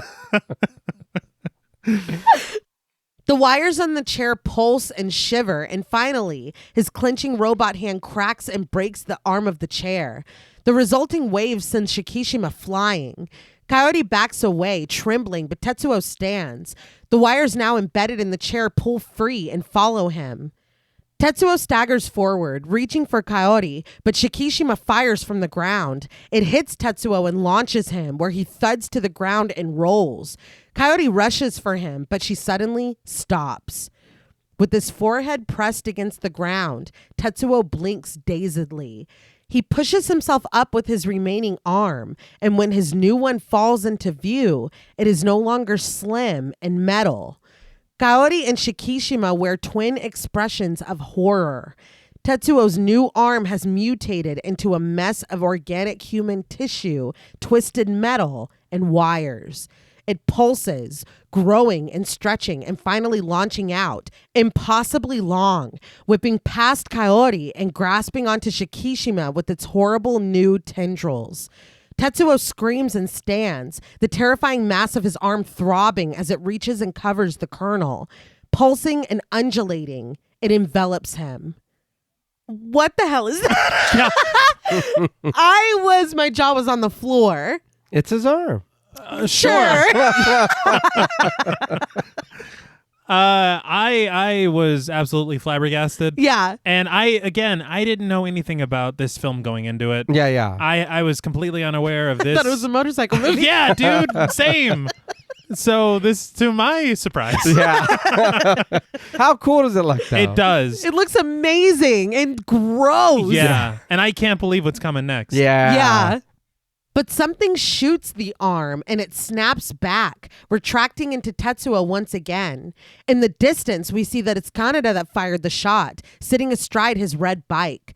Tetsuo cries his name, but Kaneda just fires again. Tetsuo jumps out of the way of the beam, floating high over the stadium before plummeting back down, landing in decimation of the ground in front of Kaneda. Kaneda flies back on the wheels of his bike to the top of the newly sloping ground. He fires again at Tetsuo, hitting his robot arm and causing him to recoil in pain. Tetsuo screams, cracking open the ground that Kaneda rides on and sending him flying. He lands, skidding as rocks crash around him, but they both look up as something floats down, small in the distance. It's Takashi, gliding down to preside over the destruction. Masaru floats over in his chair, cradling Kyoko in his lap, and Shikishima demands to know what the kids are doing here. They pay him no mind, though, instead going directly to the Akira containers. Tetsuo steps forward, threatening, "You never learn, do you?" But Kaneda has taken this moment of distraction to drive forward, aiming his gun. He screams Tetsuo's name, and when he turns, Kaneda fires. Tetsuo raises his robot arm to deflect it, but he's still shot backward and he lands hard on the ground. Kaneda aims again, but as he peers through the eyepiece, his eyes go wide. Takashi gently lands, striding past Shikishima and ignoring him when the colonel whispers his name. He joins Masaru and Kyoko. Kyoko calls Akira's name, and the liquid inside of the optic nerve container begins to bubble. Concerning. Uh-huh. Tetsuo's new arm rips through his cape. The metal swells and bursts, letting loose running lumps of skin and tissue. Kaneda watches on horrified as an animalistic scream pours from Tetsuo. His back swells until the skin disintegrates, this new horrible flesh pushing its way through, entwined with metal nodes and wires. These wires press out of the skin of Tetsuo's face as he stares helplessly at the destruction of his body. He pleads with Kaneda to help him as his face is distorted and squished by his new uncomfortable mass. But Kaneda is stricken motionless by the sight above him. I do not blame him. No. What do you do with that? Where do I put this? What do I do with this? Well, he needs to take his medicine. Yeah. That's all. That's step one. Tetsuo transforms into a massive, unrecognizable creature, oozing through the area. Strange new tendrils grip Kaori and snatch her up as she screams. Kaneda finally skids out of the way when Tetsuo's new body crashes through the stadium seating. He aims his gun, screaming at Tetsuo to stop it, but the ground beneath him begins to crack and he sinks on his bike. The ground launches him forward where he lands on a piece of Tetsuo, oozing, swollen, shiny. It goes dark for Kaneda when he is swallowed up by the expanding form. So I think it's probably a good idea to go ahead and say the Olympics are not happening this year. Yeah, Just cancel it. I think. Yeah. I cannot believe. So I'm like, what is even going to happen? Are they going to be absorbed? Are they going to be like, what is happening here? no. Yeah. Yeah. The kids are now all on the ground, bowing their heads to Akira's contained remains. Kaneda opens his eyes, smushed up against throbbing organs. When he hears someone screaming Kaori's name, he recognizes the voice as Tetsuo's. Tetsuo screams that Kaori is going to die, and we see her fighting to surface from the flesh as it closes in on itself, sealing like a seam. Tetsuo pleads that his body isn't doing what he tells it to. It's acting on its own. Kaori struggles and screams when the seal finally closes, the last remaining slot filled with blood. She is dead. That was crazy. She's dead. Yeah. I couldn't believe it. I thought it's so grisly and so truly unfair for her. Yeah. Yes. That I thought what was going on is that the blood was unrelated. Like it was a part of him. Tetsuo's, Yeah. right. Oh, okay. It's not her blood. She's just being sucked in, and then maybe she'll be rescued or something. Right. But that's it. Yeah. Oh, no. Maybe it's like, in my mind, it's one of those things where when we set Tetsuo back right again, everything that was in the folds is going to come back. Right. It's like, It's like killing the head vampire. killing Yeah, that vampire. there you go. But no, it's not. No. It sure isn't. I will be honest too. I remembered a little bit of this. I thought this went on for a lot longer than what it does. Well, I'm sure it fucking tattooed itself on your brain. That's true. Like, I bet this felt like 20 minutes. Yeah. Tetsuo begs for help because Kaori is dying, still struggling against the writhing lumps. Kaneda pleads with Tetsuo to stop it. Tetsuo replies that all of Kaori's pain is coming to him, and he screams. Kaneda screams for his friend, and as this mass, this blob, grows larger, higher, more destructive, more chaotic, Tetsuo begs Kaneda to run. Shikishima moves away from the spreading form as something explodes from within it, sending a stream of pink and brown liquid that spits Kaneda out, dripping. Kaneda screams Tetsuo's name as this hulking creature grows bigger, throwing back its head to reveal the toothless face of a baby before it's all washed away when the flesh goes loose and runny. A staring and desperate eye is exposed in the avalanche. I'm like you said, T, what was it, Gothica, when you're like, I don't know how much more this is. That's how I felt here. I'm like, it's a fucking baby. I'm like, what are we doing? This is too much. It did look cool though. The eye. Looked great. I was like, God damn. It's too much in the best way. Yeah. Yes. I think the fact of seeing that baby's face, Yeah. maybe it is a matter of saying that Tetsuo is being reborn. Okay. That is a theme here as well. Yeah. It all runs in a wave headed for the espers, who sit in reverence of the remains. Shikishima screams at them to get away from there before turning back to the creature and raising his gun. Onishi is seeing some concerning results in the control room. Cutting back to this, I was like, Yeah. What's wild? He's like, guys, I think there might be a problem. No shit, dude, doctor. Another problem. Yes. the waves have now taken the form of a curled up baby, the flesh of which branches up in waves. Just as it reaches out toward Onishi, the real blob is thrusting toward the children and Shikishima. New grasping and fumbling fingers reach out, pouring over all four of them in a wave. And while Shikishima screams and struggles, Kyoko, Takashi, and Masaru accept it with their heads bowed. Shikishima screams for them, but a new mouth opens in the blob, bearing teeth. Takashi opens his eyes, finally raising his head in time to see the containers all burst, their contents splashing free. Kyoko and Masaru open their eyes too and watch with him, and when it all comes crashing to the ground, the creature finally recedes. It backs away from the kids, and it loosens its grip on Shikishima.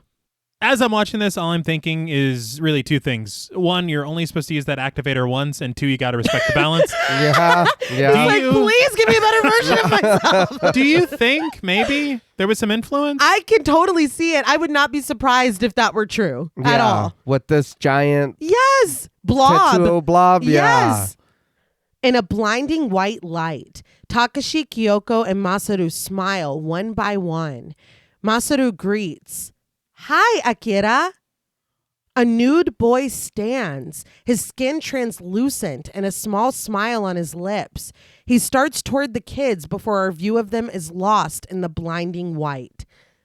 Seeing him, this power, the way that they were like, oh yeah, like the power was devastating, so we ran test after test after test and then kept his remains. Mm-hmm. Seeing him as a little boy, Yeah. it like made my stomach drop. And Yeah. the kids are like, hey, like their friend is back. Yeah. It was just really sad to me. So seeing him, like you're saying, as a boy now, was he just waiting in there? Because it seems like maybe he could have just fucking came out whenever he wanted. Yeah, I don't know. No, Well, weren't they like, no, he's going to awaken? Weren't they afraid that like Tetsuo's powers combined? Yeah. okay. So maybe it's Tetsuo's presence and like, That's what. because when woke him. Kyoko came and was like, hey, it started bubbling. Like, I think this was just like maybe the perfect storm for this awakening. Okay. What I honestly thought was going to happen when we discovered all these jars Yeah. is Tetsuo was going to assemble him piece by piece back together. Nah. Yeah. Or try. Yeah. And Yeah. then that's how things go bad. Mhm. Yeah. Well, because he had set those up. Yeah. When Coyote found them around the chair, Yeah, he yeah. had done that. And he even set them up in the like big metal pile when he found them. So yeah, I can totally see that. But he was like, no, we'll figure it out. He's got bigger fish to fry. In the control room, Onishi shields his face as the white light emits from the waves in front of it. He pleads that this is impossible. Shikishima shields his own face, backing away from the encroaching white beam, but Kyoko suddenly appears and places a gentle guiding hand on his arm. The light is gone, narrowing to a point and disappearing when Shikishima is suddenly elsewhere. Confused, he questions where he is. A small voice tells him to hurry and get in the tunnel where he'll be safe. He recognizes Kyoko's voice and he asks where she is. He turns to see the growing dome of white, realizing that he's now at a safe distance from the stadium. So it was surprising to me that they saved him. Yeah. Like they moved him out of the way. And I guess he was very kind to Kyoko when he went to visit her. She held her hand out to him and everything. So it's like, it's hard for me to reconcile that they're keeping these kids captive and running tests on them and studying them and like, no, we can't survive out here. We got to go back. But she's like, no, like he's our friend. We need to save him. Yeah. I'm just like, it's very complicated. But I mean, I guess he's like, I'm a soldier. He wasn't doing it. I don't know. But he knew about it. He Yeah. He let it did. happen. He Yeah, he did. protected it. Just glad I'm out of that blast zone now. Yeah. Yeah. Thank you, Kyoko. That thing was massive. Yes. But honestly, I think every character is a little complicated. Yeah. True. Yeah. But at the stadium, the creature wails, Tetsuo's voice finally coming through as his face becomes recognizable again. Kaneda runs to his towering friend and screams his name. Tetsuo screams his in return as he is sucked into that white light. Takashi hurries over to Kaneda, warning that if he doesn't get out of the way now, but as he always has, Kaneda only wants to save his friend. He yells at Takashi to get out of the way, throwing him to the side. Takashi begs him not to go, but Kaneda cries for his friend and gets close enough to be enveloped by oozing hands that appear out of his flesh. Takashi runs to try to catch Kaneda, but flying high above, Kyoko and Masaru warn him to stop. If he goes, he'll be trapped too. But Takashi protests that none of this is Kaneda's fault. Kaneda flails and screams against the organic mass as he is sucked into the white light. With no hesitation, Takashi jumps in after him. And it's sad that he's like, he didn't do anything. Like, he didn't do anything. Yeah. It did remind me of when they went to the Slurm factory and Fry was like, I can just jump in and drink all I want. And then he jumps in and he's like, help against me. Kaneda gets snatched up and then he's like, help. Kyoko and Masaru share a long look before Masaru decides that if they went in, they wouldn't be strong enough to come back out. Kyoko lowers her head, proposing that if the three of them worked together, they could at least save Kaneda. Masaru agrees. You're right. Together, the three of us could. Masaru and Kyoko fade away. The white light silently eats the stadium away to nothing, but Kai and Kei watch from a safe distance. Kai implores Kei to hurry so they can get out of here, but Kei is staring, horrified at the disappearing city in front of her, Kaneda's jacket draped over her shoulders as she whispers his name. The light takes over everything, buildings, vehicles, people, and even Kaneda, who is soaring through the strange limbo quietly carrying him. So this is when I'm like, oh my God, this spreading sphere of white light. Yes. I have seen this before, and I may have gotten goosebumps. Somewhere, sepia-toned and peaceful, Tetsuo rides his bike through a tunnel. Kaneda's voice instructs him that he's not revving his engine enough. Tetsuo's peaceful expression breaks when Kaneda rides past him, telling him that when he goes into a corner, he needs to lean like he's trying to kill himself. He implores Tetsuo to watch. Tetsuo asks what he's doing, and Kaneda tells him simply, "Cornering, man!" He cackles as he disappears. Got it, Tetsuo? But in the halls of a school, a woman lightly grips young Tetsuo's wrist as she leads him along. Kids whisper to each other, indicating Tetsuo, another abandoned kid. Tetsuo looks up to see Kaneda peering through the open door of a classroom with a scowl. Tetsuo stands outside of an apartment, wiping tears from his face. Kaneda, still floating through this limbo, realizes that this is what Tetsuo dreams. The white light that guided him here is disappearing behind him despite him pleading for it to wait. Kaneda turns to find that he's on a collision course with a floating building, but it breaks apart, opening for him to pass through. A bus pulls up to a facility where inside, a man plays a video game next to a bored Kyoko who feigns interest when he looks at her. Kyoko is young, her face unlined, her hair in dark braids. She's a little girl. Takashi, similarly youthful, plays blocks with another adult.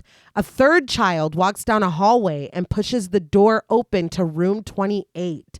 It's Masaru, and the child is frightened when another little boy sits up from the bed in the center of the room, nodes attached to his head and body, feeding information into a beeping machine next to him.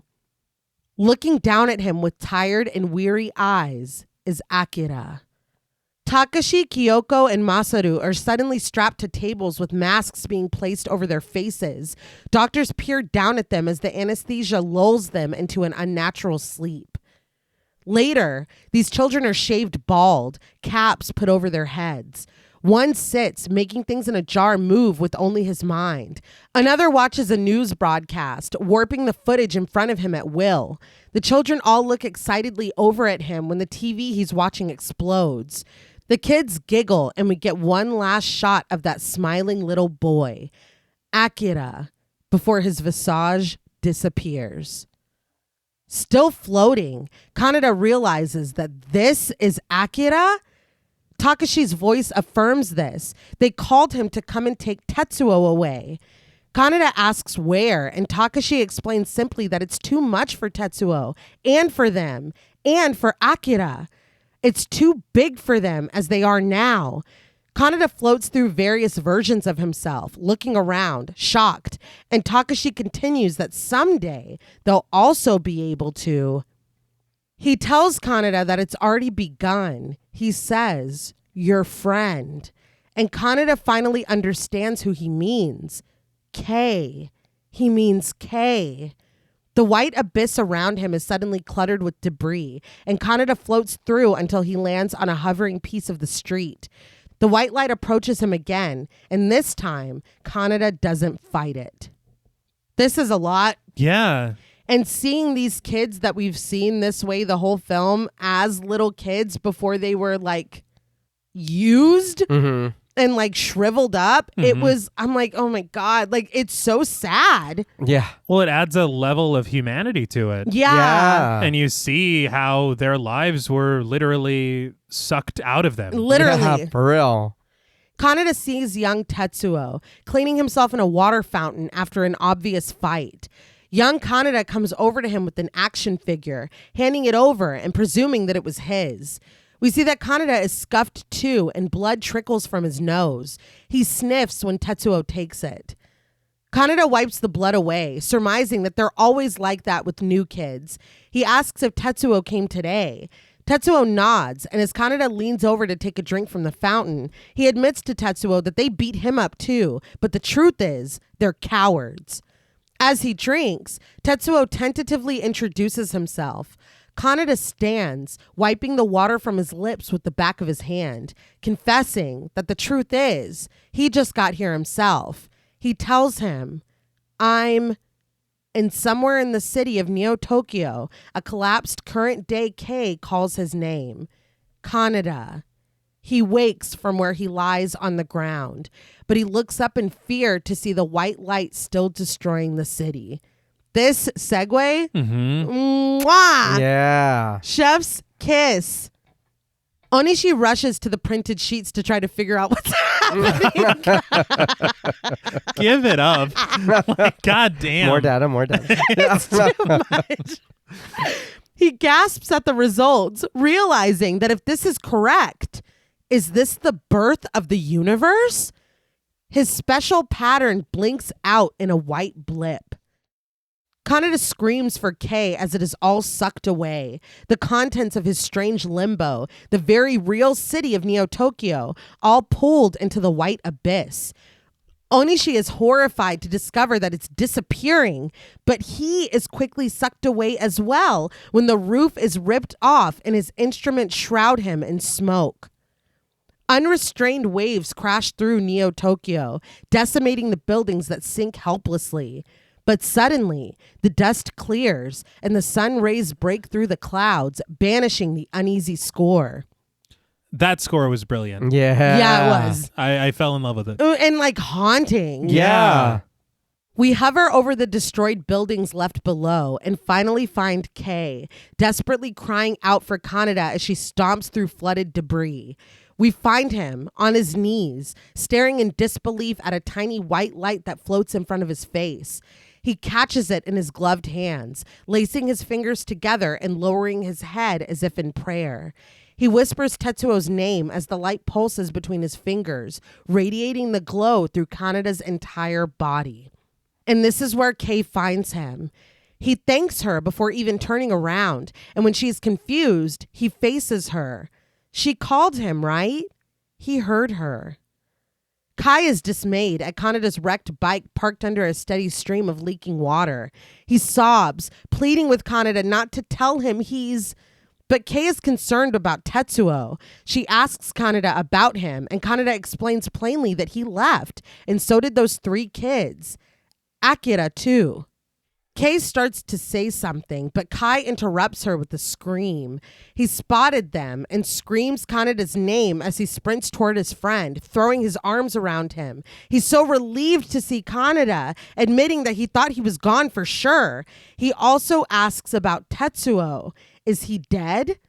Kaneda has to admit that he's not so sure. He starts to speculate, but a light shining from above cuts off his words.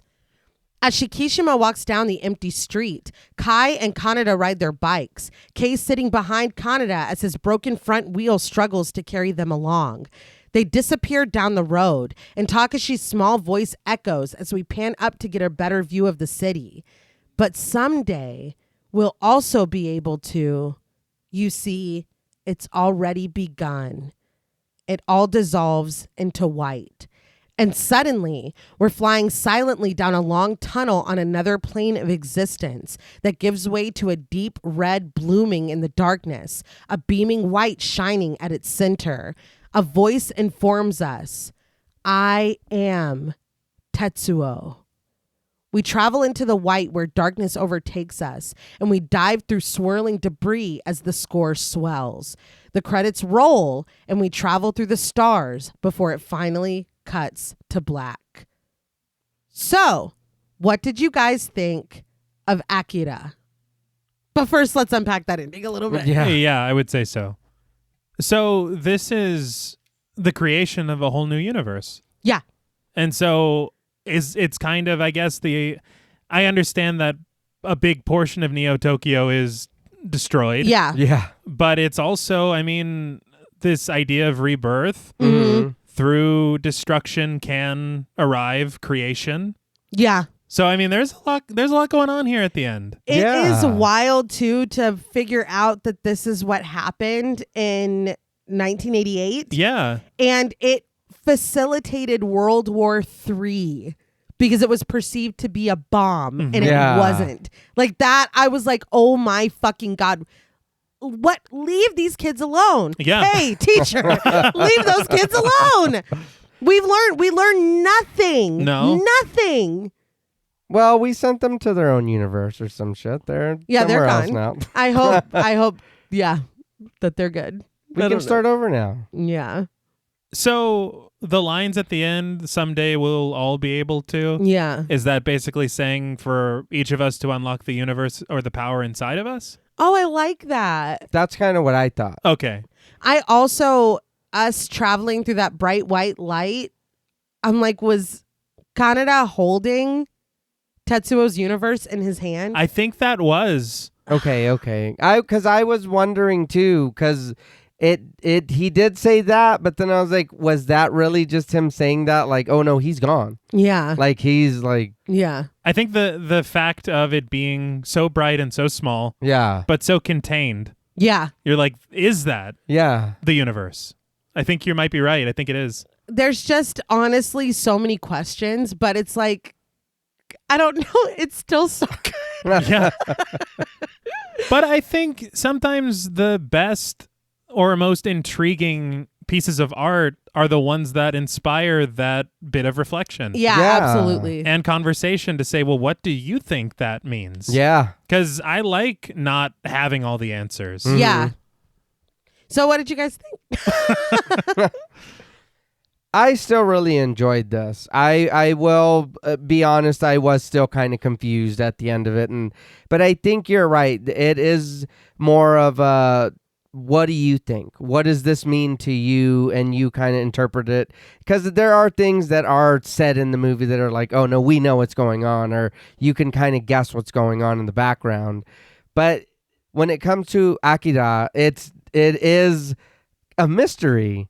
Like, I know we do see him in pieces and whatever, but what else can we see? What happened then? Yeah. Because I want to know what happened with this boy before. Mm-hmm.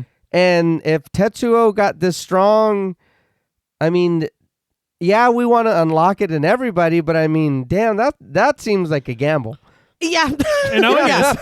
But maybe it is kind of like, for the lack of a better phrase, like a choose your own adventure kind of a thing. Yeah. Yeah. Once you achieve or unlock that power inside of you, it's up to you whether you use it as a tool of destruction or creation. Yeah. Well, I think even Kyoko had said that it's not, we're not supposed to use it this way.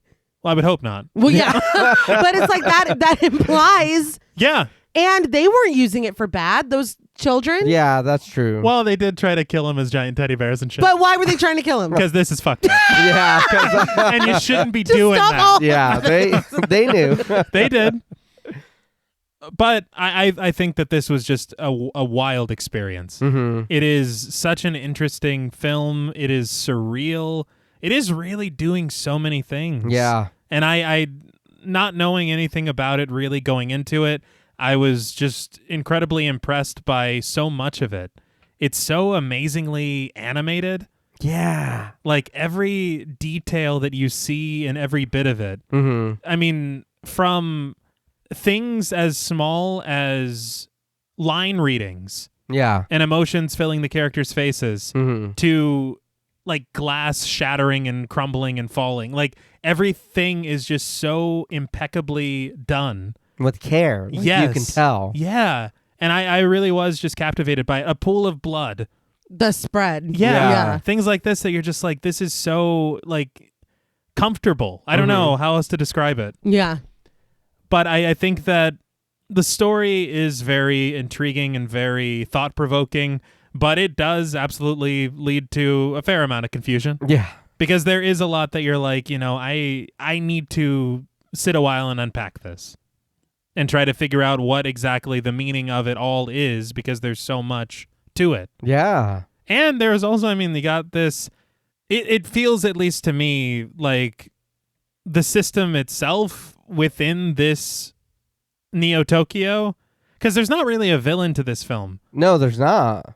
No. But I feel like maybe it is just a matter of that the entirety of it that allowed this to happen. Right. Allowed this experimentation Yeah. to go forward, to continue, silent complicity on behalf of a lot of people who could have done something to stop it. Yeah. And if this has already happened once before, why are we still doing this? Yeah. I think that's the question. Yeah. But, Yeah. in a lot of ways, you can say that about a lot of things in the world. Yeah. Sadly, yeah. So maybe that is part of the message, too. Mm-hmm. And, just the dangers of trying to harness power beyond our comprehension. Yeah. Like, what even is the point of a lot of it, Mm-hmm. There is obviously a lot of good and scientific exploration, but opening Pandora's box... We don't need that. No. Well, like Shikishima said when he was like, they opened it, they shut it back. Yeah. Which isn't normally allowed. Yeah, no. And it wasn't this time either. It wasn't. But it's very bold. It's very interesting. Mm-hmm. I think that it's amazing how influential it's been over the years. Yeah. How much of it you see in other things that you don't even realize. Mm-hmm. But it was a very incredible experience. I'm just still digesting it, I think. I think that's totally fair. And I think that, like we were saying at the top, this really, you are rewarded with rewatches. Mm-hmm. I think that we are, and I know that Otomo wasn't big on kind of pinning down themes within the film, but there are so many big themes here. I think that there are so many facets, so many, like, it's worth the price of admission. You know what I mean? Like, there is so much to take away. And just one of those things is the visual spectacle of it all, that he was kind of like, that is more the point than any one theme. Yeah. Because, good Lord, this film is fucking gorgeous. Mm-hmm. I was just in awe watching it when I was able to just watch it when I wasn't, trying to capture all of it. And this was tough. But it was a journey trying to pay attention to every little thing that's happening. It's such a visual feast. It's so exciting to watch. I was getting excited going through the plot summary. It's like, dude, it's just wild. And I know I probably fucked up some pronunciations because I'm just plowing through, and I'm sorry about that. But it's almost intoxicating. I think that and we can kind of slide into ratings too, because I'm just going to ramble. But I think that the only drawback for me is that story, because I feel like, and I know that we can't encapsulate it all in 2 hours. I know that we can't, but it's like we have so many irons in the fire. Oh, yeah. That sometimes when we cut back to something else going on, it's like, oh yeah, Onishi is still looking. Dude, that's unbelievable. That is almost funny. I can't remember. Oh, we even said when Kaneda finally saw Takashi and he's like, you're that kid from the... It's like, dude, we're way past that. Yeah. We're way past that. We just haven't seen you in a while. Yeah.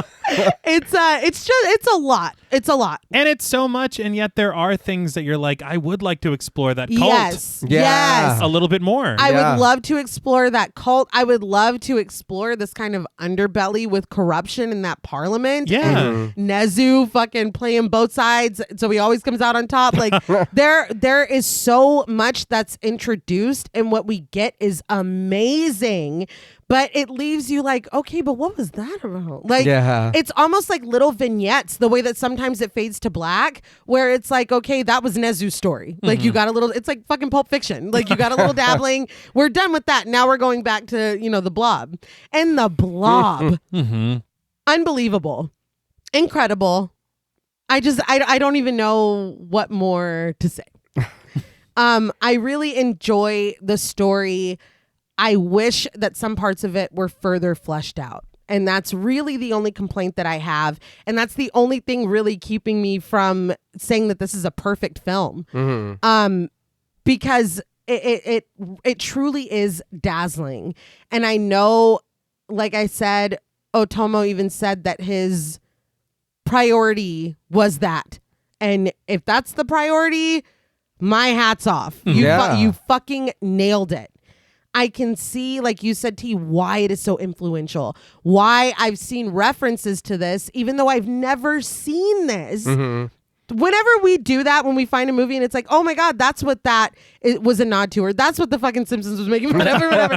It's like, oh, I get it. Like, I get why. Yeah. So all that to say, this was just so much more than the motorcycle film featuring a boy in a red coat named Akira that I thought this was. So on a scale from 1 to 10, city slaying psychic surges. Oh, wow. Yeah, I had to, bring it. I am giving Akira 9 out of 10 city slaying psychic surges. I think that this film is so close to perfect, but I kind of feel like a 9.5 is kind of bullshit. So I don't really think I'm going to be giving those anymore. I could see with repeat watches this being a 10 for me. I think that now I'm just like, oh my God, I want to know everything. I want to fully explore this world and all these characters and all these like kind of wild subplots that are just kind of pulsing in the background. Yeah. But goddamn what we get, it is a fucking treat. I'm kind of kicking myself for having never watched this before. But I will now open the floor to you. No, I get it. And I think hearing you guys talk about how y'all or how this movie reminded y'all of certain other stuff and things, even some stuff that I didn't know, it is like, damn, how far reaching is this? Yeah. How, because like I said, I watched this when I was really young. And then, of course, we've all seen the slide. We've seen parodies of it and, tributes or whatever people do. And it's like, yeah, but watching it is like, damn, somebody borrowed heavily from this. Damn, you took that exactly. And it is something that, again, it is confusing. The story is a little bit like, oh, all right. But for me, I think the only reason that it doesn't really bother me too much is because I do consume a lot of anime. Right. So, I mean, that's fine. You guys are going to fight and scream for 5 episodes or whatever. I'm okay with that. There was a lot of screaming. There was. So is that kind of par for the course? Well, there's different kinds of anime. So okay. That's, I like shonen anime, and that's Dragon Ball, and they're going to scream and talk about, how they're going to beat each other up for a little bit. For about 6 episodes. Right. But I really enjoyed watching this. I really honestly want to watch it again already. There was a lot we talked about, and it is kind of like, what again? How did this boy originally get this power? Why is this still going on? Why, how Neo Tokyo ended this way, or how did it ended up here? Everybody here does kind of play not front, but I guess that is funny to hear him say that there's no villain, because it is kind of like, oh, we're just following people around in their everyday life while this shit is happening. Yeah, he did say that there's not really a main character, that every character is a main character. Yeah. And it's like, yeah. Okay. And it is even that. They wanted to take care of Tetsuo because he's their friend. And even at the end, too, the Espers were like, no, together we can do this. Yeah. So for me, I'm like, damn, the whole time everybody's like, no, let's try these kids. The kids are still trying to save this shit. Yeah. The kids are trying to save the future. And it's like everybody else, they turned on each other. The dude who went, he's like, hey, dude, the jig's up. And he's like, no, you told on me. Yeah. Dude, what the fuck? It's like, he would have helped you. Mm-hmm. You guys would have escaped through the alley. Yeah. If you worked together. Yeah, I feel like that's kind of overlooked too, like the selflessness. Yeah. Because the Espers did it, even Kaneda did it after everything that Tetsuo had done. And yeah, I mean, he was talking smack here and there, but he did keep going back for his friend. He did. And he went into the abyss. He did. But with all that to say, I do love this movie. I won't even say nostalgia because I watched it a lot, but there is some from watching it as a kid. And of course I have the fucking action figure of Tetsuo there Yes. on the thing. Yes. And I don't want anybody to come for me because I do watch anime and I don't think be like, oh, you're fake. But on a scale from 1 to 10, city slang psychic surges, You got it.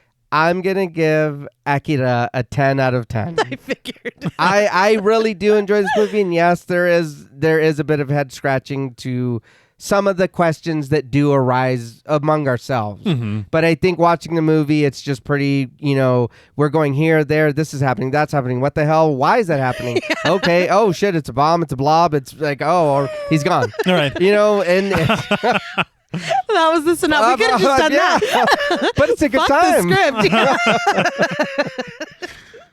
No, I agree. It's a really incredible film. Yeah. And there's so much to ponder afterwards. Mm-hmm. I think that's something that is also kind of lost as far as like not having mentioned it as much as I thought I would, but the true tragedy of Tetsuo. Yeah. Like, but then again, I mean, it doesn't really end in a tragedy, really, I guess, because it is kind of like going from feeling like the smallest thing in the world to becoming the biggest. Yeah. Yeah. Like, he's literally a universe. Yeah. Mm-hmm. And he says his name at the end of it because he's like, this is it. Mhm. Yeah. I mean, there's a lot there. There's a lot to unpack. So much. So, I mean, I don't know. And it is Kaneda's kind of a dick, I think. He's kind of a dick. And it's so funny But- to think of it that we end with him as a universe. Yeah. Yeah. And the first time we saw him, it was Kaneda being like, get the fuck up. Never sit on another man's bike. It was, maybe. Humble beginning. Yeah.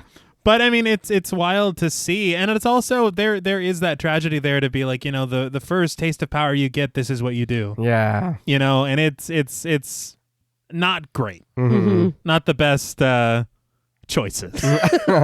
But it is. I agree with what you're saying about the Espers, and I was like, this is just such a noble.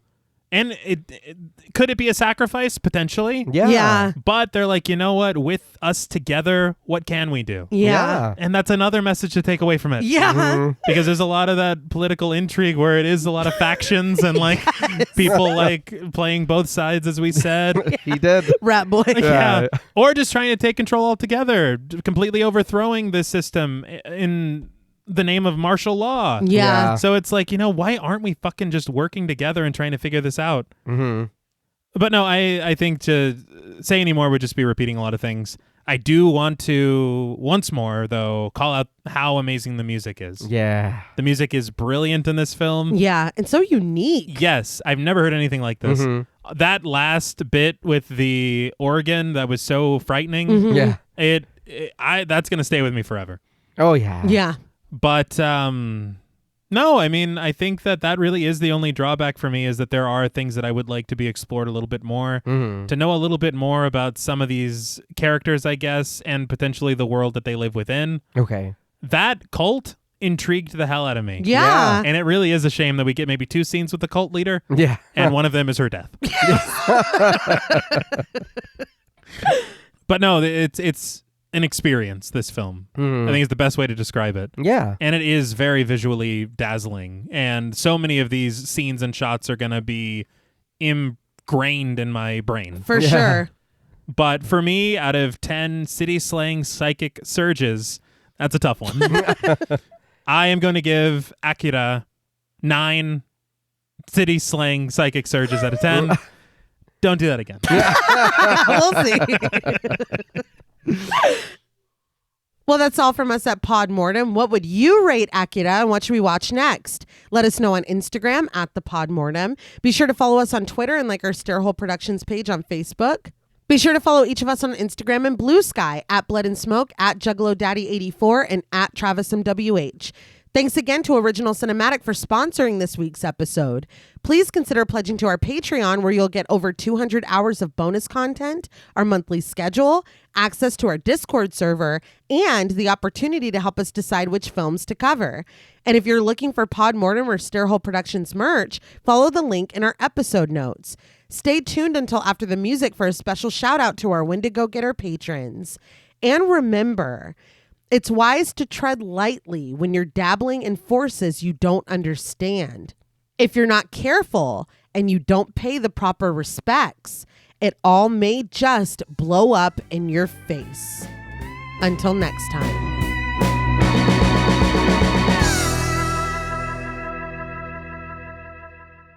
Thank you for staying tuned for a special thank you to our Wendigo Getter patrons. Woo! Yeah! Very good. A special thank you to Chris Ontiveros, Kristen Lofton, Megan Martinez, Kimberly Bass, Sophie Hodson, Anthony Jerome M., Jordan Nash, Kent Morton, Lala Thomas, Travis Anissa Hunter, Miguel Myers ATX, Jennifer Perez, Allison O'Neill, Carissa, TJ and Angie Bronson, Gabrielle Trevino, Andy Teague, Applin Ontiveros, Karima Rhodes, Kimberly Kleindienst, Sydney Smith, Osvaldo Soto, Bobby Holmes, Donna Eason, JD Rezak, Molly Gerhard, Armand Spasto, Aaron Aguirre, Eggy, William Berry, Charity Oxner, Amanda Six, Mandy Rainwater, Eden, Jordan Roberts, Dylan, Liz Heath, Spencer Montavo, Pancake the Panda, John Ramos, Michael Nuding, Alexis Roberts, Dan Laveau, Itzy M, Gary Horton, Kate Lamp, Carlos and Sydney,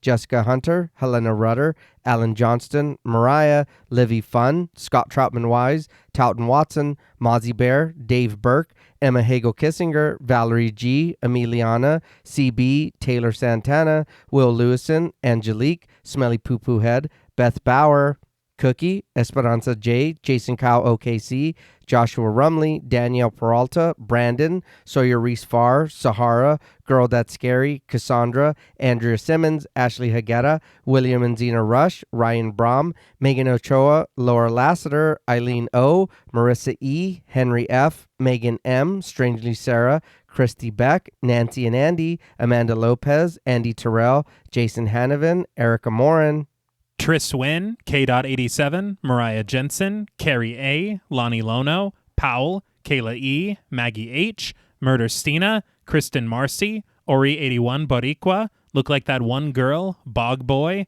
Felnez63, Alita Pui, Probably My Jugs, Kate Thackeray, Wade Pack, A Lizard, Bay J, Jay Rich, Topher Williams, Elena Metler, Valerie K, Christy Lee Kruger, Professor of Humanities Laura McCarricker, Naomi, Josh Smith, Autumn Green, Abby Kopp, Crystal 831, Skank Sinatra, Morgan Alexander, Tony Osteen, Julie Fredborg, Rihanna S., Daniel Taylor, Anna Kate, Heather Ortiz, Kim H., August, Vengeance Spirit, Jenny May, Glittery Fab, Malik Caselli Armstrong, Scarly D., Toya Shea, Katie, Martin Shaw, Star, Tyler J., Cam Davies, Patrick Hoagland, Raven, D., Wesley Tart, Kristen Jackson, Jacob Nordberg, Spencer, Samantha, Damian Grant, Half Price Horror, Clemmy, Erica, Jason X Rules, Karen Burrows, Aaron Norman, Stephen Rogers, Victoria Smith, Patricia A. Graham, Erasmo Pena, Danielle Wright, Tabitha Thomas, Becca Boo, Richard Murray, Irene, Sally Slater 52, Jordan McCarthy, Christy Michelle Wilson, Rosalind Harnius, Emily Rance, Amy, Lisa and Kathy, Mike H., Christian Sadler, Hannah, Sarah Jack, Casey L., Evelyn Knight, Paula Garcia, Ghastly Grandad, Megan and Alexandra Saldivar, Lisa Sykes, Sunny Jonas, Kelsey Niemeyer Cook, The Face Flowers, JG, Morgan Novello, Ashley, Alex M, Brandon C, Gordon Sutherland, Georgia Renland, Ashley Poe, Najee P, Seth Schaff, Diana Joe, Connor Gormley, Carrie Parker, Katie Face, Jane Pillsbury, Caitlin Asher, Mia Franz, Pooh Bear, Spicy Calderas, This is the Zodiac Speaking, Jason the Ghost, Moldy Tic Tac, Brian Ward, Tanner Rutgers, Gremlin Keeper 22, Sam Spade 666, Veronica, Kristen Rhodes, Daniel Laurent, Carmito, TVR, Trev Heron, A Very Sweepy Baby, Randy Tucker, Nicholas Rage, A Lazy Boy, Nicola Williams, Sadison Miles, Jasmine, Stu Corbett, Daniel Smith, Brick O, Pull Out Lebowski, Robert Murdoch, Jaden Nicole, Jody Grody, Lost Fan 08, George L. Robertson, Mercedes X Bleeple, Joel Miller Apologist, and Jaylene Perry. Thank you all so much. Yes, thank you. Thank each and every one of you. Really, because your support has awakened our powers. Ah. We're not going to do all that. No. Yeah, the good powers. Yes. Until next time.